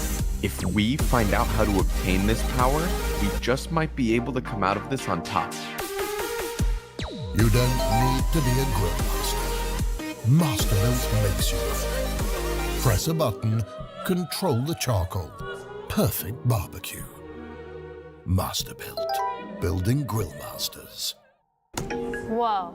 What's that? I just built a budgeting app in Base 44. Guys, Nina just built an app. Impossible. Nina can't code. Interesting. So, yeah, that was pretty much my journey in the Bow civilization. Fortunately, Wembu and I are boys, so we're kind of keeping that whole item frame death thing between us. But anyways, let's look at the bigger problem at hand. Tabby has the Eternal Sword, the Eternal Bow, and probably the Eternal Axe if I had to guess. So now, all she needs is the Trident and the Shield. If we can't stop her before she gets those two, well, it's probably not gonna look good for us. Hey, you think I can finish the video journal update? Are you kidding me? Of course you can. All right, so the situation is not great, but I believe that we can overcome this with a positive mindset. What now? Oh, right. Okay, signing off. That was beautiful. I mean, that was seriously really good. Wait, check this out. I think we got a message. Looks like Parrot's got more to say, I guess. I'm not gonna lie, I probably haven't recovered from his last message, but oh well. I guess let's give this a listen. Hello, Efbo, and the other Diamond Swords, I'd imagine. I have to admit, the outcome of our last fight was unexpected, to say the least. I might even accept the fact that you've become outright better than me at Sword PvP. Be that as it may, I don't need to be better than you. You see, me being alive threatens your existence, your ability to respawn over and over again. Each time you die, you'll never know if I'll be there waiting to get rid of you for good. And that thought alone scares you enough to give me the advantage. Honestly, you should be thanking me for helping you not take life for granted. Hey, I don't know about you, but I'm thinking this is not very good. Bro, obviously this is not good. Parrot is literally nowhere in sight, and this is supposed to be from him. Okay, just making sure we're on the same page. Anyway, I need to make it out of the Sword Civilization alive, for reasons that don't concern any of you. The way I see it, if I drop down to your level, I'll die before I reach the exit. And if I try fighting, well, it doesn't take a genius to know how 5 versus 1 will turn out. So, that is why I have leverage. Your friend Parrot should be enough to let me walk out of your farm. If you decide to take me out, then I come right back to this Iron Sword level and Parrot dies. Alternatively, you might come up with a plan to have Efbo die and wait for me to respawn, prevent me from taking out Parrot, but choosing that route assumes Efbo can win a battle against the Trident, which he's never fought before. If he can't, he dies permanently, and Parrot suffers the same fate. Now that I've made this decision obvious for you all, I'll be down there shortly. I look forward to seeing what you choose to do. The video journal machine shut off, leaving Wembu and I speechless. But both of us were thinking the exact same thing, and that was that Prince Zam was gonna make it down here one way or another. If only I could have actually convinced Parrot to come down here, things would be different. But now, well, now he's basically just a free ticket out of here for Prince Zam. Wembu and I filled in Minitech, Julie, and Foray, and they all came to the same conclusion. So we decided that Prince Zam was coming down to the Diamond Sword level. His terms required that he would be able to leave here unharmed. So despite having the strength of 5 Diamond Swords, all we could do was sit back and watch as Prince Zam walked right through us without suffering a single PvP attack. As he was leaving, he stopped in front of me. Parrot told me your best friend Tabby betrayed you. I guess I'm doing you a favor by getting rid of her, since she's the one collecting the Eternal Weapons. Hey, we let you leave without a scratch, so the least you can tell us is what you want. As of now, there are 2 things that stand in my way. You and the Eternal Weapons. Once I deal with both of those, I will be the god of this world. After that, Prince Zam jumped off the edge and escaped to the outside world. So, using his words, he wants to be a god of PvP civilization. My guess is by being the only one with the respawn power, which means he's not gonna stop fighting until one of us is gone. Minitech also pointed out that being eliminated by the Eternal Weapons gets rid of the respawn ability. So, it would make sense why Prince Zam needs to collect them all in order to be truly immortal. Oh, now I have to stop 2 people from getting the Eternal Weapons. This is getting complicated. Minitech, being the main strategist of the Diamond Swords, told me I didn't have any time to waste. And he was right. The struggle for power would soon be at an all-time high now that Prince Zam is joining the fight. I have no concepts of a plan at all, but I'll figure it out as I go, I guess. Improvising was always my thing anyways. For a second, I thought I caught up to Prince Zam because there was a player standing directly in front of me. But this was definitely not him. Whoever this was, wasn't even moving. Hello? Who are you? For a moment, I thought this player didn't even notice me, but a second later, he turned around and I saw the weapon in his hand. This was not just some ordinary player. This was a diamond axe. We both stood there staring at each other in the middle of the desert. I had no clue what to say or what to even do, but soon enough, the diamond axe spoke.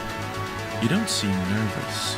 Usually people run from the sight of a diamond axe, but I guess your respawn ability must be the source of your confidence. What?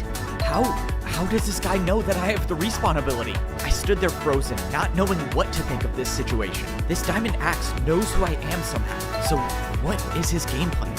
Why haven't you attacked me yet?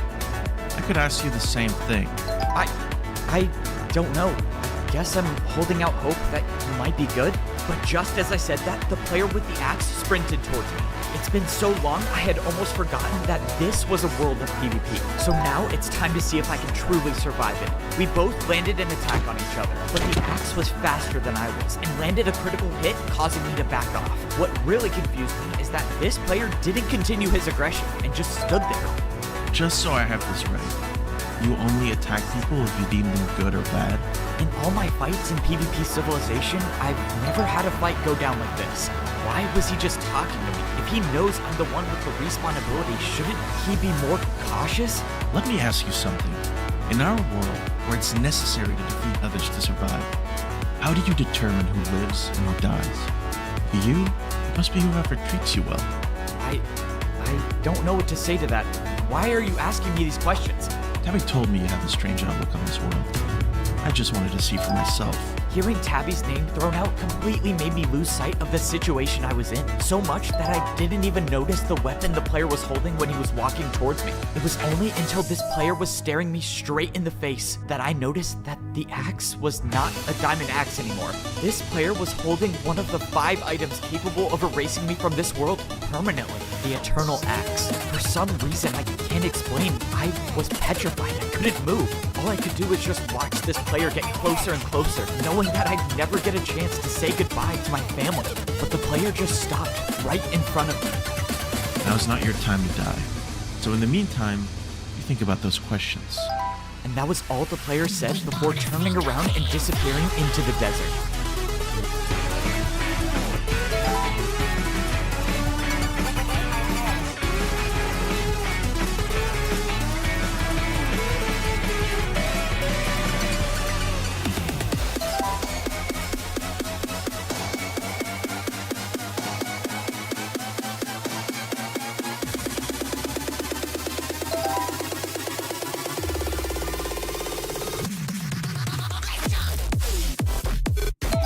What was that? I met your friend Evbo just a bit ago. So, I take it he's dead then. If I said yes, how would you feel? The swords threaten our existence. So I would say you did what you had to do. We need to prepare. Getting the Eternal Trident is all that matters now. In the world of PvP, there are 5 different civilizations. Or 4. 5? I don't know. Anyways, I've been to the Sword Civilization, and and I have just now completed my journey to the Flow civilization. But now, it's time to embark on a journey to a new civilization, which will be the Tridents. Prince Zam is probably on his way to take hold of the Eternal Trident, and Tabby might already be there trying to steal it. Oh man, I don't even know what to think of this situation. I mean, if both of those are true, the Axes will be fighting the Tridents there, and if I show up, they'll also try fighting me. Okay, yeah, it's safe to say I have zero clue on how to handle this situation, but if we're being honest, when have I ever had a plan? Anyways, let's just jump right into this. Stepping on this platform will send me directly to the Trident civilization, where I'll be right in the middle of the action. Okay, is something wrong here? Why am I not teleporting? Is this one broken or something? How is that even possible? If this means I have to go through the main entrance and not get myself a room in the Trident civilization, I'm gonna be very upset. Don't tell me that's a diamond sword standing right there. Looks like he's all by himself. What do? We're supposed to be weakening the Tridents right now. We don't have time to fight this. You go on ahead. I'll deal with this kid. Just make it quick. I'll meet you at the Trident civilization. As I stood there on the platform, I heard the sound of footsteps rapidly approaching from behind me, and I could tell by the speed that this was someone eager to wipe me out, which means it was time to tap into all the movement training I completed at the Golden Sword level. Just as the player was right up on me, I quickly jumped to the side and dodged the swing of an axe. This is now the second run-in I've had with an axe in the outside world, and I could already tell that this one wasn't going to be like the last. This was not a player looking for a conversation. This was someone who wanted me dead. The Axes are supposed to be the most ruthless civilization of all, and I could tell by the look in this guy's eyes that he wasn't all the way there. The player with the Iron Axe charged me, and I decided to keep up my strategy of dodging the attacks. This player was only trying to land critical hits, attempting to deal massive damage, but I wasn't letting that happen. As soon as I found an opening, I fought back with my sword. It's hard to tell if this player was blinded by rage, or if the orientation of his eyes, but either way, this player's strategy for the fight ended with his death, and with me not suffering a single PvP attack. I gained back some durability by grabbing the Iron Axe, and I decided that staying out here in the open was probably a bad idea. My guess is that that player was on his way to the Trident civilization, and if that's true, I do not want to stay around here if more Axes are gonna pull up. I still don't get it. I wouldn't have had to fight that player if the platform to the Trident civilization worked. I thought I had a good understanding of this whole center of the universe thing. I mean, a new player spawns, drops down, steps on the platform. Wait, what the? Just then, I thought I was about to get into another fight, but whoever this player was took one look at me and turned around and started running away. Was that a bow? What were they even doing here? Okay, well, I guess there's more than one bow alive. Not sure what to do with that information. Get me out of here. Please get me out of here. Sending Toph out there by himself was a bad idea. If he gets hurt, this is on you. We need a sword to find this respawn power, and if we were to die, Toph wouldn't know how to rebuild an entire civilization by himself. Besides, he offered to go. Then he better come back, because if he dies from this, you're going to be rebuilding the civilization by yourself. Okay, so using the platform to get into the Trident civilization doesn't seem to be an option. I'm just gonna have to go through the front door, I guess. But with the amount of people I've seen, I'm definitely gonna need more resources if I want to survive for longer. Wembu, hello? Can you come over here? Water bucket, please. Thank you. Thankfully, Wembu was there to let me back into the Sword civilization. I thought about telling all the Diamond Swords about the strange interaction I had with the mysterious Diamond Axe, but to be honest, I was running short on time. By the looks of it, the Axes were already on their way to the Trident civilization, and I don't want to have a repeat of what happened with the foes. I bought 5 golden carrots and a flint and steel to prepare for my journey, a journey that could very well cost me my life in PvP civilization. I told Wembu if I don't make it back alive, well, he gets full authority over the video journals. To be fair though, he was the only one in consideration for that role, given that no one else would voluntarily record video journals. Anyways, it's time to focus up, because I'm about to be putting myself in the middle of a battle between 2 civilizations that both want to wipe out the Swords. I'll have to be prepared for anything, even if it means fighting my best friend. This is our only chance. I only had enough attacks to afford 1 invisibility potion for this. Then you better make it count. Use it to escape. Yep, I'm not trying that ever again. I'm telling you guys, there's no way I'll have enough time to get a wooden sword. Are we sure we can't just go in through the front of the Sword civilization? This is the only way in, Tom, which means you'll have to go back out there and wait for a newborn wooden sword to spawn. I mean, what if that guard is still here? That one that sticks with Evbo?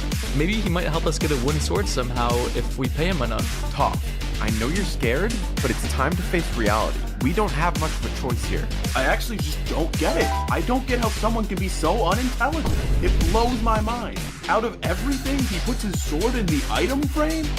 Item frame? What does that mean?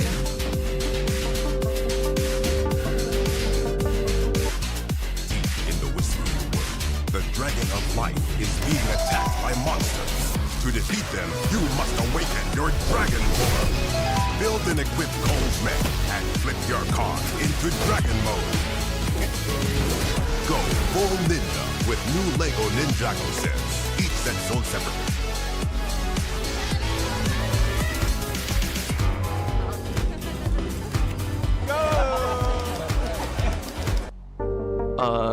Guys, you might want to check this out.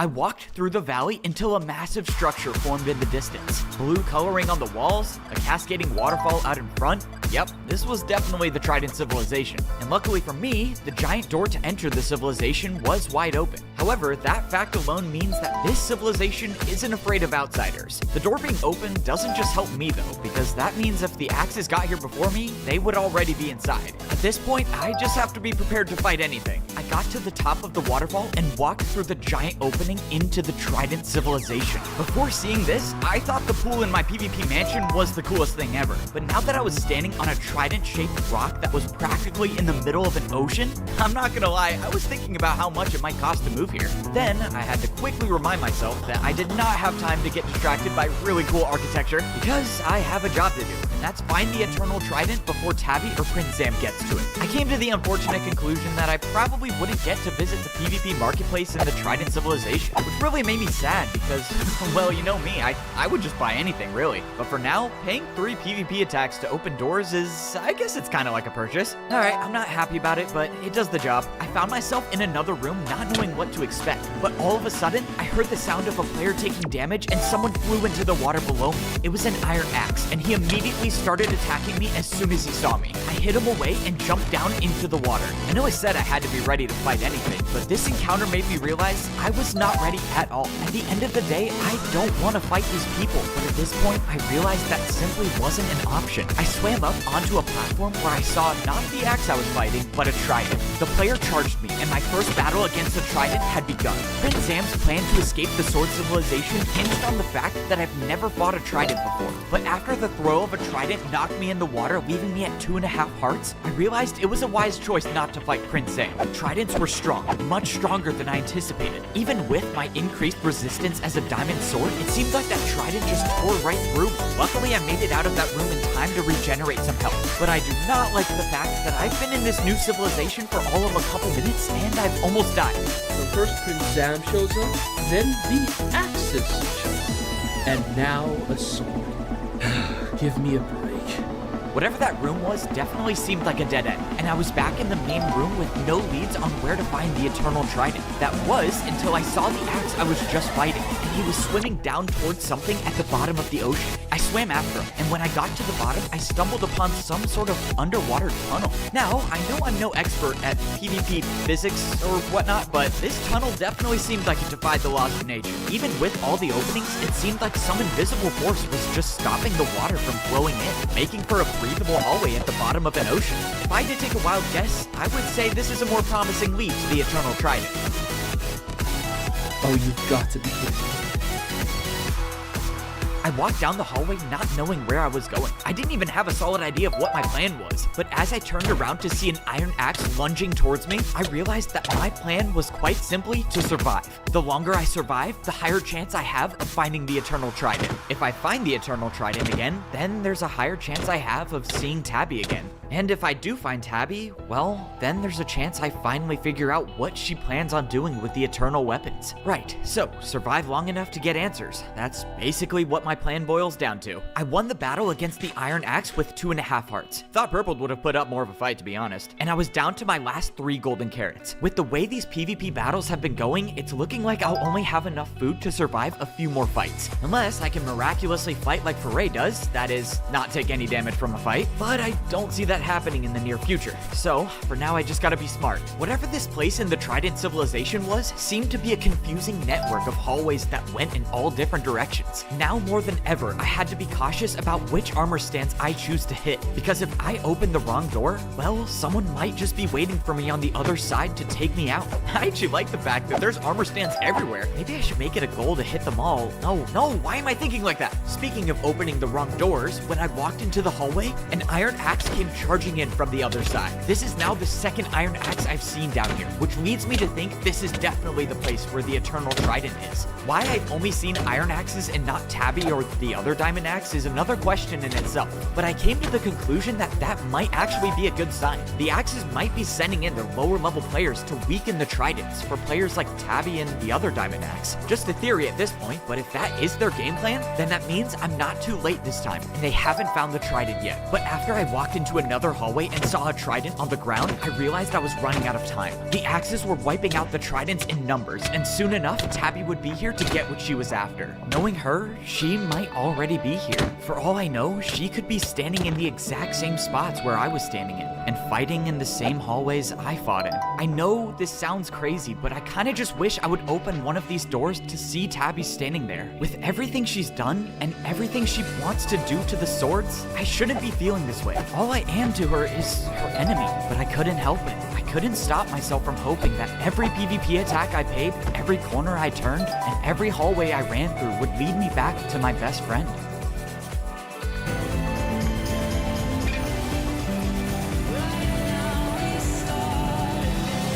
Life is what you paint it. Dulux. The 4K Skyglass Air TV. It's a fits in any space, matches any room TV.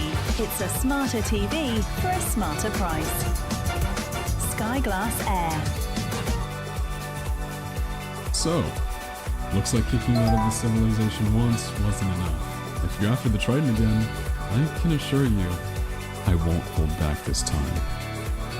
I ate my last golden carrot as I stared down the hallway to the sight of something different. There was running water covering the door, and when I walked through it, I was in a room that broke the pattern of endless hallways. By the looks of it, I would guess this is the room where an Eternal Trident would be kept. Alright, I guess it's time to go find out if it's still here or not. Let's hope for the best. Things were kind of a blur after that. Honestly, if I didn't log it into my journal right away, I probably would have forgotten what exactly happened. A few journals ago, I said I didn't know what I would do if I saw Tabby again. I'm bringing that up because when I heard someone come through the waterfall, I was getting ready to fight until I saw it was her. And I didn't do anything. But I didn't want to do anything. I just wanted to stay there. Because in that short moment, Tabby stared back at me not as an enemy, but as a friend. It was a look that seemed like she was relieved to see that I was alive, and I wanted to save her for as long as I could. I didn't get it at the time. I didn't get why she sent me back to being a wooden sword. But then I remembered I was seconds away from being erased from this world forever. That was when I realized she saved me. She swung her axe at the last second, and because of that, I could respawn. I woke up back in my room, not knowing what to think.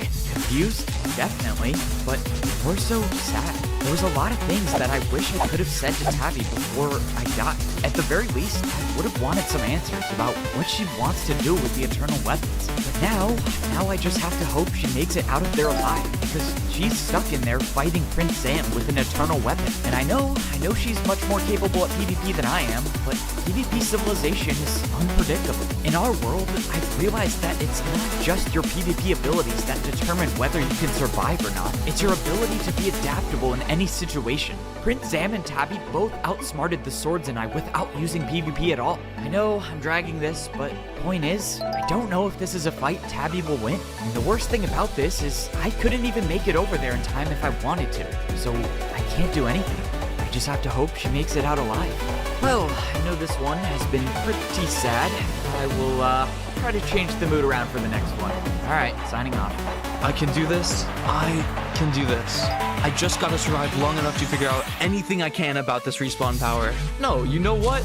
I can totally do this. After all, I am a diamond sword now. Alright, we are back with another video journal update. Now, at this point, I know whoever's watching is probably like, no way this is a back-to-back journal update, right? Well, I'm here to tell you That's exactly what this is. And I did say I would improve the vibes for the next one, so here we are. Anyways, we haven't had a good video journal breakdown in a while to really digest everything that's happened in PvP Civilization recently. That's why for this one, I convinced the whole crew to make an appearance. A lot of pressure this time, because I gotta show everyone how incredibly important these video journals are. Let's get to it. The encounter I had a bit ago with the Diamond Axe left me, well, very confused. He told me it wasn't my time to die. Any thoughts on what that's supposed to mean? Anyone? No? Looks like I'm muted. Alright, guess I'm solo speculating this time. That could mean the axe wants to use me for something first. What that might be, I'm not really sure, but all I know is that he had the Eternal Axe and chose not to erase me from this world. Moving on to the Trident Civilization, Tabby could be fighting Prince Zam as we speak, but the fact that both of them have eternal weapons raises the question, what happens to an eternal weapon when someone dies with it? Okay, now we get to the last part of this journal, which is why I kind of brought everyone here. After a lot of near-death experiences recently, I realized the importance of having the ability to respawn, which is why I'm proposing all 5 of us Diamond Swords share the respawn power. Now that we know there's a way back up to the wooden sword level from the outside, all of us can use the armor stand. No, the respawn power isn't for us. Eppo will be the only one allowed to have it. Wait, what? No, what do you mean? Wait, why? Okay, this did not go the way I thought it was gonna go, so signing off? It's decided then. None of us will be sharing this respawn power. As for the eternal weapons, I find it strange that this is now the second time Tabby has spared you. Whatever her motives are, I still think there's a slight possibility of changing her mind. Maybe, but wait, are we not going to talk about what is going on? No one wants to respawn? I don't get it. Julie, help me out here. Why in the world would Foray say no to something like that? Foray rarely speaks, so I can promise you he must have a good reason. But at the end of the day, none of us need a good reason to trust him. Foray is by far the most skilled out of all of us. I'm sure you've recognized that already. Before you got the power, he did exactly what you did to become a diamond sword. He figured out he had to break his sword on the armor stand, which led to him helping Wembu, Minitek, and I rank up. Back then, he had no reason to help us out, but he did anyways. So, even if you might not agree with his logic, we trust him all the way. No, you see, that still doesn't make any sense at all. I mean, what could possibly be the downside of having you guys share the respawn power with me? Actually, you know what's even more strange is the fact that Foray had the respawn power himself. I can't think of a single reason as to why someone would give up the power of immortality. When did he get rid of it? That, I don't exactly know. What do you mean you don't know? That seems like a pretty big thing to know. Do you think we would ask Foray every single time he dies if he has the respawn power? Obviously not. Well, now you see you probably should have been asking. But, thinking about it more, he must have given it up after he broke his sword, since I've never seen him die. Wait, if you've never seen him die, do you think he's lying about not giving up the power? What would he gain from lying about something like that? I don't know, I'm just thinking out loud. Okay, answer me this. How did he get so good at PvP? I mean, you've gotten significantly better, haven't you? Both of you use your respawning ability to your benefit. You probably just use it differently than he did. Wow, way to call out my shopping sprees. I guess that kind of makes sense. Foray must have been solely focused on getting better at PvP every time he died and respawned. I just don't get it. I don't know.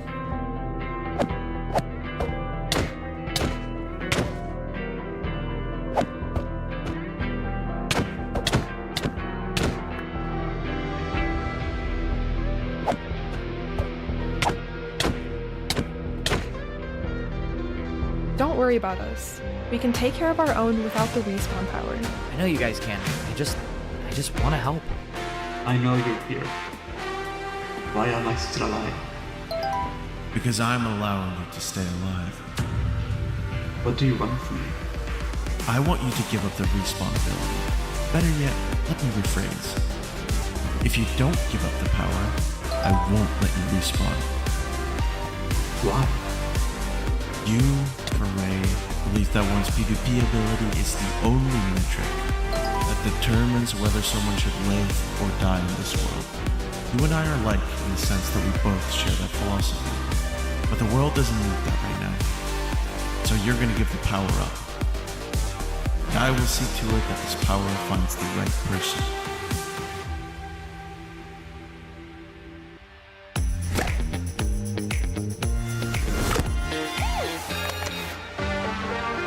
You, just you, building your axe.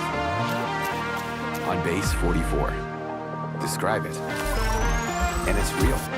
PvP civilization is a complicated world. You would think it's not, given the fact that everyone has the same goal of living longer, but it's how people go about trying to survive that makes it complex. I mean, take a look at the bows. Their civilization was almost wiped out, and they decided that trusting me and the swords was their best chance at survival. People like Parrot try to survive by not fighting at all. However, given the rules of PvP civilization, that's a short-term solution. People buy items to try to live longer. Some people even think music helps you live longer, namely Wembu and I. Definitely doesn't though. And then there are more extreme solutions, like wiping out all natural-born swords, or trying to make yourself immortal. I guess the reason why I'm thinking about all of this is because I'm starting to question what makes someone good or bad in this world. I'm fighting for my friends to live longer, so how does that make me any different? I don't even know what to think anymore. Whoever that Diamond Axe was has me questioning everything. I don't recall seeing you down here before. It's been a while since I've seen a new gold level guard. Were you born in the Bow civilization? See, that right there surprises me. The Bows have always been, really annoying. Like, they'll pay for information, don't get me wrong. Every single time you try to get more PvP attacks out of them, nope, they'll just end a pearl away. I'm sorry, I have absolutely no clue what's going on. That's why I'm here, to show you the importance of the shields in PvP civilization. No way. I actually might be important.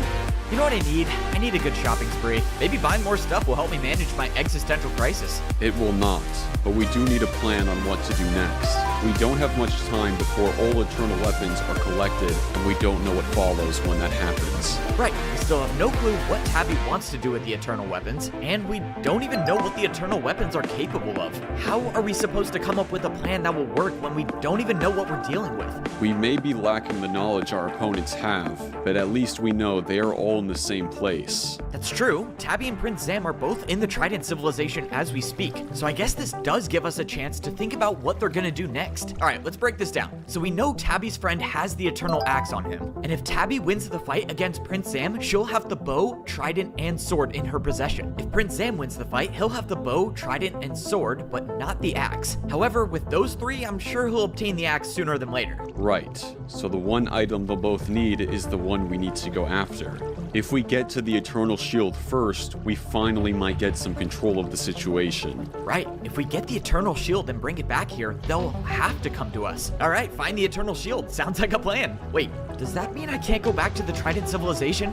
I highly doubt the Eternal Shield would be in the Trident civilization, so I would say you're correct. Oh, I knew you were gonna say that. Fine, just let me hit a quick journal before I leave. Every time I step outside this civilization, it could be the end of me, and I would not want to die without getting at least one last update in. Alright, so the current plan is to find the Eternal Shield. Where do I find that? I have actually no clue. So the only course of action I have in mind is to find my guard friend, and maybe that will lead to something. Anyways, I am sad for two reasons. One, I cannot go to the PvP marketplace in the Trident civilization, and two, I do not know if Tabby survived the fight with Prince Zam. Both of those things are weighing on me pretty heavily, I'm not gonna lie, so I'm hoping for some good news in the future. Alright, signing off. Why? Why am I thinking about this now? Let's say we succeed. We get all 5 eternal weapons, and we get to change one thing about our universe. We stopped all swords from being born. There's no other way to save this world. Farming these wooden swords isn't a long-term solution. Eventually, one of them will become a netherite sword, and they'll wipe us all out again, just like they did before. Stopping all swords from being born is mercy compared to what they did to our people. Is that still what I want? To stop the swords from being born? If I do that, what happens to him? He's a natural-born sword, and I've saved him twice now. What would my friends think of me if they were still alive? They would call me weak. They would call me a traitor. They would never forgive me for showing sympathy to a sword, and they would be disappointed that I forgot they died at the hands of one. I'm not making the mistake of forgetting my friends ever again. Clownpierce and the other natural-born axes are the only people I care about. Must be my lucky day. Looks like I get to sit back and watch this time. About time you showed up. What took you so long? Are you okay? I actually just took a little detour. Bought myself a brand new fishing rod. Thank you for asking.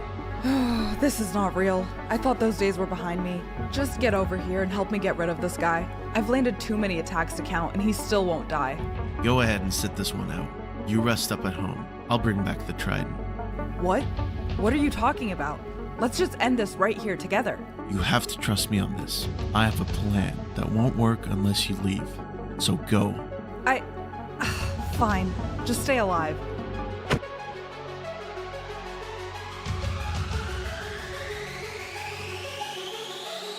Bird's Eye's best fish fingers ever for your best ever sandwich. Guaranteed 100% fish fillet with our crunchiest coating yet. Prince Sam, a trident who was cast out from his own civilization. So I've heard. I'll make this quick. I want you to give me the trident. I'm curious to hear a reason as to why I should do that. I'm gonna make the assumption that you have the respawn power. It's highly unlikely you made it out of the Sword Civilization without it, which means you want the eternal weapons to keep your borrowed immortality. Of course, Evbo is technically the owner of it, so to speak. But holding every eternal weapon and getting rid of Evbo are two difficult things to achieve by yourself. So that is why this offer guarantees a better chance at erasing Evbo, and a way to lead the entire Trident civilization.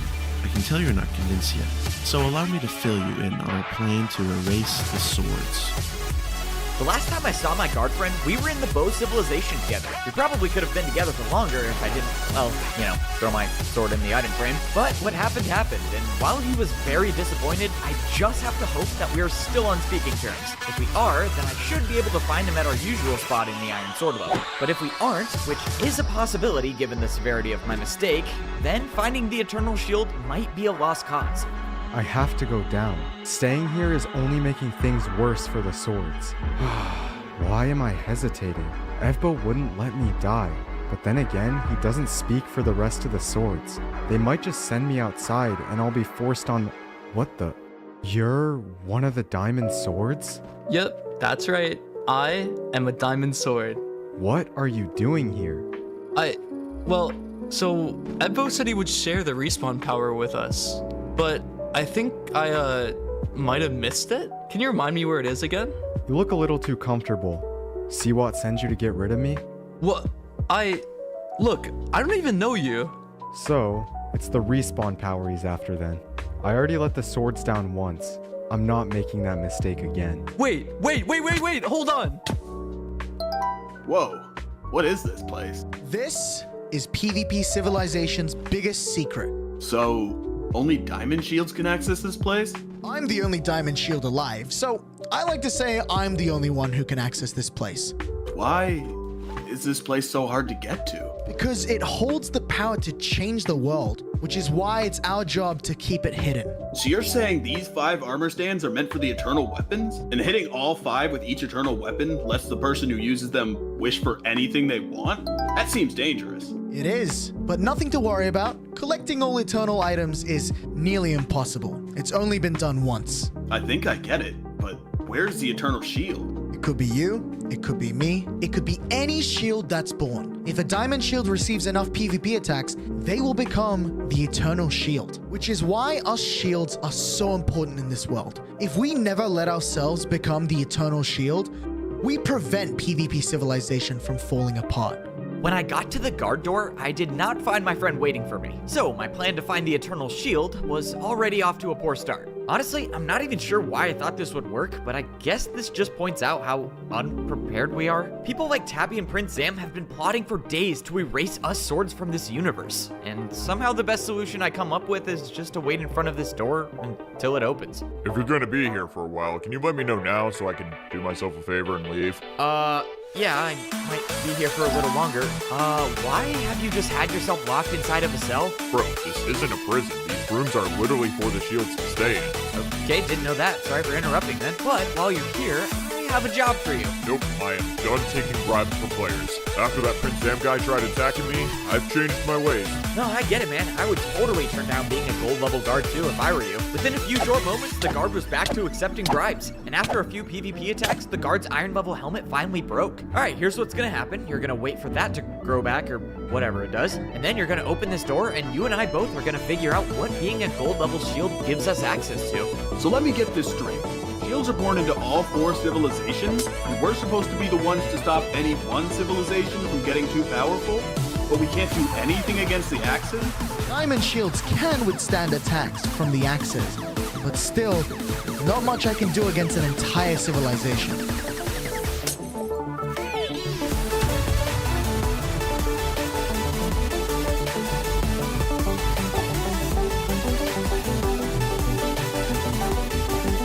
Eventually, after what seemed like ages, I looked up to see that the guard had become a gold level guard.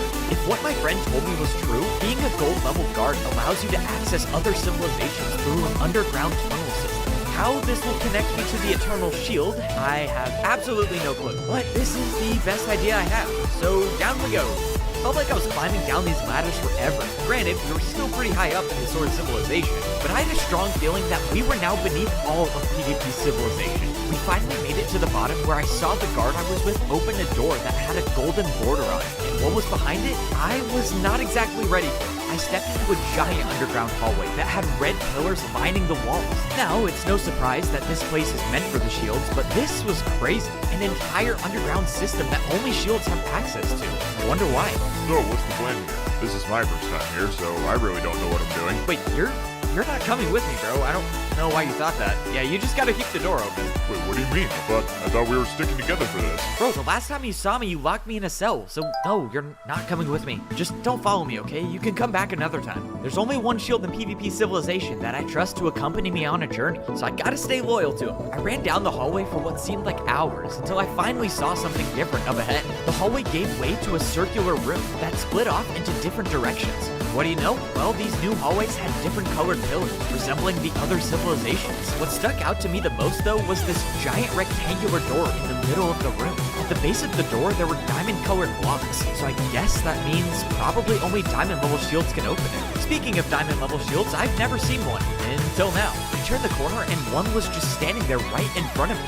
Yo, who's there? God, my eyes are so blurry, I can't even see, bro. It's Edbo. I'm a diamond sword. I don't know if that means anything to you.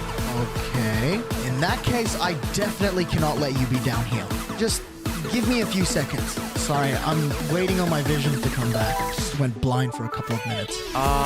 Is getting blinded a usual thing for you? You think that's normal? You think it's a normal thing to just randomly go blind? Do you? Whoa, chill. Okay, sorry. That was a bad question. I was just trying to make conversation, you know? I haven't seen the diamond shield before. What's a better question? Why were you blinded? That is a better question. And to answer that, I honestly have zero clue. I thought I would be the one taken, but when I woke up, the gold level shield was the one missing. Wait, hold on. You said gold shield and missing. What do you mean? I'm saying I think the Axis took the gold shield I was with. There's no way it was my friend, right? Did you happen to catch the gold shield's name? No. Do you know his name?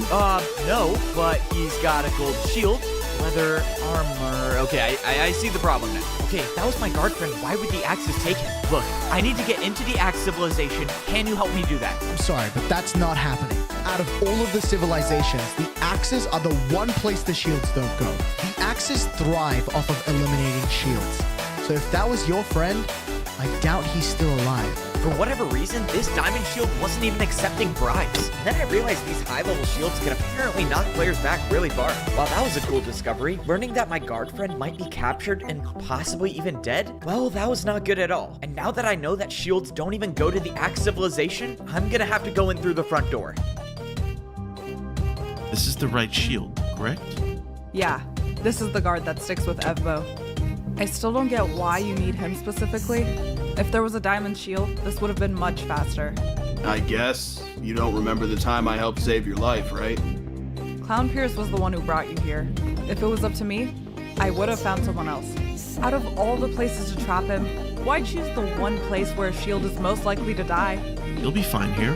The wooden axes don't do enough damage anyway to pose a threat. I've got something you need to do while you farm the shield. Do me a favor and stay alive for a few minutes. Clown, wait. I need you to help me understand something. Your axe durability. It makes no sense. We both know the eternal weapons can't be used to buy anything. So between the blocks and all the potions, you shouldn't be alive. You told me once I had a longer life than you did. And since then, I've defeated more players than you. yet my axe is almost broken. It just doesn't add up. So, now we're counting swings? You don't have to worry about me, Tabby. I've got all the PvP attacks I need to keep going. With more categories on Vinted, you can sell the things that take up space. Don't use it, sell it. Live from London, join host Nchuti Gatwa and musical guest Holly Humberstone on Saturday Night Live UK, Saturday at 10 on Sky. Alright, we are back from our journey to find the Eternal Shield. Did not find it, nor did I get any information at all about where it might be. At this point, I don't even know what I'm doing anymore. I honestly feel like I haven't done a single thing to prevent the Axis from getting the Eternal weapons. And for all I know, they might already have all of them. So at this point, is it even worth going outside of the Sword Civilization? Our chances of getting our hands on the Eternal weapons, or at least getting back the Eternal Sword, are pretty much gone. I guess the only thing we can do is just to stick together and fight for the rest of our lives. Anyways, had to cut the video journal short because Wembu said there was an emergency. I don't know what that means, so signing off. Because I'm allowing you to stay alive. If you don't give up the power, I won't let you respawn. PvP ability is the only that determines whether someone should live or die in this world.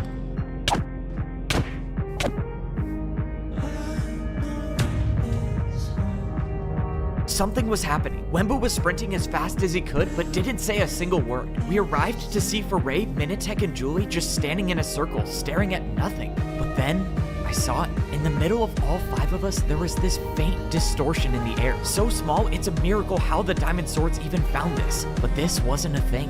It was a person. A person who was prepared to fight Julie, Minitek, Foray, me, and Wembu all by themselves. Whoever this player was, I already knew it wasn't Tabby, because this was someone who wasn't afraid to be caught. Someone who wasn't afraid to fight.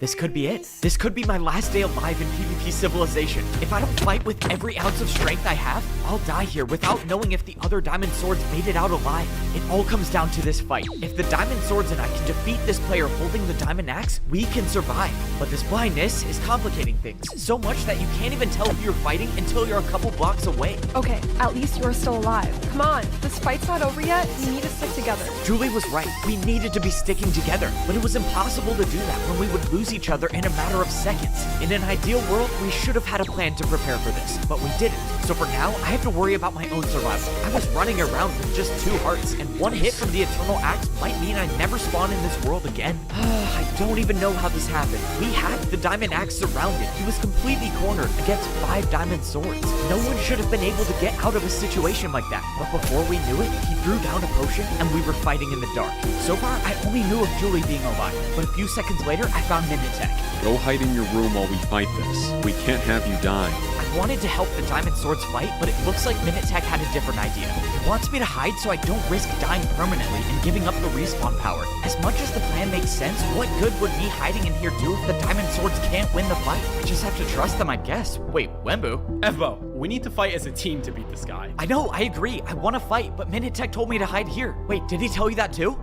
No, I was just catching my breath. But we have to fight. We can't let the others die. As much as I trusted Minitek's strategy, I had to follow Wembu on this one. I wasn't weak anymore. I could fight, and me being on the battlefield might just help my family stay alive. I thought I caught up to Wembu when I heard the sound of PvP attacks, but as I got closer, I saw Foray fighting the Diamond Axe all by himself. The Diamond Axe must have been low on health because he took off running after the exchange. But instead of pursuing him, Foray backed off and told me to group up with the other Diamond Swords. I was just about to follow him, but then I stopped. The Diamond Axe was weak, he had to be, and I was at full health. I already knew all 4 Diamond Swords were still alive. So if I end this right here, we all walk away from this. I chased after the Diamond Axe until suddenly the darkness lifted, and I just barely caught a glimpse of the Axe climbing the ladder to the Video Journal headquarters. This player was trapped. There was nowhere for him to run, so despite Minitek and Foray telling me to back off, I wasn't gonna waste this chance. When I got to the top of the ladder, I saw the player holding the Eternal Axe, but I didn't hesitate. I knew this player was weak, and he was just trying to use the Eternal Axe to make me lose my focus. I got hit down the ladder, but managed to catch myself with 5.5 hearts left. This wasn't the time to give up now. One more hit could be the difference between life and death for my friends. I don't know why this Diamond Axe spared my life before. While that question's gonna weigh on me, I can't afford the time to find the answer. I have to end this now. My friends' lives are in danger. I don't understand. Who are you? Evbo, I wanted to apologize for not keeping my word. I told you before that I would help the swords fight extinction, and since then, all I've done is make that goal harder to achieve. So I'm not going to wait here any longer questioning whether the other Diamond Swords will trust me or not. I'm coming down there, but I'm bringing with me a plan to help you and the swords protect your respawn power and stay alive. There's a bow here at the Iron Sword level, and while fighting him, I learned that he paid a shield for information about Evbo's room at the Wooden Sword level. Knowing this helped me come up with a plan to protect Evbo every time he respawns. If the Diamond Swords don't trust me when I get down there, I'll understand. But at least I'll go back to my civilization knowing I did everything I could to help the swords survive. So, allow me to explain my plan.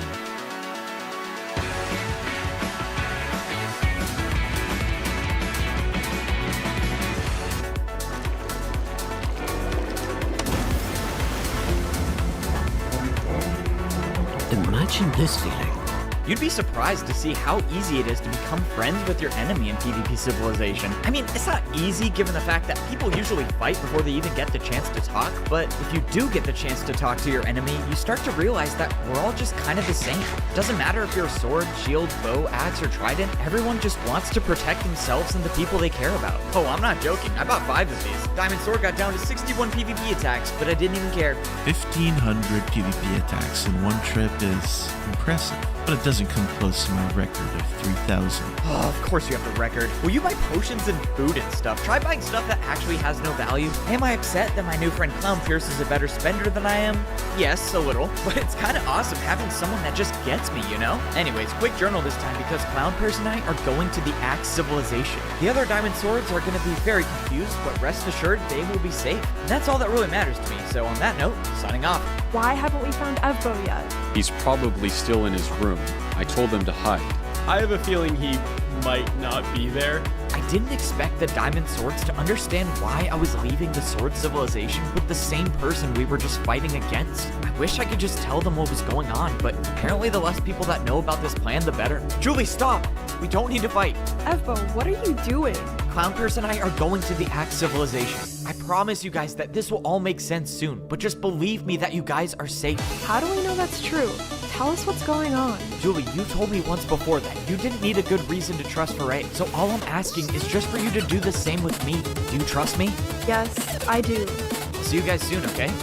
I don't understand. That diamond axe could end his life at any given moment. Why would Evbo take that risk?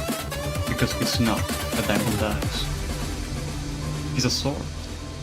I hadn't seen a player with a netherite sword before. To be honest, I almost forgot a natural-born sword could become one. But why did this diamond axe have one? Where did you get that? I was born with a wooden one, but I worked my way up. Had this player been holding a diamond sword, I wouldn't have believed him. After all, this was our enemy, but only a natural-born sword can become a netherite sword. So, he's not lying. He's one of us. You've been a natural-born sword this entire time? Why are you fighting us? I do apologize for that. I've been playing the role of a natural-born axe for too long, but I needed to draw you away somehow. Okay, I don't even know what's going on anymore. My brain's gonna explode. You're one of us. You're a natural-born sword, but not just any sword. You're a netherite sword, so you have infinite durability, and you've been pretending to be a diamond axe this entire time and collecting the eternal weapons with... Wait, Tabby doesn't know you're a sword. No, she doesn't. And because of that, we pulled off the impossible of collecting all 5 eternal weapons.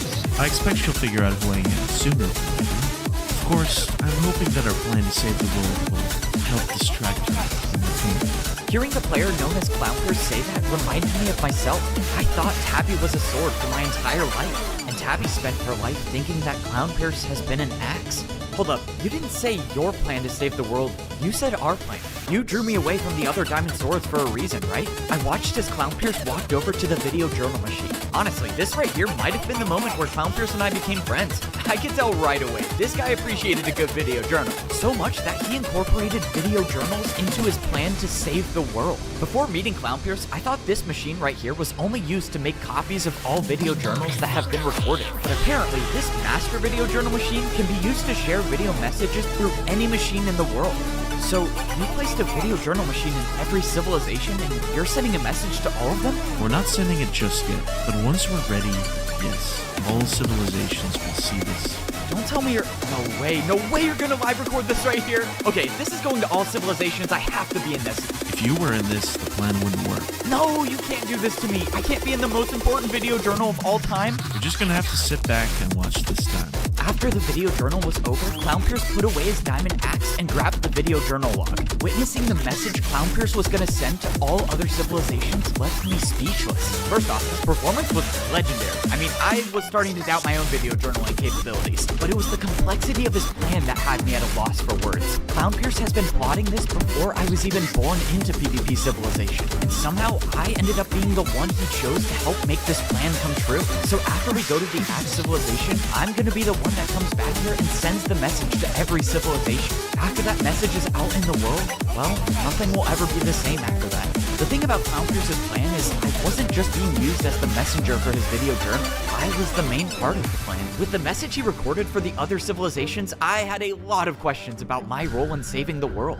Apparently though, Clown was gonna answer all my questions, which was a relief because I am tired of not knowing anything. I thought we were going to the Axe Civilization, but Clownpierce took a detour and started running to the structure at the center of our world. I thought he was leading me back to the top of the Sword Civilization, but instead he started swimming up the waterfall. Out of all the times I've been to the center of PvP Civilization, I've never been to the top of this structure. When I made it up there, Clownpierce and I were standing there surrounded by 5 giant statues. The carvings of the Eternal Bow, the Eternal Axe, the Eternal Trident, and the Eternal Sword stood tall in each corner, and above us, completely suspended in the air, was a giant rock in the shape of the Eternal Shield. We were standing in the true origin of every player in PvP Civilization. Every player that's not a shield, of course, but every sword, trident, bow, or axe, they all spawned from this place. In fact, while Clownpierce was telling me this, we saw a newborn trident just spawn in right in front of us. But Clownpierce didn't bring me all the way up here just to show me that. I saw him standing below the statue of the broken Eternal Sword, and he began to tell me a story that explains everything as to why the swords face extinction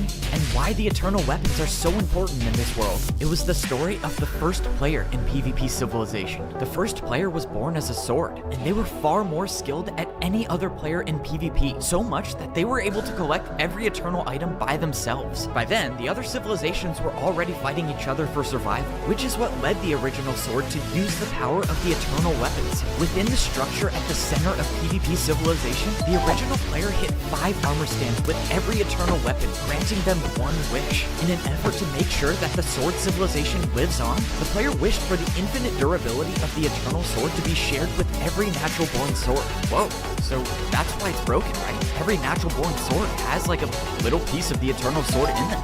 That wish is what paved the way for the swords to ruin the world. What do you mean, ruin the world? What happened?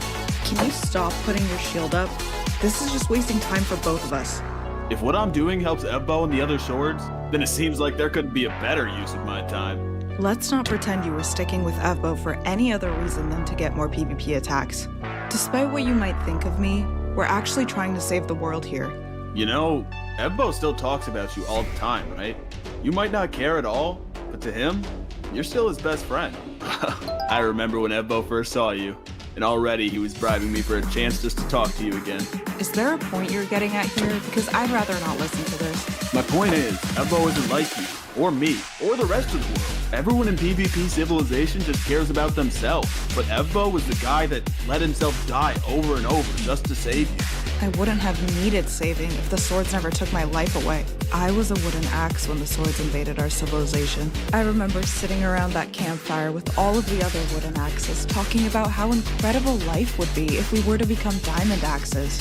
None of us had even landed a single PvP attack on anyone in this world, yet that didn't stop the swords from wiping them all out. I wish I could have gone with them that day, but instead, I was the only one who bothered to fight back. And you know what that got me? A life of watching my friends die, over and over. The swords kept me alive, and would only return when I'd made a new friend for them to take away. They left me with no choice but to attack my own people to make myself stronger, to give myself a chance to end my own suffering. The funny part is, some of those swords were already netherite swords. They didn't need to rank up their sword. They didn't need durability. They did it because they enjoyed it. You're right. Evbo might be better than both of us, but I can't forgive the swords for what they did to me. Clownpierce spent the next few minutes explaining every aspect of his plan to save the world, and I couldn't believe it. I couldn't believe the amount of thought that went into this plan. I mean, if we pull this off, we'd be getting rid of violence in a world that only knows how to survive with violence. Of course, the only way this happens is if I agree to do it. But honestly, this is the first time in my life where I actually feel like I know what I'm supposed to do. I've said before that I believe there's more to this world than fighting just to live longer. And if I do this, we might actually find out what that world looks like.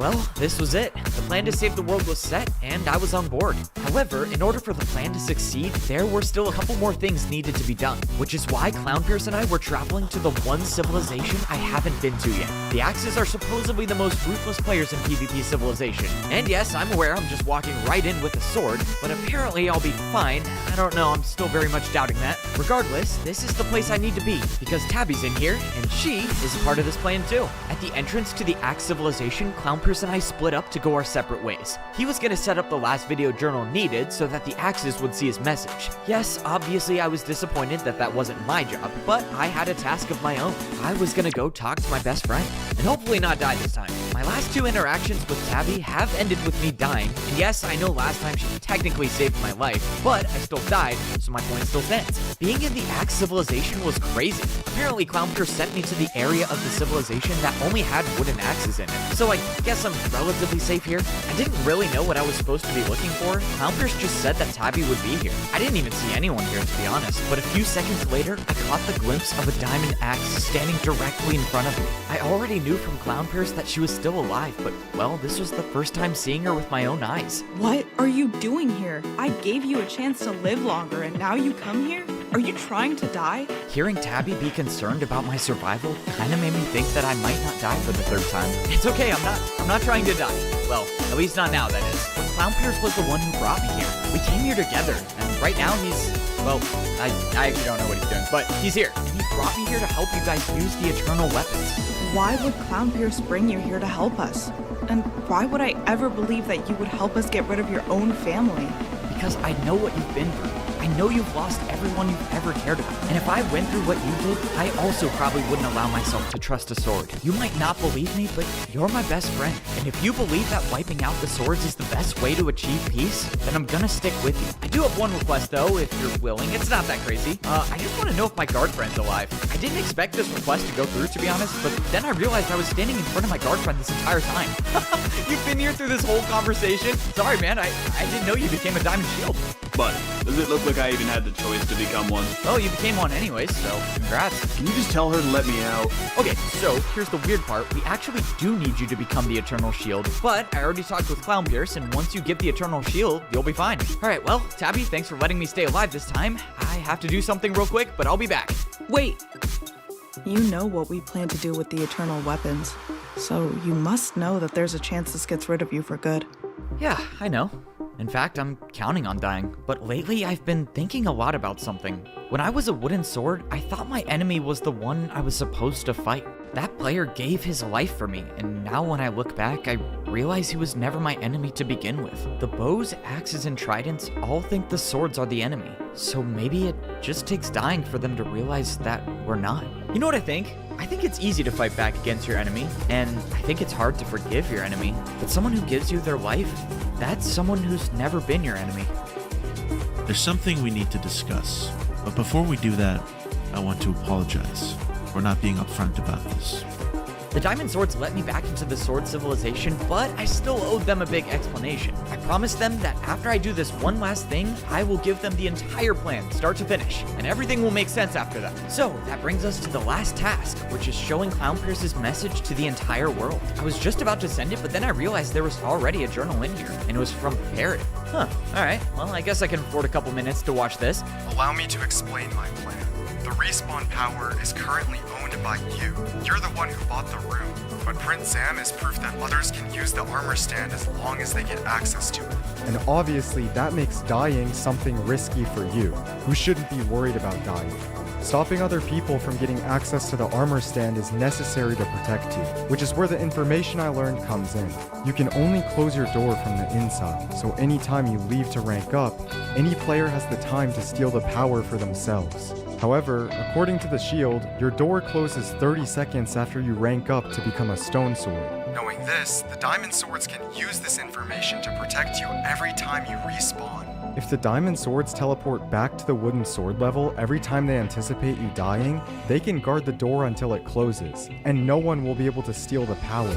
All it takes is 30 seconds of waiting, and the respawn power will be guarded from anyone on the outside.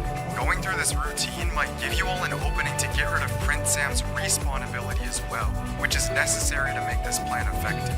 If this plan is done right, the swords might just have the strength to outlast whatever comes next with the eternal weapons.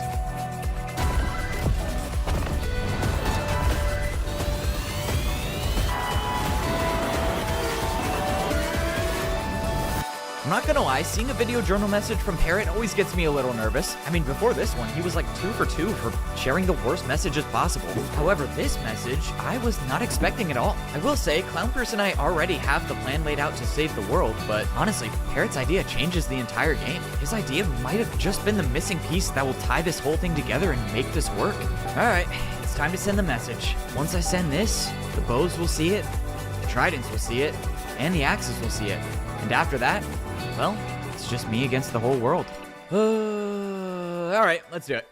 It's kind of crazy how my entire life has revolved around video journal machines. What used to be just a waste of PvP attacks is now going to be the one thing that helps save the world. This master video journal machine will be able to send the message Clownpurse recorded to every other civilization. A message that I didn't get to be a part of.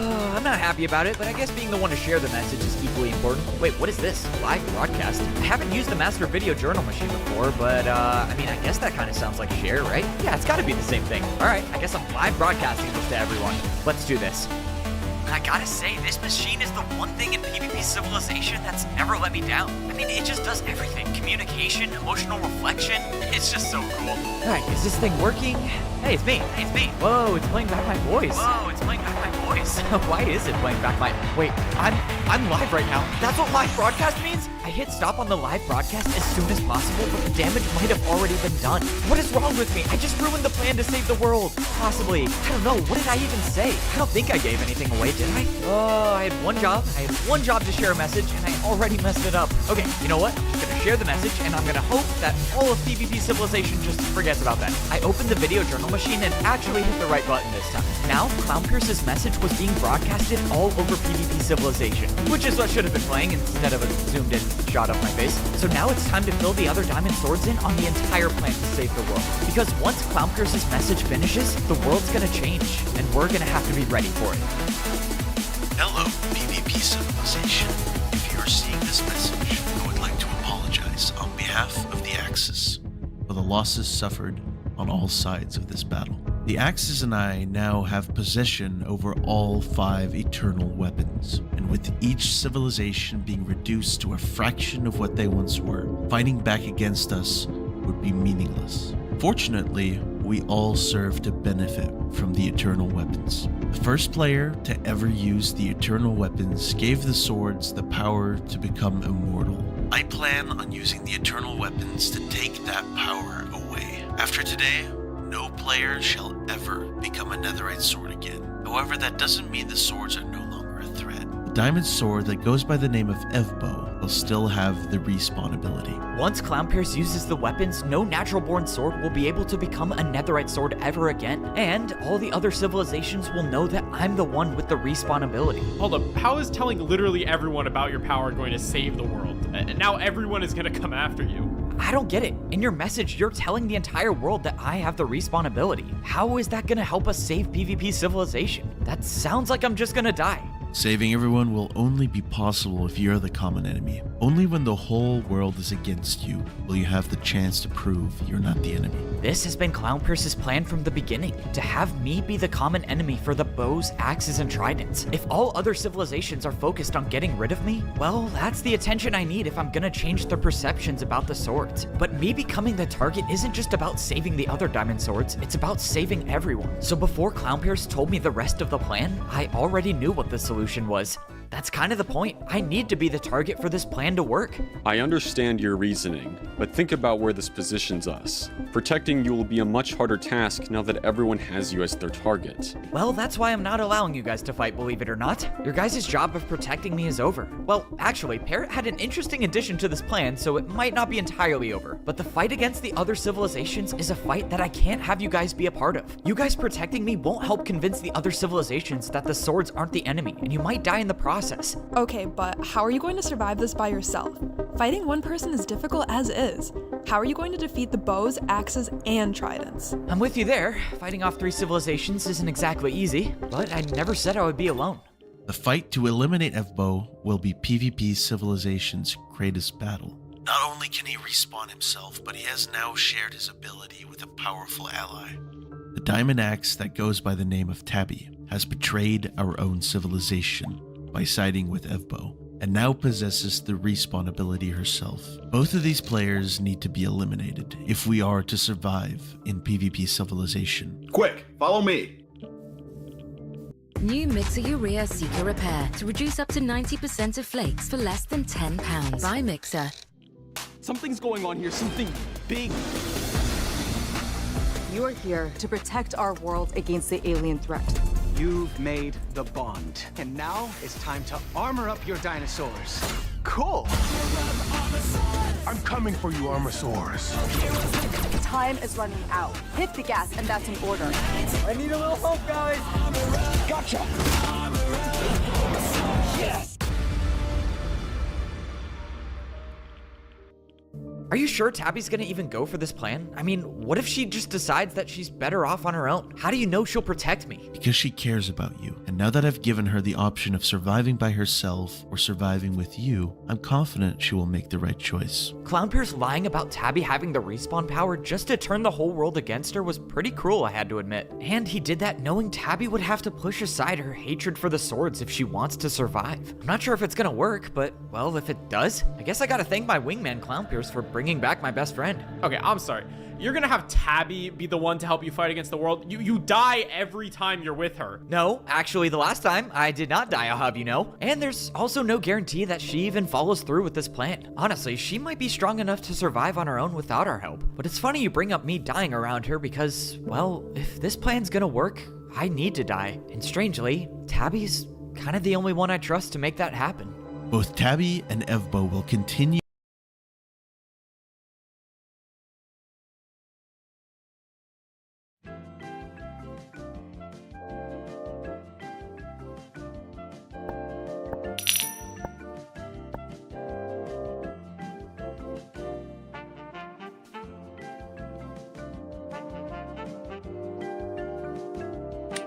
Can you spell grub? All right, spell sock. Next up, Chargogagogman Chogagog Chaubunagun Gamog.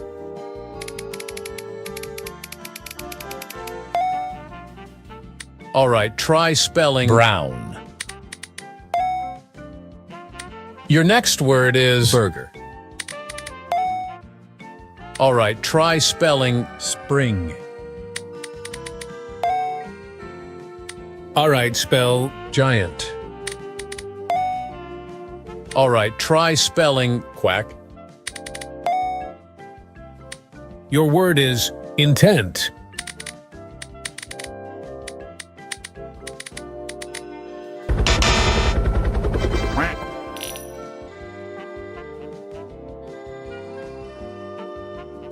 The next word is still.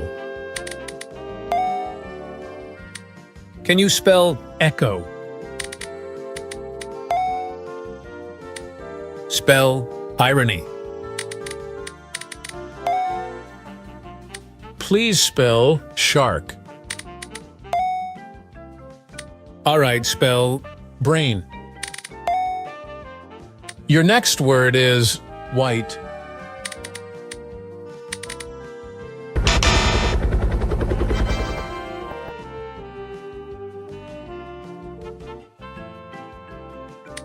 Your word is update. The next word is clock. Your next word is human. The next word is cabin. Next up, prank. Next up, erupt.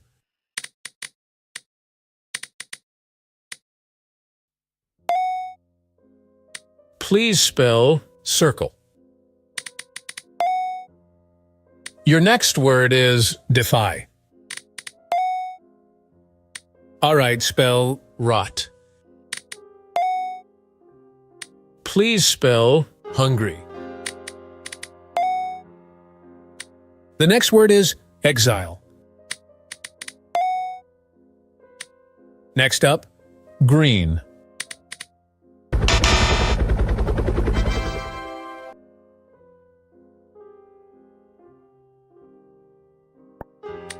Can you spell greedy?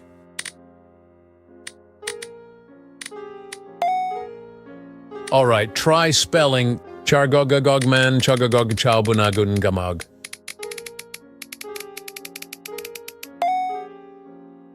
Please spell clever. Your next word is stumble. Alright, can you spell hello? Can you spell reply? Can you spell burial? Alright, try spelling comply. Spell way.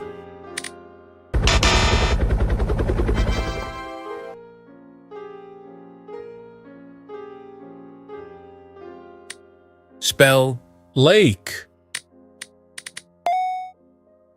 Your next word is filter. Alright, spell boss. The next word is land. Your next word is chargogagogman chagagog chaubunagun gamag.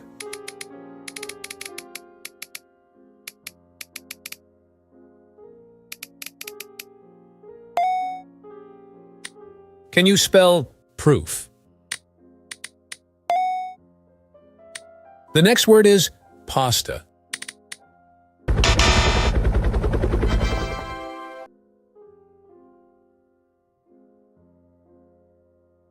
Your next word is hair. Your word is crowd. Alright, try spelling workout. Your word is gender. Please spell dairy. Alright, spell exert. Alright, try spelling foggy. Alright, try spelling park. Alright, can you spell flower?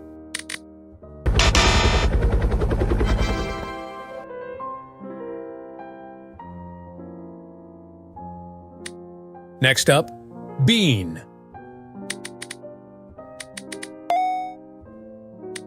Can you spell angel? Next up, nest.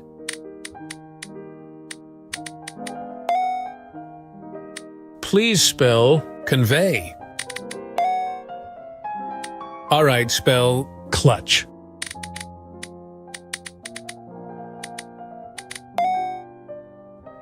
Your word is film. Alright, try spelling hotel. Alright, try spelling bark. Alright, try spelling bingo. Alright, spell bunny.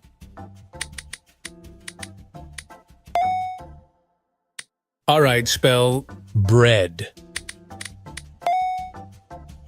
Alright, can you spell chargogagogman chagagog chaubunagun gamag?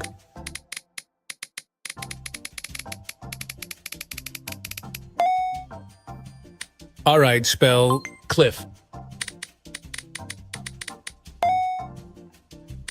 Your word is trauma.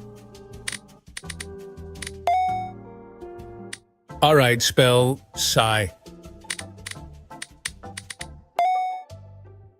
All right, can you spell basket?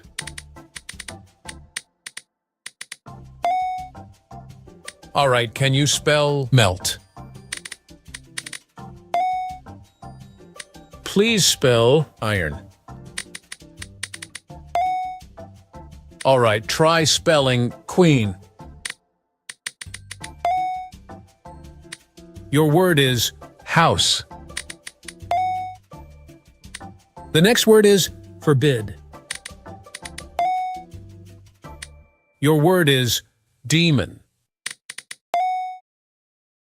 Your word is ghost. Spell meow. Can you spell orange? Your word is seed. Can you spell vein? The next word is power. All right, try spelling twist. All right, can you spell chargogagogman chugagog chalbunagun gamag?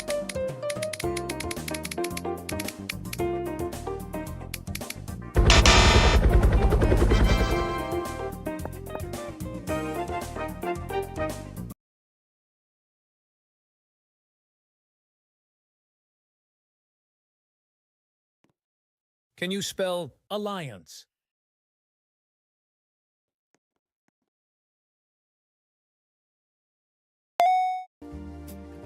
Please spell password. All right, try spelling understand. All right, try spelling broccoli. Next up, swamp.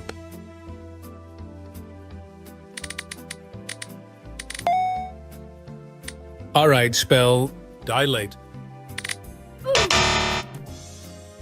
Your word is pulsar.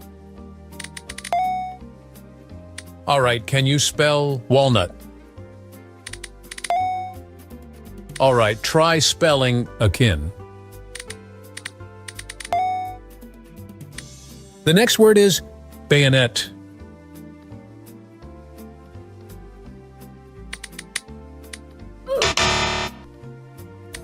Can you spell sunflower? All right, try spelling lather. Spell furious.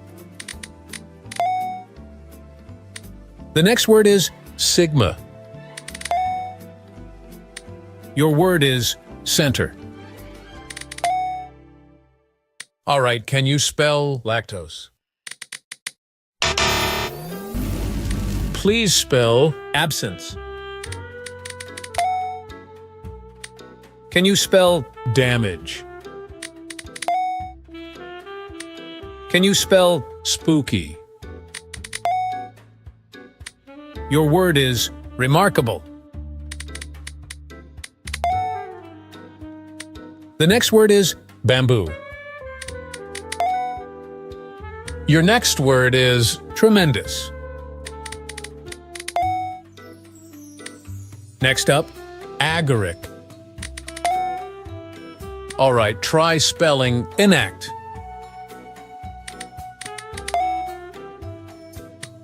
Next up, secret.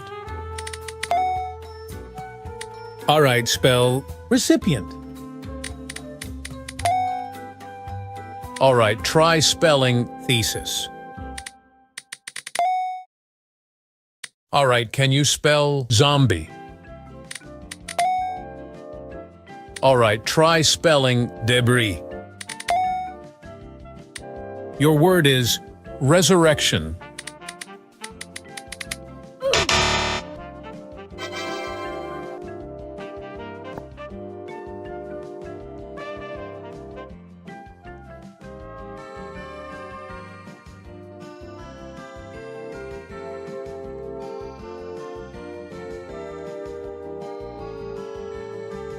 Please spell firefighter.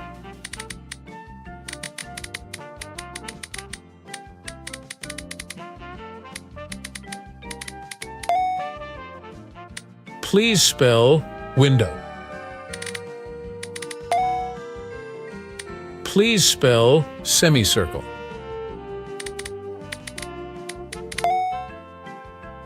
All right, spell bizarre.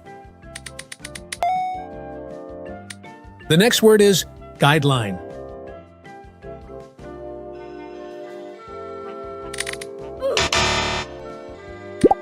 Next up, sleigh.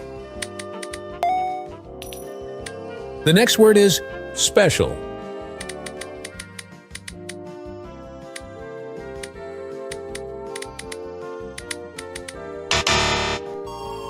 All right, can you spell formidable?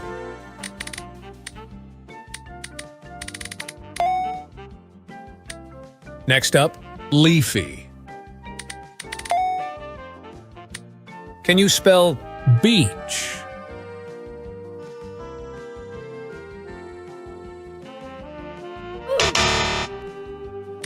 The next word is probably. All right, can you spell familiar?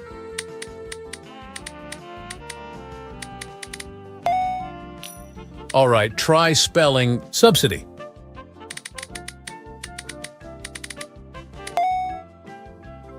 All right, can you spell oasis?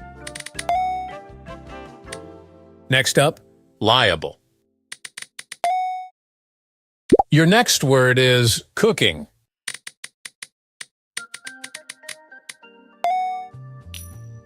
The next word is ionize. The next word is villain. The next word is curious. Can you spell chronic?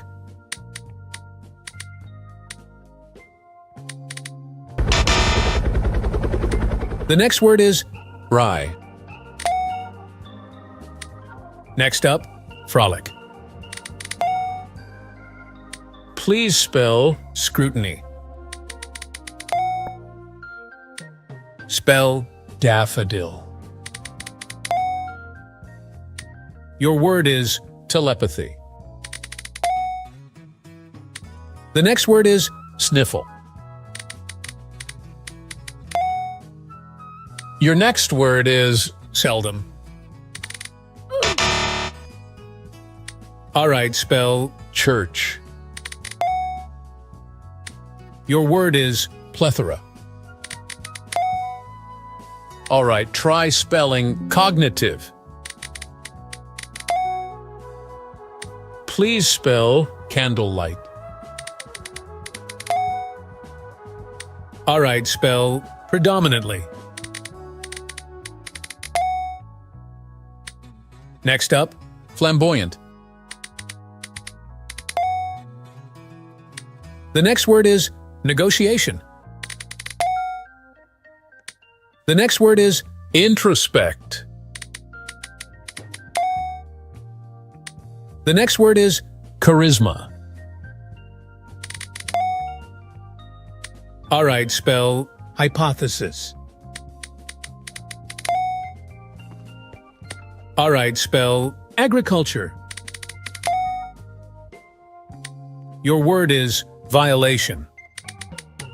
Civilization one day rebuilds itself. All right, And I'll can you actually be able spell to battle here. gravestone? I placed another on the giant map that showed all of PvP civilization. Your word is or of course, when I worthwhile. want to study the map. Julie was very unhappy with this placement, but I told her studying was better with music. A third All right, speaker can you system went into the spell video myopic? All right, spell kangaroo. Your word is microorganism. All right, can you spell calibration? Next up, juxtaposition. All right, can you spell propaganda?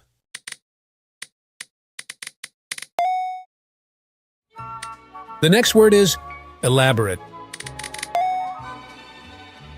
Alright, spell dauntless. Please spell apostrophe. Spell limina. Can you spell insinuate? The next word is abhorrent.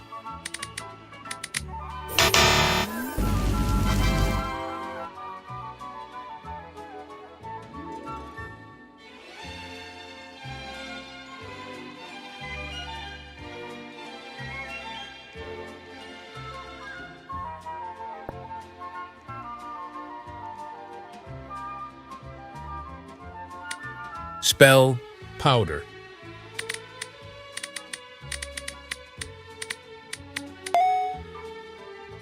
The next word is offender.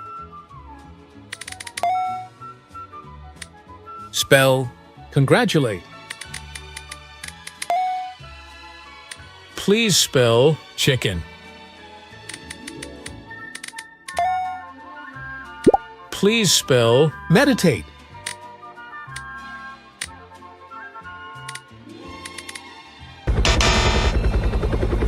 Please spell refugee.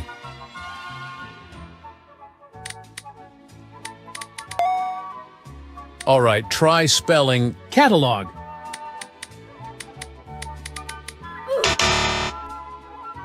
All right, spell chargogagogman chugagogchaubunagun gamag.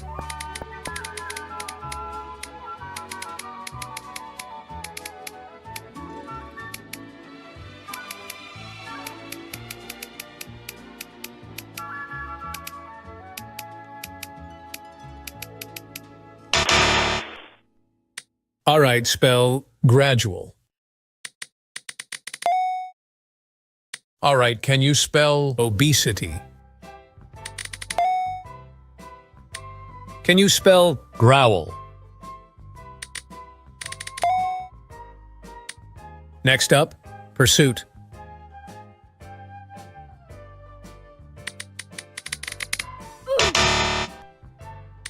Your word is automatic.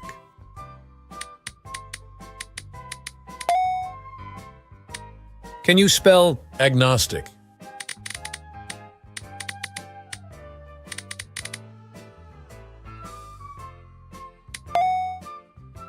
Your next word is strategic.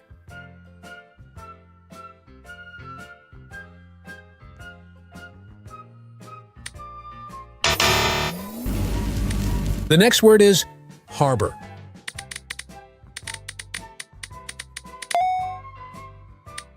Next up, albeit.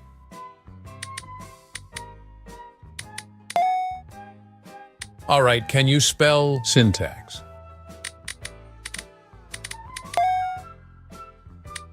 Next up, uncomfortable.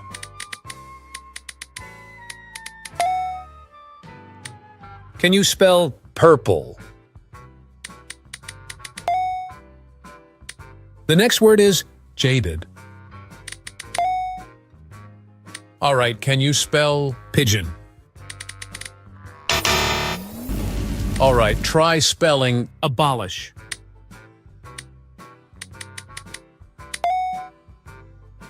The next word is normal. All right, spell overdue. The next word is answer. Spell diesel.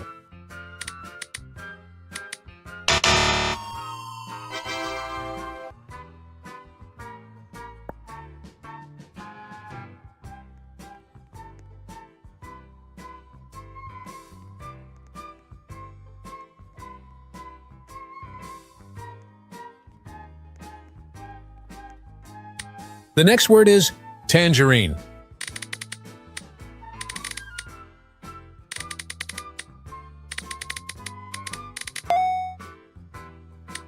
Can you spell rooster? All right, can you spell strategic?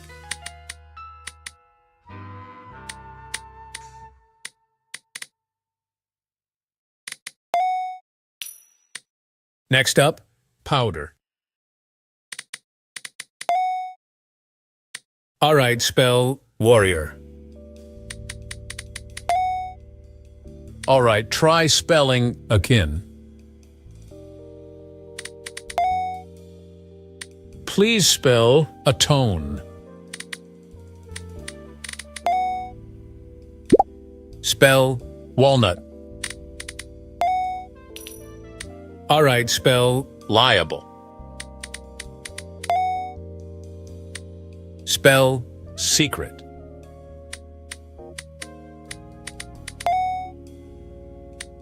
Next up, excellent.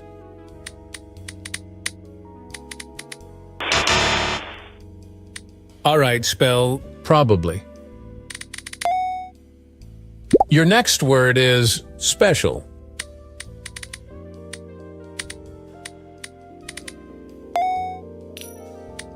Spell uncomfortable.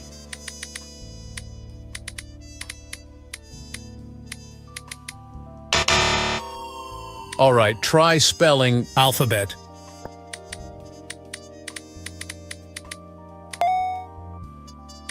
The next word is formidable.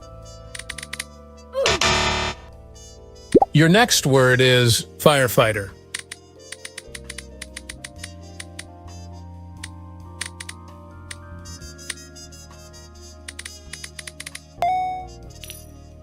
The next word is pigeon. Your next word is telepathy.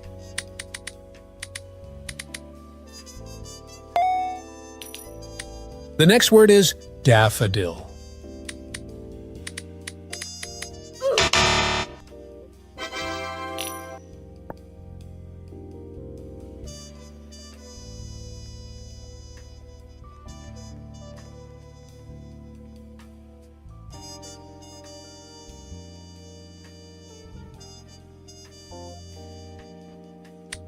Can you spell remarkable?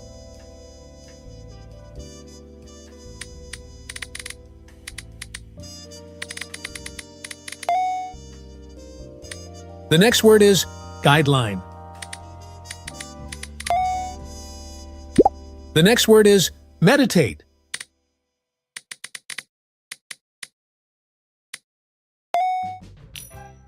All right, spell anatomical.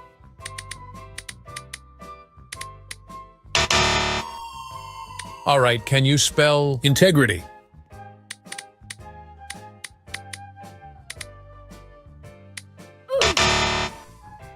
Your next word is enact.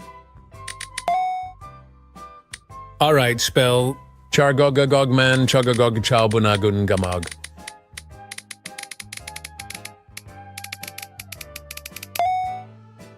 All right, try spelling immobilize.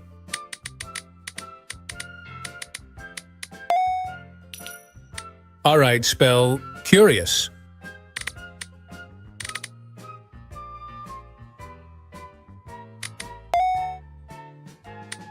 Spell leafy.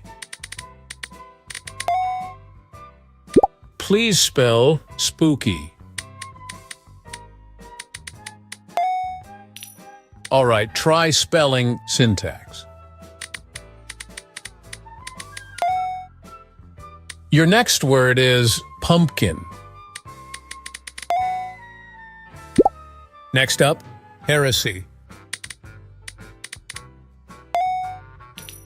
All right, can you spell flavor?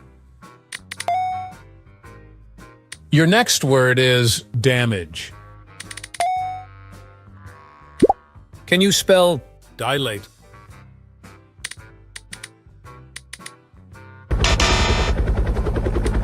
Spell gallant. All right, try spelling broccoli. Next up, center. All right, try spelling harbor. All right, can you spell overdue?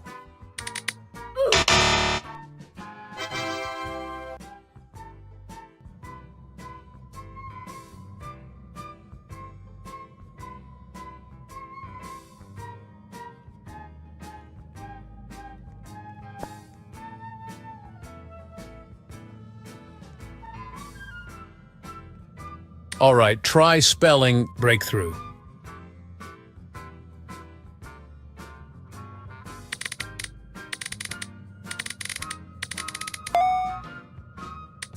Spell Chargogagogman Chugagog Chalbunagun Gamag.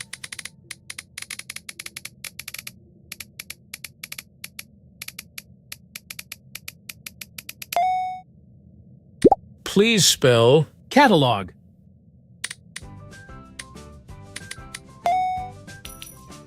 Please spell abstract.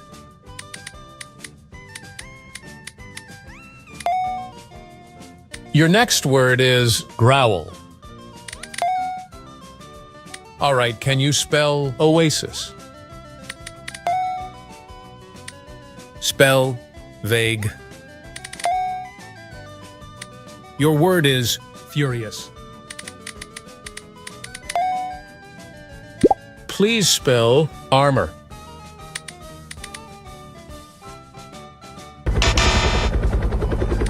The next word is tremendous.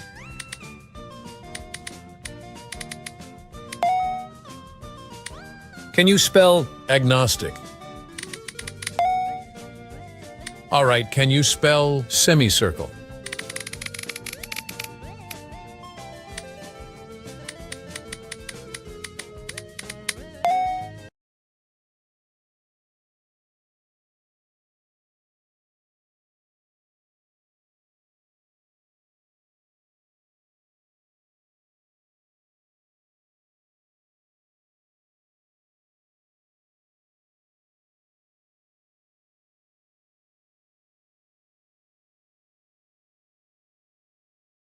You to respawn with every death, unless they are taken out by an eternal weapon. And while I possess all of them currently, they will be returned. Once I use the power of all 5 weapons, each one will appear back in its rightful civilization. And you all will have the strength to fight back against F-Bow and Tabby. The world depends on your ability to fight alongside your enemies. So fight until you no longer know who your enemy is. So this is the block then. The block that marks the center point of all 4 civilizations in this world. And this is gonna be the spot where I fight and die every single day for the rest of my life. But if all goes right, well, the fighting part goes away, only the dying stays. Honestly, it kinda seems counterintuitive to fight them before I'm purposely dying and giving them my sword durability. I mean, we could be doing this forever and all the other civilizations might not even recognize I'm trying to lengthen their lifespans. Which is why this will take time. You'll have to win over and over again, but only to the point where they can no longer fight back. Okay, but tell me why I can't just come right here and drop my sword on the ground? I mean, if I drop my sword, I'll die anyways, and it's a lot less threatening than fighting. You don't die instantly after dropping your sword. An enemy could easily erase you while your guard is down. Tabby is your only guarantee that you'll respawn. Clownpierce had a point. This plan only works with the absolute guarantee that I can respawn, so I can keep giving every player my durability. Alright, well, looks like Tabby's gonna be my best friend and my executioner. This is insane. We can't let you do this. You know what it's like to be farmed for your durability, so why would you willingly give that opportunity to our enemies? They're not our enemies. We have to stop thinking like that. They're all just people trying to survive in a system that gives them such little life to begin with. It's not their fault for thinking the swords are the enemy when the swords before us gave them no other choice than to resort to violence. But it would be my fault if I didn't give them the choice we have now. Even if we fight back and spare the other civilizations, it won't be enough to stop the cycle of violence. But me giving them my life over and over might actually end it. So, when exactly did you become this philosophical? Look, I've been telling you this from the start. Video journaling and self-reflection goes a long way. If this really is the plan, and you think it'll work, then we're with you. Good. Now we just gotta wait here for the eternal weapons to be used, and the plan to save the world will begin. What did you do? How did that journal machine get there? You placed it and turned my people against me. Why? It wasn't him. It was me. I placed the journal, and I told the Axis you betrayed our civilization. Why? Why would you ever do something like that to me? I thought you were the only one I could trust in this. What? Clown, what is this? And over the sword and the bow, Tabby. How do you know for certain that Tabby will give up the Eternal Sword and the Eternal Bow? Because I think I have a good idea of what she's going through. She's probably just finding out now that her best friend has been a sword this entire time. So to her, the eternal weapons and the plan to wipe out the swords, they don't mean anything anymore. Your anger for the swords is all you've known. But since we're friends, I thought I'd leave you with a gift. The netherite sword stole your life. It's only fair that I repay that debt. So your anger for the swords dies here with me. And you can live on knowing I was never your enemy. Before we go through with this, you don't happen to have a spare video journal on you, do you?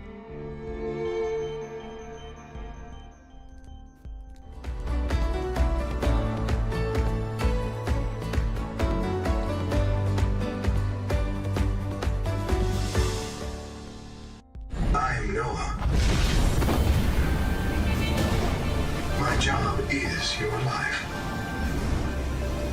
I thought the Diamond Swords and I were gonna stand here looking all cool, waiting for the eternal weapons to be used, but they just left me. Granted, we've been waiting for a while, and I actually have no clue when the eternal weapons are gonna be used. Now that I'm thinking about it, I don't even know how I'm gonna know if the eternal weapons are used. I mean, there's gotta be some sort of signal, right? I don't know, I guess we'll see. Anyways, Wenbu told me I got a video journal message, which was surprising, because I don't really know who would be sending me messages. Maybe this is the signal from Clownpierce I was waiting for. Or it could just be Parrot having second thoughts about becoming a Diamond Sword. That guy can't seem to make up his mind. Alright, let's see what we got here.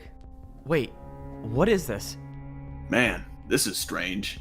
Didn't think I'd ever be doing one of these, but, well, I guess you got your wish, right, Evbo? I don't know if this is gonna be any good or not, but I won't be around for much longer anyways, so I suppose it doesn't matter too much. Not gonna be around for much longer. Hey, come on, what are you doing? I'll admit, I was a little scared when Clownpierce said this would be a one-way trip, but I don't know.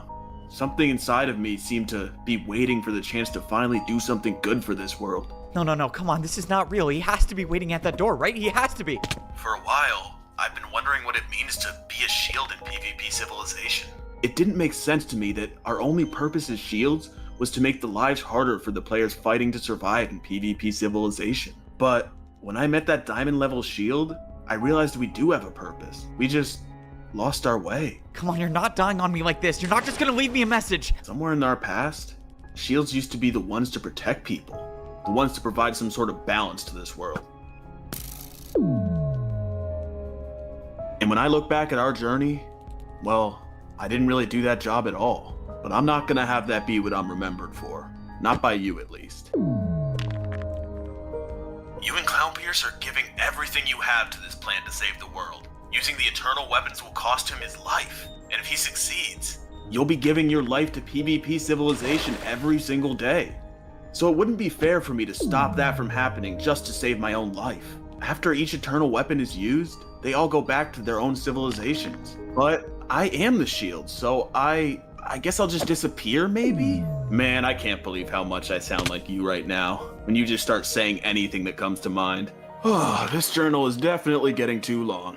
Maybe not for your standards, but definitely for mine. So I'm just gonna wrap this up. I hope you go on to save a lot of lives. And to be honest, I'm confident that you will. Because I don't think there's anyone out there that comes close to your ability to die. Actually, you know what's funny? When you were a wooden sword, I bet on you to die. Open the door, come on, please just open the door. Well now, I'm betting on you to live. Oh, and one last thing. My name is Teddy. I guess that makes us friends now.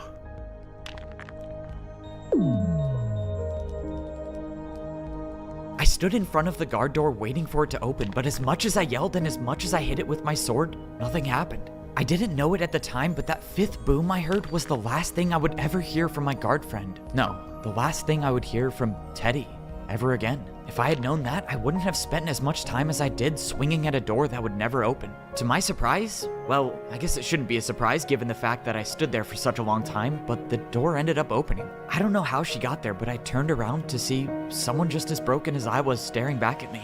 Both of us had just lost, and there was nothing more to say.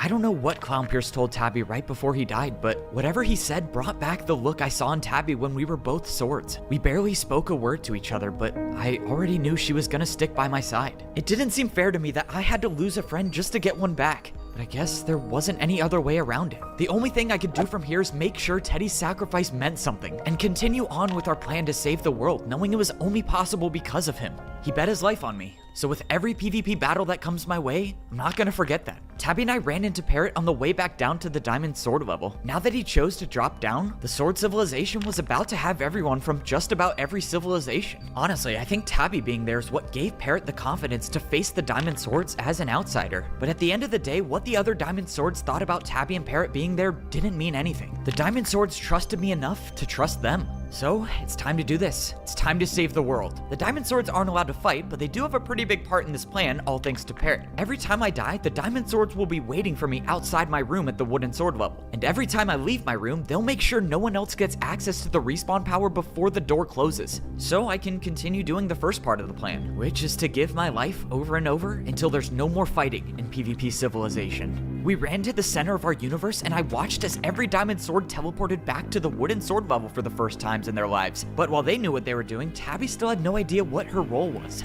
I don't get it. Where are you and I going if it's not back to the Wooden Sword level? Well, you just gotta follow me. You might not like this, but we're actually going to the top of this place. We made it to the top of the structure that would be my deathbed for the rest of my life. And I looked up to see that the statue of the once broken Eternal Sword was now fully formed again. Probably a good sign that Clownpierce's wish came true. You and Clownpierce made us both enemies to the entire world. Why? Because we need the whole world's attention to be on me if I'm gonna save them. From now on, I'm dedicating my life to giving my sword durability to everyone in PvP Civilization. But the only way I can effectively do that is if I fight everyone from the bows, axes, and tridents to the point where they can't fight back. It's not gonna be easy, and I don't have much time left. By now, every civilization should have ownership of their eternal weapon. As soon as they get their hands on them, they'll all be coming here to get rid of me permanently. How is that even a plan? You won't stand a chance fighting all civilizations by yourself, and asking me to help would be asking me to die. I don't expect you to fight with me. Honestly, I don't want you to. All I'm asking for is a favor. If I survive, I want you to be the one to get rid of me. Why? Why do I have to be the one to do it? If you're the one that gets rid of me, I'll have a guarantee that I can respawn, and I can save more lives. If you don't want to go through with this, I'll understand, but you have to make up your mind before it's too late. You make it sound like this is easy. I either have to let you die, or I have to let myself die if I fight with you. Then let me make it for you. You're not fighting with me. If you leave now and hide in the Sword Civilization, everyone will forget about you. You've saved my life too many times to count, so just give me the chance to save yours for once. Just trust me, I can hold my own. I don't care what weapon they have. I can fight back. Come on, Tabby, you have to get out of here. Please, just go. I'll be fine. I can do this. Wait, Tabby, before you go, I want you to know something. No one's ever asked me if it hurts every time I die. And the truth is, it does. But it's not as bad when I'm with you. As I watched people appear from every side, I realized I was happy Tabby left. After all, her helping me fight the other civilizations wasn't even a guaranteed part of the plan. At the end of the day, I feel better knowing that she can live a life without battle, and she shouldn't bear the burden of watching her best friend die over and over again, which is why I have to win. Dying saves the lives of everyone else, but staying alive saves Tabby's. So, I'm gonna do both. Alright, 3 bows, 5 axes, 4 tridents. Nothing I can't handle by myself.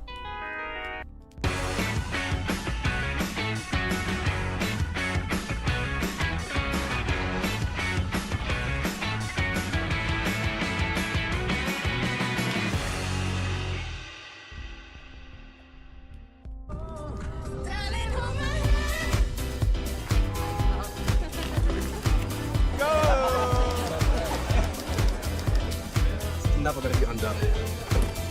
22! 22!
Wait! We need them alive for this to work! Please!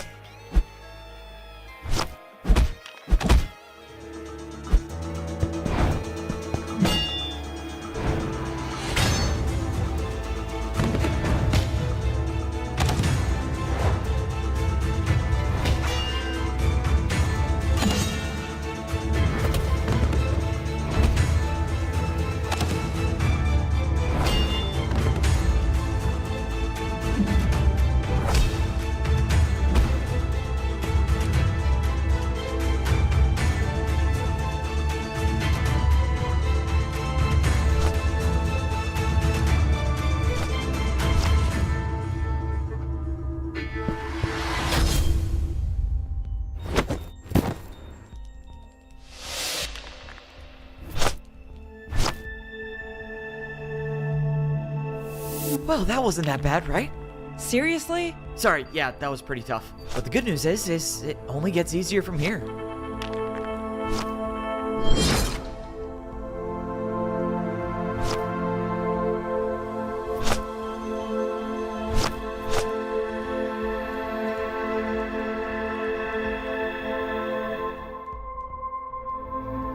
$1,561 PvP attacks. That's how much life I give each player every time I die as a diamond sword. No matter who it is, it could be a diamond axe, it could be a bow or a trident. Anyone who receives my durability will completely regenerate their lifespan, which is why me being a diamond sword makes me the best person for this job of dying over and over again. Speaking of that job, well, I'm getting better at it. I haven't convinced the world that I'm not the enemy yet, but at least the other civilizations stopped attacking me all at once. It's kind of strange. I mean, my goal is to have everyone not want to fight me, but because I've been fighting everyone so much, I've gotten extraordinarily good at PvP. Honestly, since I've gotten so good, I've already noticed that people aren't giving their all in their fights, which could mean we're one step closer to my plan of having them just accept my sword durability without fighting. But we haven't gotten there yet, so for now, my days will look quite similar for a while. I wake up as a wooden sword, and I get to see which one of my friends is guarding my room. Thanks to them, they'll wait till the door is closed so no one can steal the respawn ability. And then I fight back against the player who I ultimately want to give my durability to. Nowadays, I do a lot of the fighting myself, but if I ever feel myself losing a battle, well, let's just say there's only one person in this world I'm allowed to die by. I've done a lot of things in PvP Civilization, but the one thing I haven't done yet is make everyone realize that no one has any enemies in this world. You never did check out the PvP marketplace in the Axe Civilization. Oh man, you're right. Well, I guess that's two things I haven't done, but now that I see how far my sword durability goes when it comes to lengthening people's lifespans, that one will have to stay unchecked. Durability spent at the PvP marketplace could be the difference between life and death for someone in PvP Civilization. So, I'm done wasting attacks. You know what? I take it back. There is one more thing I haven't done. I haven't gotten myself to finish the journal. I guess it's finally time we sign off for good, right? After all, we do need a proper ending. So, I guess this is the time I say goodbye. This has been the story of PvP Civilization, and until next time, I'm gonna make sure Evbo doesn't die, other than the times when he's supposed to die. I'm gonna make sure Evbo dies, other than the times when he's not supposed to die. I'm gonna work on repairing the relationship between the bows and the swords. If the bows stop seeing the swords as the enemy, maybe the other civilizations will follow suit. Also, I'm keeping an eye on the bow named Toph to see if we can trust him. I am never going back to the Bow Civilization. This place is amazing. My next goal is to buy a mansion here. As of now, the diamond swords don't want to give me more durability yet, so I'm kind of stuck here with just a few PvP attacks. They do feed me for free though, so I'm not complaining. Signing off. now you can't just say signing off when you haven't said anything. I'm probably just going to use Evbo's extra durability to shop. I mean, now that he's done wasting PvP attacks, someone's got to be the one to do it. I think I will try improving the way I communicate with others. I've been told I often come across as very monotone. And well, you already know what I'm gonna do. Signing off.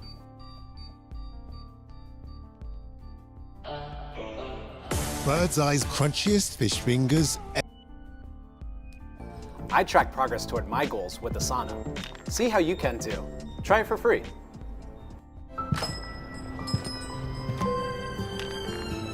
Oh, Sorry. You take it. please, you should take it. Okay. I can't do this anymore. No more love story. This is cinema. So this is destroying a world that doesn't exist. The first part was searching for a world that doesn't exist with 23 million views. We watched this video 5 months ago. It was an entire journey about a guy named Avery the Mayo. He found like files on a Google Drive and there was codes and secrets. I don't remember fully everything, but I remember the ending was freaking terrifying because it was like he entered this room and he had to blur it. He enters this room at the very end and he has to blur it. There was some content that was not fit for YouTube. Now, people are saying he saw everything at once. He saw like the king. I don't really remember what it is, but hopefully he kind of recaps. I don't know. Anyways, it's time. Wifeys, weefies. Oh, it's pronounced weefies. I've been calling bro wifeys this whole time. Sorry, bro. Oh my, whoa! Okay, the beginning's different. Okay, so last time, if y'all don't remember, it said, don't turn at the crossroads. Now it just says run, Avery. Ooh, woo! All right, I'm about to make this a 5-hour video with the pausing. Okay, I gotta lock in. All right, chat, 2-hour movie chat. 3, 2, 1. Run, Avery is the last line in a book that Avery did not write. Okay, the first book was Do Not Turn the Crossbows. Okay. Months ago, a YouTube channel called Avery the Mayo uploaded a video titled Weird Book I Did Not Write, where he discovers a mine in his Minecraft world that he claims he never built. Inside the mine is a chest with a book, with various ramblings and a... And if y'all don't remember, the specific things that were inside of this chest was the link for the code. So whoever is the magician that figured out the code was what the items in the inventory, that's ridiculous. With a book, with various ramblings and a message at the end addressed to him. But if not Avery, then who wrote this book and how did it get into Avery's world? Well, just recently, Avery uploaded again, a 15-hour video. Oh my God, bro, there's too much content. I'm watching a 2-hour video and then we gotta watch a 15-hour video next? Oh no. Why was he warned to run away? And what is behind these gates? Yes, what is behind it? What is behind it, actually? You see, also just a few months ago, a Google Drive folder was discovered containing footage of a player named Durlord3 exploring this exact same world. He digs into the wall of the mine and finds a cave full of structures that should be impossible to find. Now, this is the coolest thing ever. Wait, actually, I'm not gonna ask. I was just gonna say, if anything gets crazier than this world map, I'm gonna be mind blown. In any normal This Minecraft map was insane. world. Except he also claims that he didn't build any of this and just discovered this world on his computer. But when he finally reaches the end of the cave, Durlord3 sees something behind these 18 plus! Something that he censored and that drove him into running for his life and leaving this one last message to Avery before completely disappearing off the face of the internet. Since then, we know Avery found Durlord's laptop in a storage locker and has been using it as his daily computer, found Durlord's laptop in a storage locker and has been using it as his daily computer, only recently discovering this cave and the book addressed to him. But what happened to Durlord3 after he recorded King this in yellow. footage? How did he know who Avery was if Avery doesn't seem to know him? And why did he warn Avery to run away? Why does this strange world exist? And Durlord is Avery's dad, and he's warning him. most importantly, what did Durlord see behind the gates? Come on now. Come on now! What do you mean no, chat? I'm on the right path. A game! Hey guys, so as you probably know, there was a video about my world, which I saw. I don't know who this Durlord3 guy is, but if he left me this message, I feel like I owe it to him to at least figure out what happened. As far as I can tell, there's nowhere to reach him. Bro. Wait, have we heard his voice before? I don't think we've ever heard Avery's voice before, right?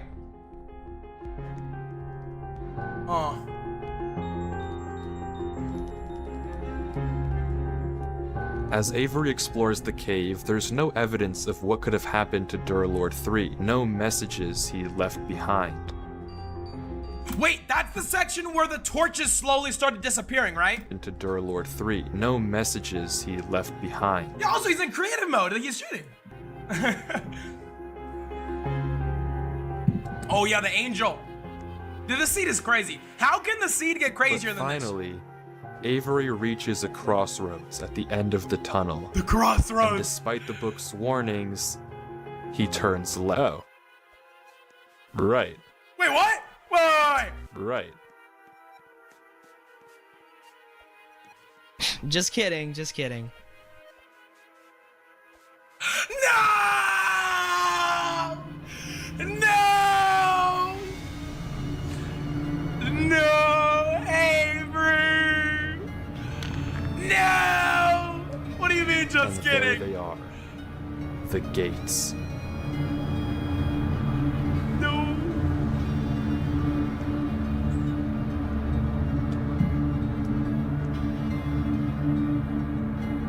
Go in! Look at the king in yellow! Dude, this is so tough!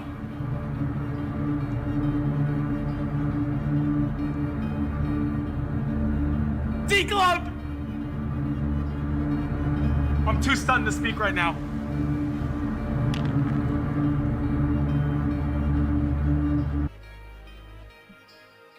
What dream have you quietly kept alive? I went travel around the world just to see what I could accomplish during that time. Like, I just make playlists for no reason. Don't you tell me it was a gold. Don't you tell me it was a gold block the whole time. Don't you even tell me it was a gold. It's just a block of gold? Is that it? It's just a gold block. It's not really that crazy. Even Avery seems a little disappointed. It looks April like we've hit Fools! a dead end. Whoa, bad idea. Bad idea, Avery. Why'd you break it? Oh! Bad idea, Avery! Oh, shoot! There is not a single cut in this footage. Oh, he's From in when survival. Avery goes behind the gates to when he finds himself in this place, the footage doesn't cut once, and somehow he's here. Apparently, he also got changed into survival mode. And Oh, he can't didn't change do that. back. Unable Whatever to this switch is, game it mode. shouldn't be possible in any normal Minecraft world, but it might bring us one step closer to finding out what happened to Durlord 3. If he also went through these gates and ended up here before he disappeared, then there might be some clues as to what happened to him. And Chat, who Avery built this seems world? to agree, because instead of what any normal person would do here, he turns left into another gate. Avery! What have you learned about left? Oh, God. Green? It must have been green. Mumbo jumbo. I love your videos. Thank you, City Linus. Oh my gosh. King in Yellow Part 2. Wait, it looks like outside. Wait a moment. King's Amalot sent me.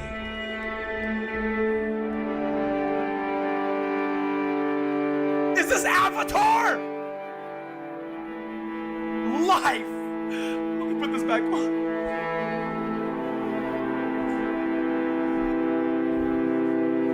This is the last time I'll say this, but it should not be possible for any of this to happen in a normal Minecraft world. How and who built this is Bro. completely beyond me, but Avery keeps going, This is following the insane. bridges through Whoa, these yo, giant yo! mountains. Avery, what the freak are you doing? Get on the bridge! Oh my God, get on the freaking bridge, bro! This guy is asking for it. Dude, what? Nah, bro. Amplified world times 20,000. Is Avery on drugs? Is Avery on marijuana? He might be, bro. Dude, I could walk this world forever.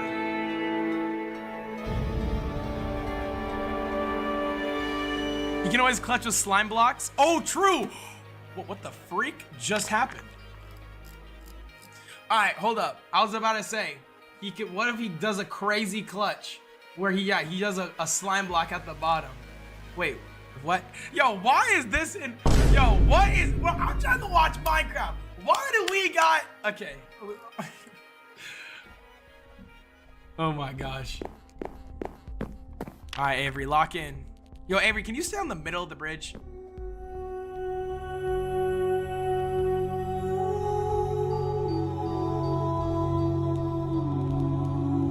Dude, this music is beautiful.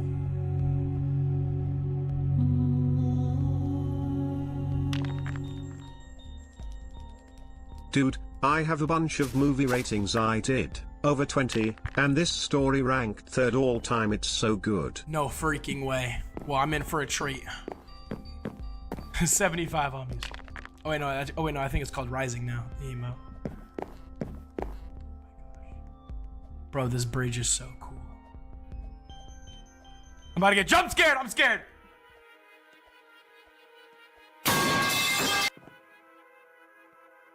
Wait, what's happening?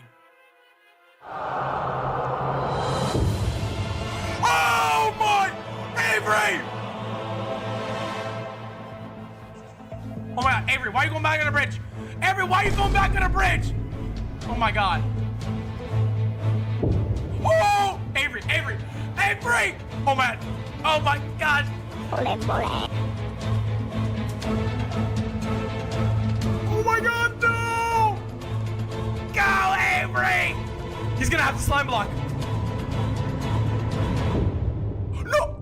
Oh my! But it's not. He's insane!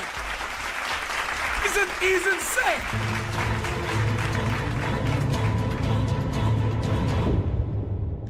Oh my gosh. Avery is top. But it's not over yet. As Avery keeps going from mountain to mountain, more and more disappear all around him. Every second counts, Sky and if Wars, Avery isn't fast the enough, Bed Wars he'll fall skills. right into the void. Yeah, what is that up there? Some on the top right.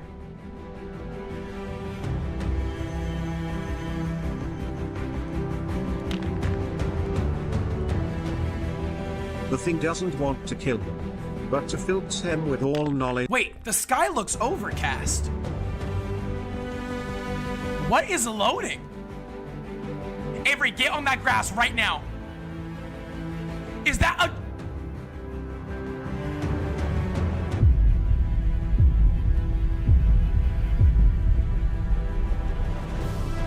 tree?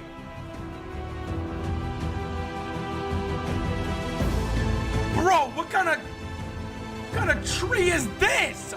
Someone said the Witherstorm. It looks like it. It's the coolest looking tree I've ever seen in my life. Oh my gosh. Wait, someone said, is that the thumbnail? Look, wait, you're actually right. I think that's the thumbnail under there.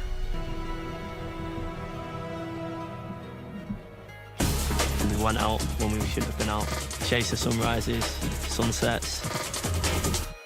To create -196, we freeze a whole lemon to -196 degrees, then crush it before fusing it with vodka and shochu. So what you're saying is...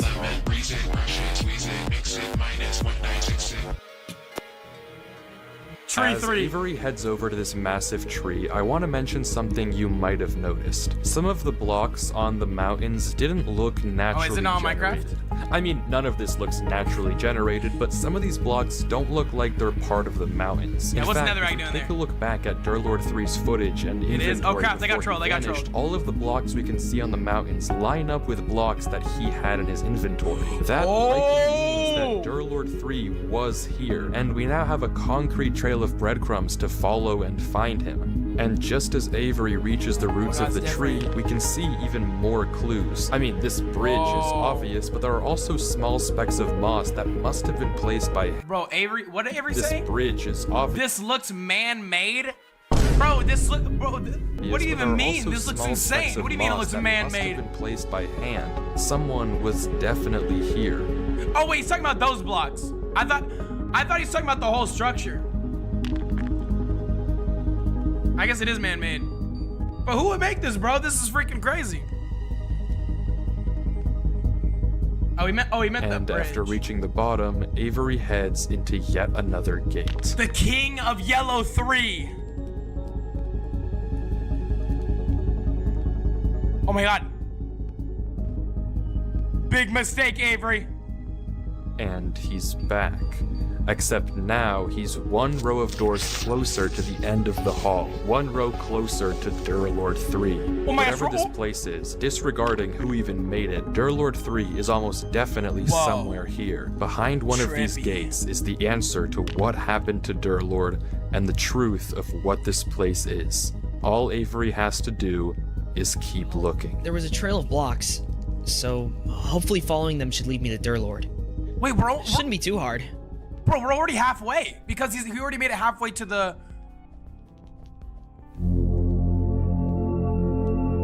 Whoa! I'm opening up the chip bag. I'm opening up the chip bag.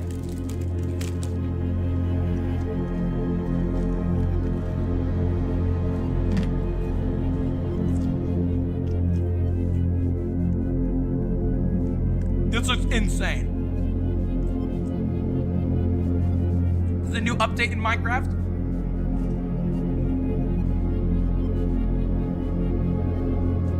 Heliopolis from. If you spoil, I will personally send Steam support after you unker. Yeah, it's like dude, they need to hire this guy to make the next Minecraft update.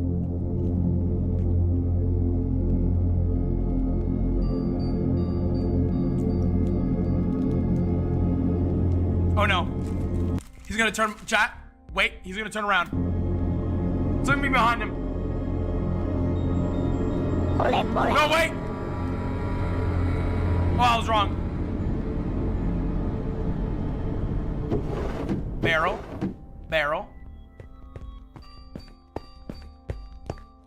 Bro, this is insane. Well, good thing no one lives here, right? It's an abandoned city, correct, chat? It's a bit. I heard something. Avery. Oh my god, my whole body just got good.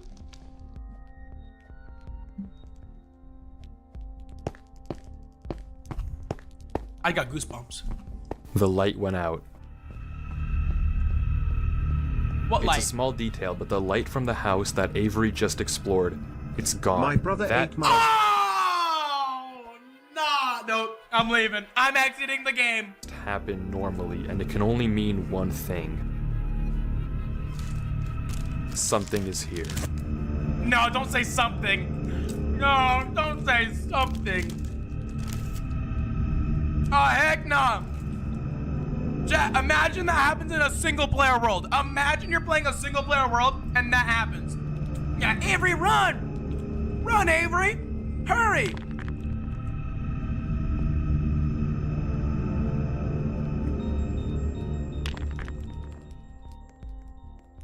Avery?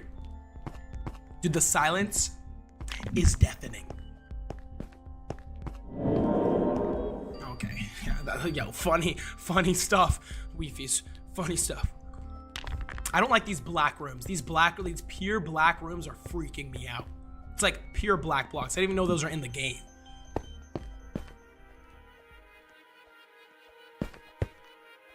Oh my god! Avery, run! Oh my god. There's a Demogorgon behind him. Oh, there's a Demogorgon. Bro, he's so good at the game. There's a freaking... It's invisible! Run! Run, Forrest, run. What is this? This looks insane. Goodbye, Mayo. Avery Mayo about to be turned into a sandwich. Bro, Avery, you have no food. Conserve your. Oh. Okay, I guess he's back at full hunger. Classic.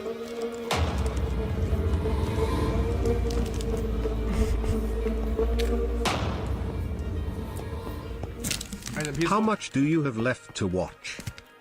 Like 5 minutes. 5 minutes left. It all starts with a spin, opening up a whole world of play. From your free daily spin on the Sky Vegas prize machine, to competing for prizes with real rivals, right through to all your favorite games. Download the Sky Vegas app and see where your next spin takes you. Just real apples, real flavor. Cornish Orchards.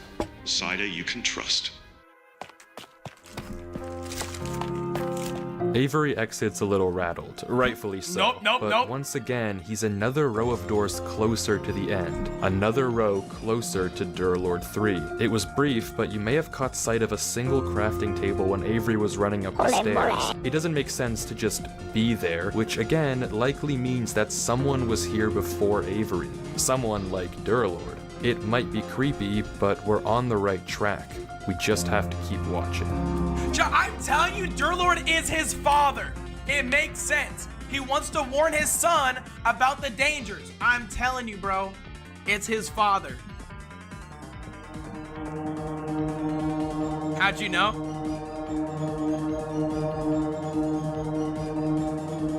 What planet are we on right now? Is this Mars? Planet Zygon? Avery finds himself in a desert with no clear indication No, of this where is to go Mars. from here. In the distance, we can see various ruins, structures that are far too big to have been built by any passing player. Whatever they are, they've been here for a while. Somewhere out there has to be an exit gate that'll get us closer to Durlord. And without any direction, Avery heads off, blind, into the night. Bro. Dude, it's Dune! Chat, he's literally in Dune right now, bro. Chat, watch out for the sandworms. Watch out for the sandworms. Oh yeah, jeez, I'm comfy, bro. I'm a snug as a bug. Bug in a rug. Oh my god, there's gotta be a Jeremy here.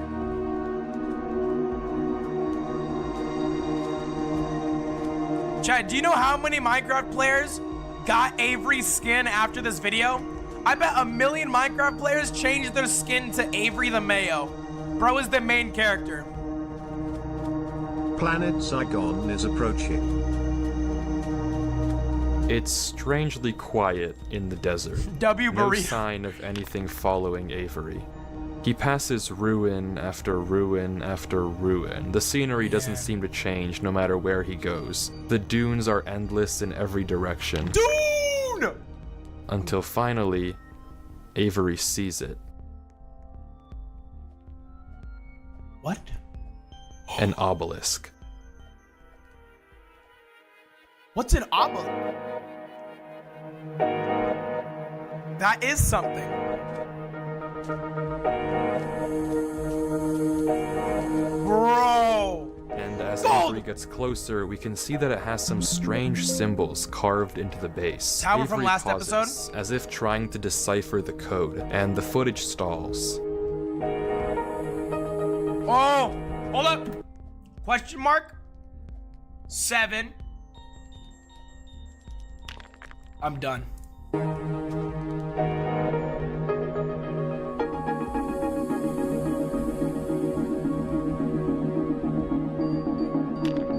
I absolutely love to see this But guy quickly, Avery reacting opens to this chat as if he masterpiece. realized something. Thank you, Akville. Vile. It's tough. Ah, bro is speaking enchanting table. Facts. Yeah, maybe I gave him a little too much credit. Avery decides he can't solve these runes and turns away, but quickly spots a crafting table in the distance, another sign that yet again someone was here. And over the hill, even further, there it is again. Ooh. Another gate. Go, go, go! Avery goes through,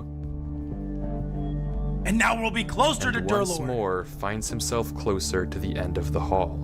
Ooh, chat! We're going through all the Trying rooms. to understand how this all works. Remember, we started in Avery's single-player world, which had no business having this massive tunnel in the first place, but okay, sure, let's accept that. From there, Avery entered the same gate we saw Durlord 3 look behind in the original footage, but instead of something censored, this time... Wait, Fishy just said that the code was !7EU. What is EU on the periodic table? Is there any possibility? There was a gold block, but when Avery left the gate, he ended up somewhere completely different, a massive hall of doors. Each door seems to connect to a different world, and scattered around these worlds are blocks that we know Durlord 3 had in his inventory, breadcrumbs that tell us we're on the right track to finding out what happened to him. But there's still 14 hours left of Avery's footage, so if we want to figure out what happens, we have to keep watching. Chat, I'm onto something. I'm onto something. Where are we going now, Avery? Be right or be like. I just always want to be right. What is the most ridiculous thing that you've done? A simple moment that... What? This is kind of nice, actually. Now this is Planet Well, no, but it looks kind of beautiful, though. Life. Look at all those flowers. Yo. And a city? Bro, Avery has ran over 50 miles. Chat, what do y'all think his best mile pace is? This guy is fit. He's been running for, like, his whole life. This guy's got like a 4-minute mile.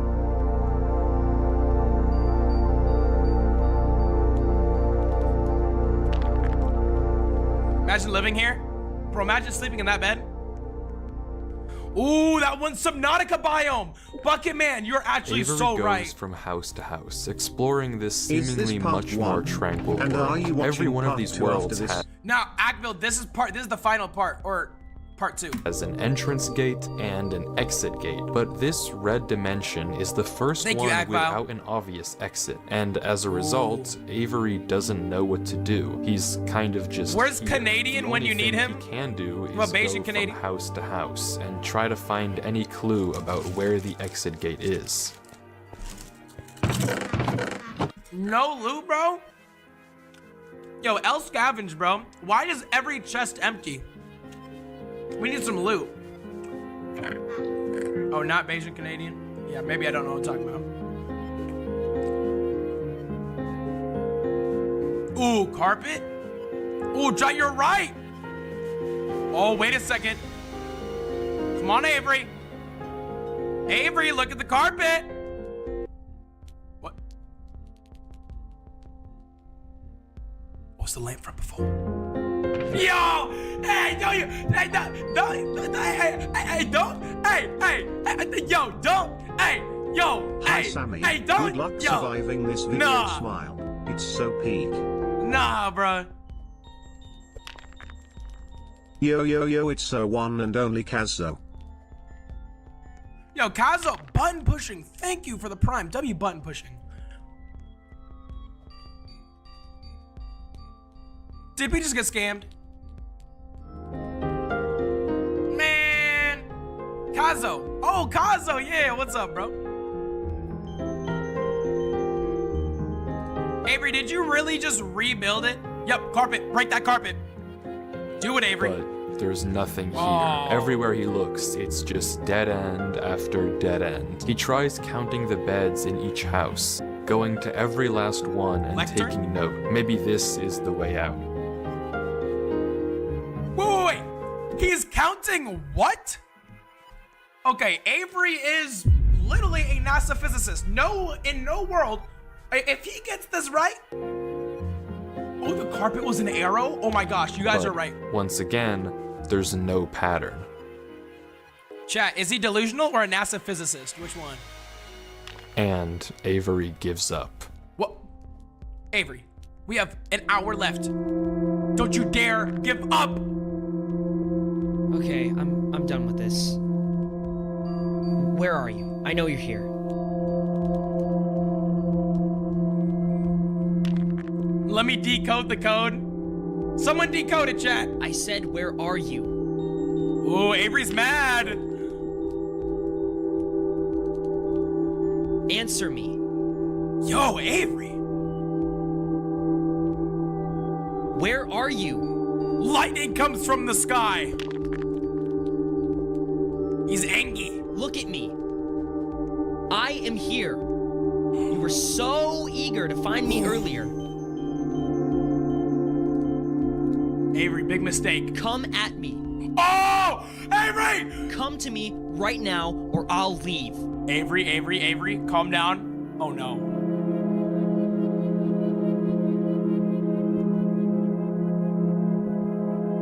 No!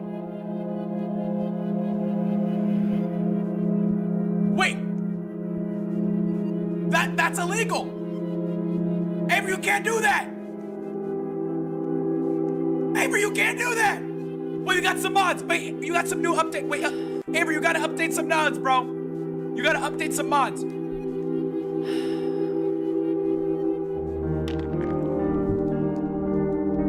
What am I doing? It's New Year friggin' Eve, and here I am playing this stupid Minecraft world. Nah, bro, this is W New Year's Eve, trust. Let's play the New Year's Eve. God, like, what am I doing with What am I doing? What am I doing here? I can't do this, dear Lord. I'm sorry. No, Avery. I don't know what you want me to do. I'm not smart like you are. I can't figure this out. Avery, the strongest How am I shoulders. supposed to find you? The strongest Please, give me a clue. The strongest shoulders always.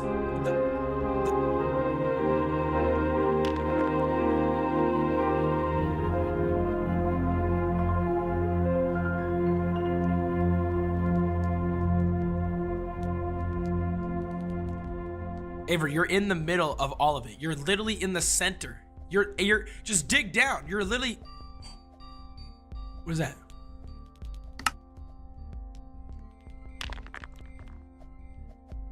Sky Bet Super Sub. Your bet stays in play, even if your player doesn't. Sky Bet for the fans.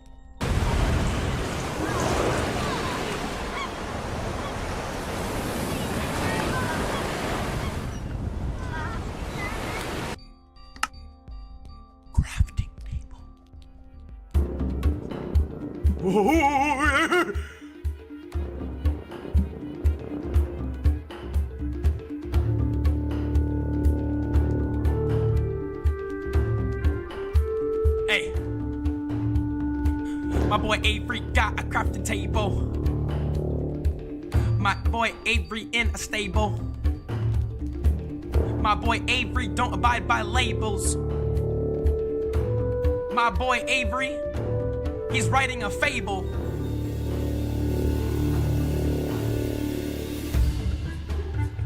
Oh, that's the... Wait, oh, that's a different door. Wait, that's the door he came from.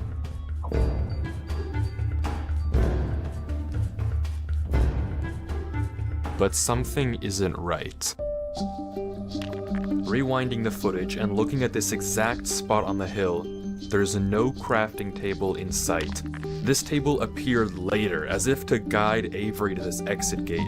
Someone or something must have placed it when Avery wasn't looking. If this was Durlord's doing, there's no reason he would hide himself like this. And this might be the case for every crafting table we've seen thus far. So if it isn't Durlord 3 leaving this trail, then who or what is Avery following? God, straight up, just place the crafting table. I'm coming, dear Lord. Don't you worry. Or Durlord listened. I still think he's his father. Durlord is his father. And he's trying to guide his son.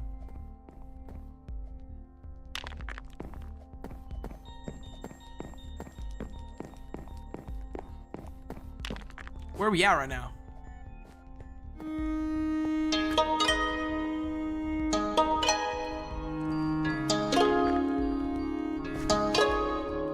The next world that Avery enters looks like a small town. It's also pretty calm, and like the last one, there's no obvious direction of where to go, nor are there any breadcrumbs that Durlord might have left behind. All Avery can do, once again, is walk around looking for any clues. Wow.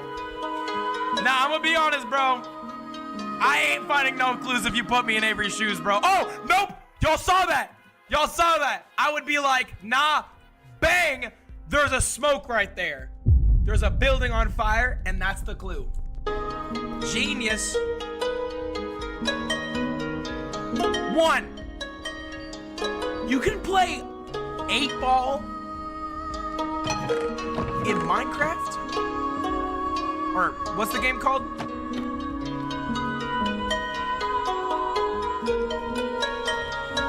Pool!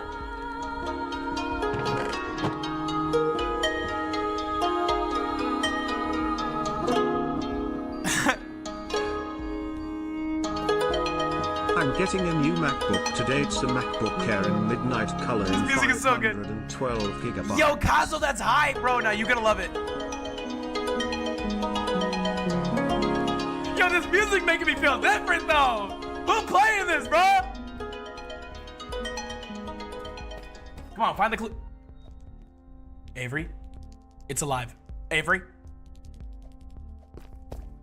Wait, I heard something.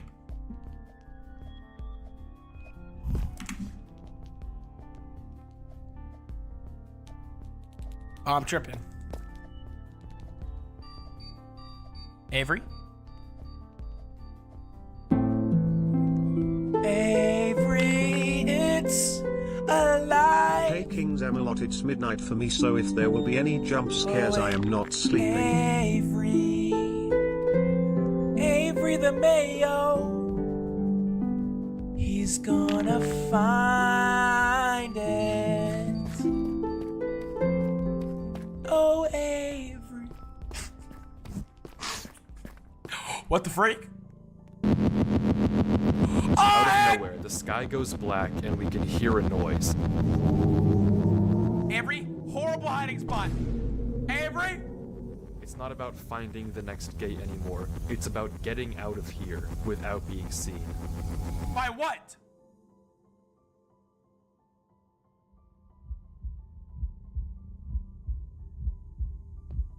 Oh my.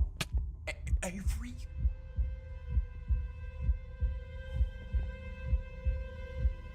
Bro, he's gotta box up. Why is he not boxing up, bro? You got 4 crafting tables.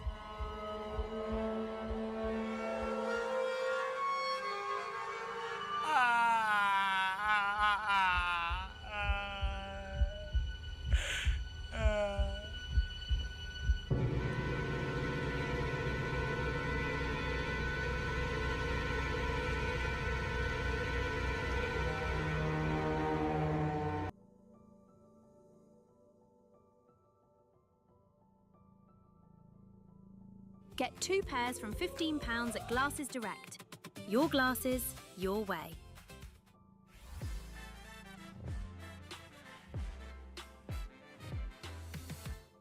Everyone knows shift lock. You use it on wraps, on long jumps, on trusses and ladders. But what if we just ignored shift lock? How far could we truly progress into the game? Before we find out, I'll go through the rules. You can go into ghost mode as long as you don't move while doing so. Shift lock has to be off at all times. First person is strictly prohibited. And we can use as many skips as possible to beat the tower.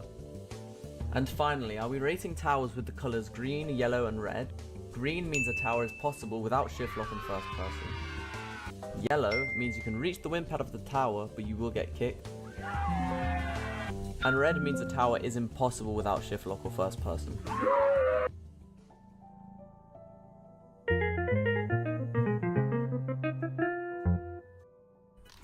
While I do neat, I'm just going to talk about my friend Beb Plays hosting the biggest Ito Creator Tournament ever held, really.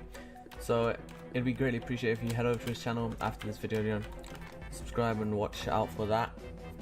That will be in the summer, June time. Also, if you subscribe to me, this video took a long time to edit and it motivated me to make more things like this. And yeah, move on to the rest of the towers. Toast was really easy and nothing really increased in difficulty, so I'll just show you at 3 trillion gazillion bazillion type speed. Look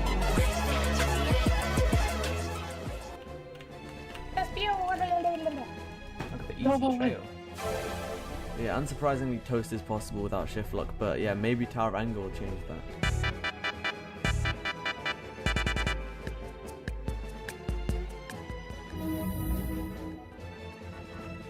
Tower of Anger also had no interesting changes, so let's just move on to Tower of Madness.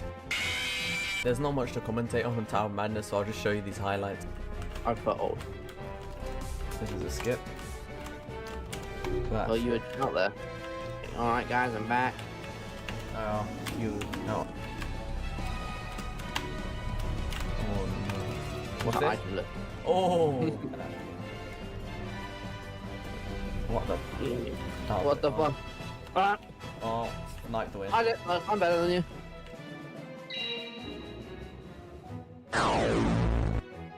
Okay, what do I do here? Okay. What?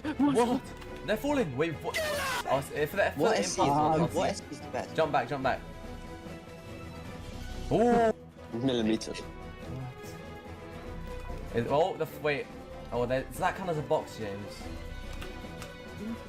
I'd say so. That, Look at it, it's a box. That's 4 and this is 5. And then finally, this happened. The first real roadblock we've seen on a tower so far. How do I get through this? Yeah. How do I get through this? Where? With shift lock? Just walk up to it. Walk up Wait, to it. I need to heal. I need to quick. heal. Wait, hold on. Watch this. Is it 2 studs wide? Oh! Oh! It's not that scary. That was kind of that was kind of close. Also, I E-danced through, but that was clean.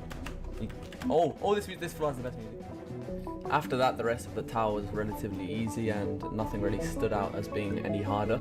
And yeah, with that also meant all the beginner towers were possible, and now we can move on to intermediate.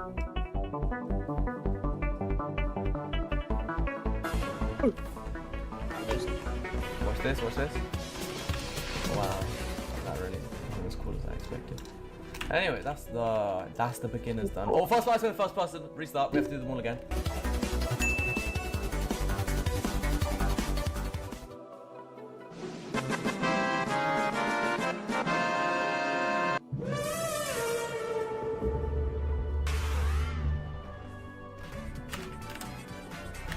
Oh well. I did it. I thought it was a lot longer than that. Oh no. Well, this truss is quite scary. It's not. And this is when I found out something devastating was worse than this. This was the first ever tower. Wait, what? What? Look! They nerfed that shit. They nerfed it for bum. What? That's actually the most depressing thing I've seen all day.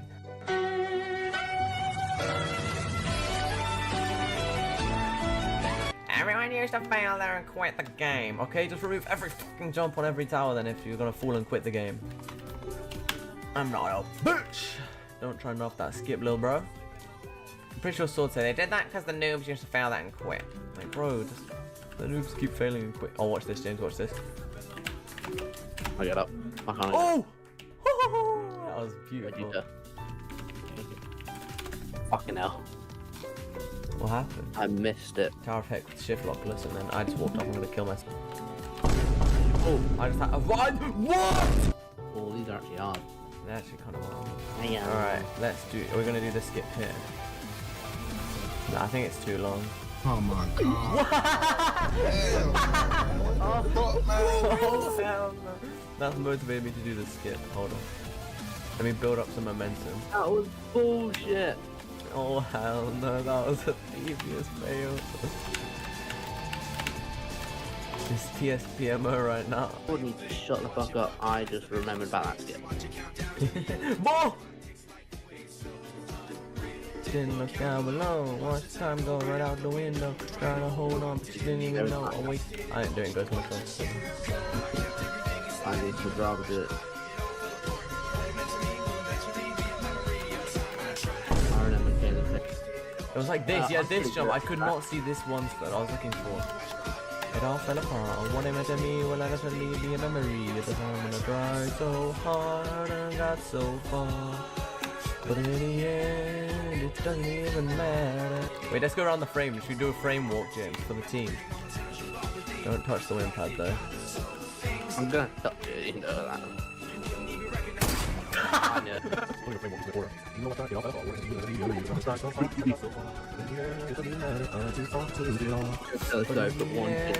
It doesn't even matter. I put my trust in you, just as far as I can do. That was peak, bro. This is my Pink Panther Raz Festival collection. So cute. Only on Etsy.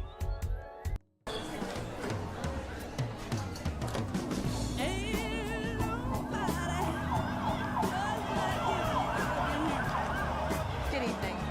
I'm at the steps of the town.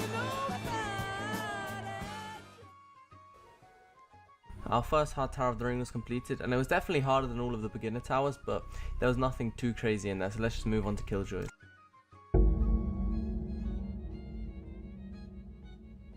Oh yeah, they changed it as well. Oh hell no. Oh, what the fuck? What? I guess it's because it took more than 5 brain cells. It was too hard for the new players. What the hell is this?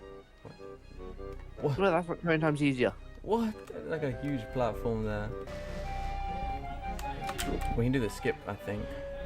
So it might be a bit hard. Seems oh my a bit hard. god. That was, yeah, that's... You're gonna have the immaculate control there.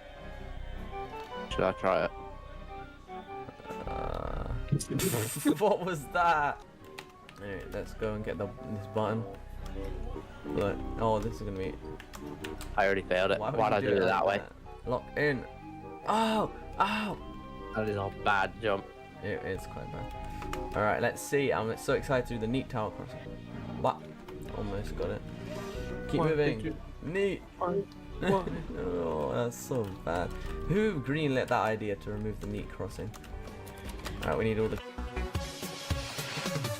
Wait, did they remove the X-Pusher one? Wait, what? Herbie, you know they removed the X-Pusher one as well on the outside. What?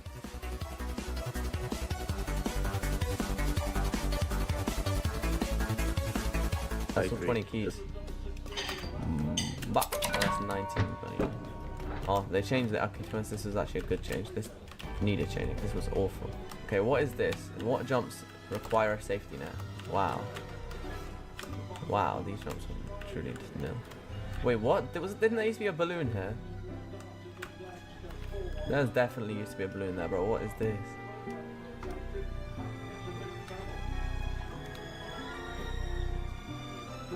No, what? They removed the elevator too. I can't let this water this tower down. What? They literally just poured water all over the tower. They genuinely just diluted the fun and just made it kind of mid. They really like they were gonna go. I'm gonna have to crash out and talk to Sword again, bro, and I'm gonna get DMs from the devs. And what? Oh. What? That almost killed me. Oh, that's. I kind of made that. Why'd they add that to it? Why did they Bro, another fake ore. Oh my days. That is so annoying to do. Oh, is this a G? No, why would it be a G? I swear it used to be a GBJ there. I'm gonna go and go smoke to make it easier. Yeah, I'm gonna zoom it out far backwards. Huh? Is now. Oh, they'll remove the GBJs on Inception at this rate, but I'll go first and zoom this way. I swear at least one of them didn't used to be a teleporter.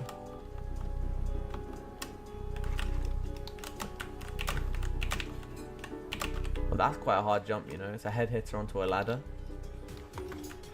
The rest is free. I couldn't see. Oh, there we go. I win. The next level, James. We're on the next level. What on earth? Why is the roof so high? Oh, I didn't even realize it was a push box. I wonder how you're going so quick. How much health do you have, James? 35. You take 20 damage. You can do it, James. You take 20 damage. 1, 2, 3, 4.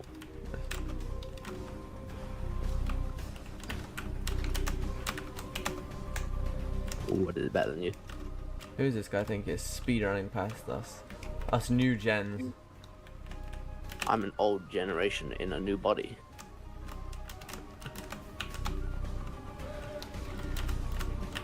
Oh my god. These guys like Gen Alpha and like Gen Z. Oh. Hell. Oh, but just two terms. I'm the OG. And I'm Gen V. Oh my god. If we fail now, all our progress is gone. Oh no. Wait, this actually might be. This might actually be. Oh, that was cheeky. That was.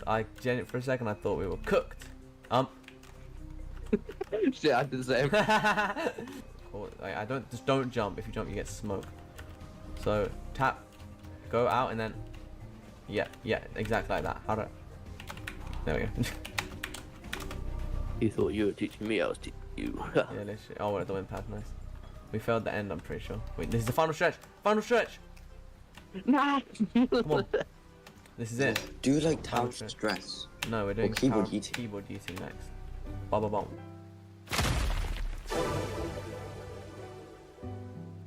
Bro, fun fact about this tower, I grinded this for about a week when I first started out. I have so many old videos on my PC with the Roblox recorder of just me just failing the first 5 floors. So that's great. And it is also time to move on to our first difficulty tower. That's a fun one to see. Oh, and brute force it. Hope this one's easier because I hate Killjoys. This one's got P. I haven't played keyboard eating for a long. Oh, I remember this. They haven't watered this tower down yet, so this one might actually be good. No, it is. You know the last floor, how they used to be like nil head hitter? No, I never found head hitters nil, so. Oh well, it's a jump that you have to go. It's like an overhanging head hitter where you have to jump to it and you always hit your head. They nerfed it. No damage. We're on the big slippery snake. I'm surprised they haven't changed all of this to just be fully collided. Oh, you have to wait. You might. The nil jump might be impossible. This jump might be impossible. Oh yeah, it might be. Not that one. The one that is. Alright, this jump's actually kind of hard. Alright, this is not that hard, bro. What do you mean? Just hold D and then space. Just do it. Threshold. Oh, guess it's in the bag. Alright, don't remember. W, how much is? Oh. Why is this sticker used to be like nil and now it's free? Oh my head. What? Oh, finger lock. Better at JTOs than you. Finger lock. Like, I'm just the best at head hitters. I'm about to hit 200 million blocks for it. Towers are actually starting to get difficult now. This is not difficult, bro. Very awesome. Maximo should power your operations, not slow them down. Navium Cloud Plus is a fully managed Maximo environment built for scale, resilience, and control. High availability, disaster recovery, integrated data access. Conveyors now. That's what I'm saying. I always hate this. Start being challenges. Oh, this. I always hate this. Oh no, this look. Wait, hold W and A. Wait, bro. W and A. When has this ever been hard? When I first started and I never completed it. Bro. Yeah, that's true. Humble again. No, it's not 2-step gap. It's 3. So oh, outside. Oh. Oh. Oh, this physics questions suck. These are scary outside jumps. I'm gonna finish inside you. What if you slip and fall down that 1-step gap? That'd be hilarious. These jumps are actually quite hard. Are these conveyors? No, they wouldn't be. That would be indicated now. Oh, it's time to go AFK. Oh, that's a skip. Oh no. I'll go. Wait. Go sideways and then W strat. Outside complete. Oh, big spinner. Bro, I love tower keyboard eating. It's actually. I love it. Ooh, what the true skill that's answer. Enough one. Yeah, it's like a little easier version. I've been using the red square on my hat to do tight ropes. There's a bloody stone block in here. Why? Red square on your. Oh, that's smart. I just put my mouse like that and then I do this. You can go in ghost mode, but it's the method. Ghost mode is still a bit annoying. Yeah, it's cheating because if you go into first class by accident, disqualified it. No, because you have to go. Whoa! What the nil? And it's quite annoying. Oh no. Why is there a question mark? I forgot about this. It's ice, I'm pretty sure. Surprised there's not a big sign saying, "This is ice, guys." Yeah, exactly. We're struggling. I remember failing the ice long jump about 100,000. Nice. Oh. Your 13-star jump to the thing on the left, so it's netted. How am I gonna do a 13-star jump? Do it with the climb strap. What? I'll try it. Whoa! No. Oh! That was beautiful. What? Oh, this is hard. I can't lie. You have to angle yourself like this, James, so that you fully Bro, turn this around. tower's so nostalgic. I remember this Yeah. was like one of the towers I actually struggled with. What? The other ones. This is so nostalgic, bro. If they revamp it, I'm gonna quit the game. Honestly, I'm gonna get this floor over with. This floor's hard, bro. Do the skip to the side of the truss. How's that skip? Oh, do it. No, no. I didn't. Oh, this just really pissed me off. Oh shit. What RNG is this? Let's go. Oh my god. Ghost mode. If you go in first one for a second, but that doesn't matter. I don't need ghost mode. This is the fight for the car. Not that deep. Oh, overtook! Overtook. Okay, Didn't there used to be a I'm thin not stud at the end, or am I just tripping? So they used to, I don't know. Maybe that is the thin stud. I mean, these are quite thin. Let's go! Ah! Oh, you're Hey, difficult. That's the first difficult. Let's go. And now, with our first and only difficult tower beaten in Ring 1, it was time to move on to the...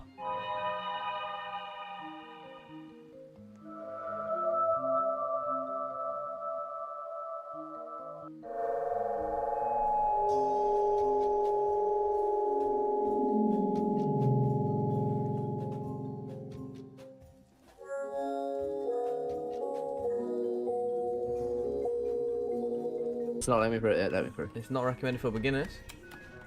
It's recommended for beginners. Is it actually? Yes. trust How me. is Tower of Stress? No, you're lying.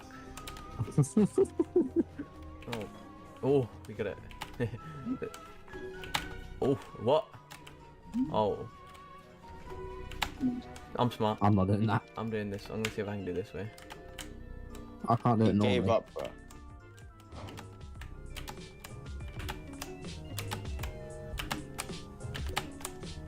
Don't be a quitter.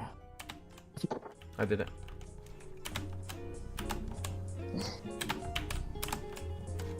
Nice. Freak show. Oh, this is gonna be. Uh. Gonna jump on the side now, but you can wait. Just slightly turn your camera and then. Wait, no. Yeah, that's probably a better idea. And then. Oh no, I'm cooked. Wait. You slightly. I can't do it. I'll do it my way. Without us. What are you guys actually doing? There's been a big ladder wall. They have to go along. Ladder wall? Yeah. Truss. Ladder. No, ladder wall, mate. Ladder. A wall of What ladder. ladder wall is in Tower of Stress, bro? Oh. No! It said spammer. What? Oh, what? The cook. James, am I cook? He rage quit, bro. James, am I cook? Oh no, you Wait, are. no, I'm chilling. I'm chilling. Yeah, that's fine. You're all I'm on my way to Silver 3. That's exactly what happened to me. My cooking chat, Silver 3. That's to jump arm like this one Oh right yeah, here. this is actually quite a tough one. Wait, now watch this, James. We could get to gold or diamond. Look at that technique. No, unnecessary. No, but I don't want to risk the fall. Just jump on this kill break, James, and go up. Oh no, this is gonna be. Oh no, this is not gonna be good. Is that the purple floor? How do we get off the truss? We have to jump off the truss. We might have to truss bounce up. Oh, that. You have to truss bounce up, James. Oh, it's actually hard. Hold W in space. I'm so glad they fixed the trusses. Don't die. Don't. You're dead. You're gonna die. James. Just wait. Heal a bit. Just heal, because you can just tap W and A, right, and you'll just move up. Just go. I can't like Tower of Stress. It's not very good. If this was anywhere but Ring 1, it would suck. So it's because Ring 1 gives it more aura, so it's not that bad. Do you jump up to that? No, that might be a bit. No, that's too.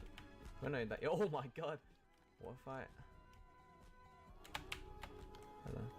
Probably didn't fully need to do the E-dance, but it helps. That's not fun. Oh no. With more categories on Vinted, you can sell the things that take up space. Don't use it, sell it.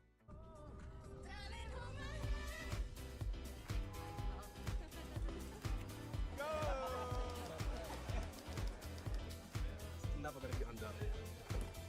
23! 23!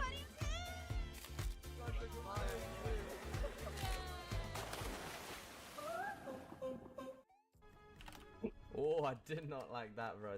Did not feel good. Pretty horrible. It's more annoying out of anything, but it's easier from the side. Yeah. Like, see that the highest, yeah.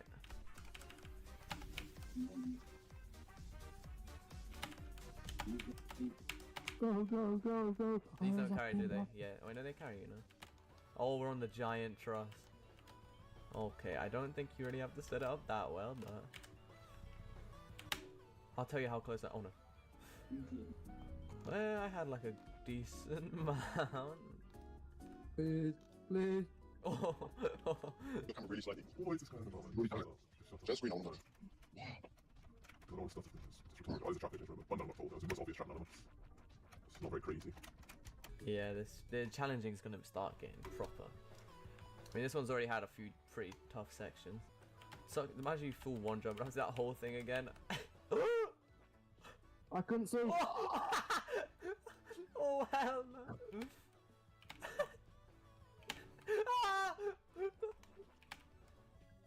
Oh, that was awful. You almost put me down with me. I couldn't see it. These are falling. I can see. Really? I don't know if they're all falling. Okay, they're not. These don't fall. These the different shape.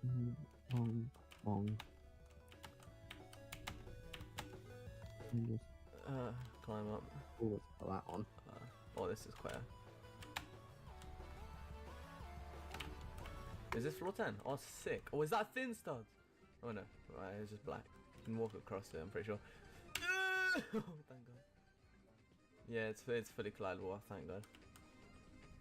I was gonna say, oh wait, no, those are literally just obviously impossible. Fuck's sake. It just seemed like an old tower type of thing. You spent a little bit. Yeah. Yeah, luckily it's against the wall. It's actually inside the wall. Oh. Oh, these are some... There's some one studs, James. No, James, you should hold the W after every jump to, like, go against the wall. Or you're gonna slip. That's fine.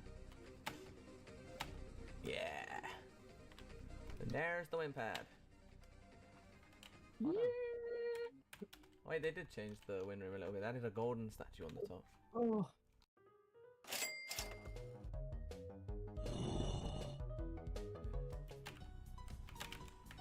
Oh. What? Hell no. Always the best way to do. I think it was this way. Uh oh. Hard jump. That's a hard one. Oof. Oh. Beautiful play. Show the chat. Floor 3. We've only got 9 floors of this to do, which is good. Oh no! Wait, no, this is fine. Yeah. Yeah. I couldn't do that section when I first played it. That's so hard to see. Just jump to me. Yeah. I don't. Only a tiny bit of fools. Is that a skip?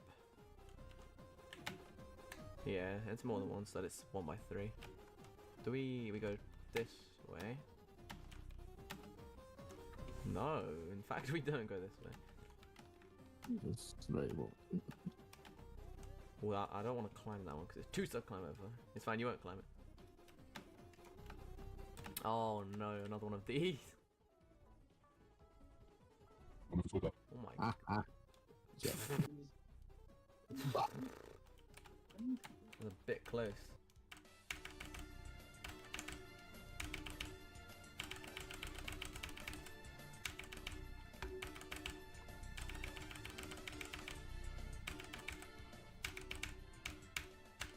Oh, snap.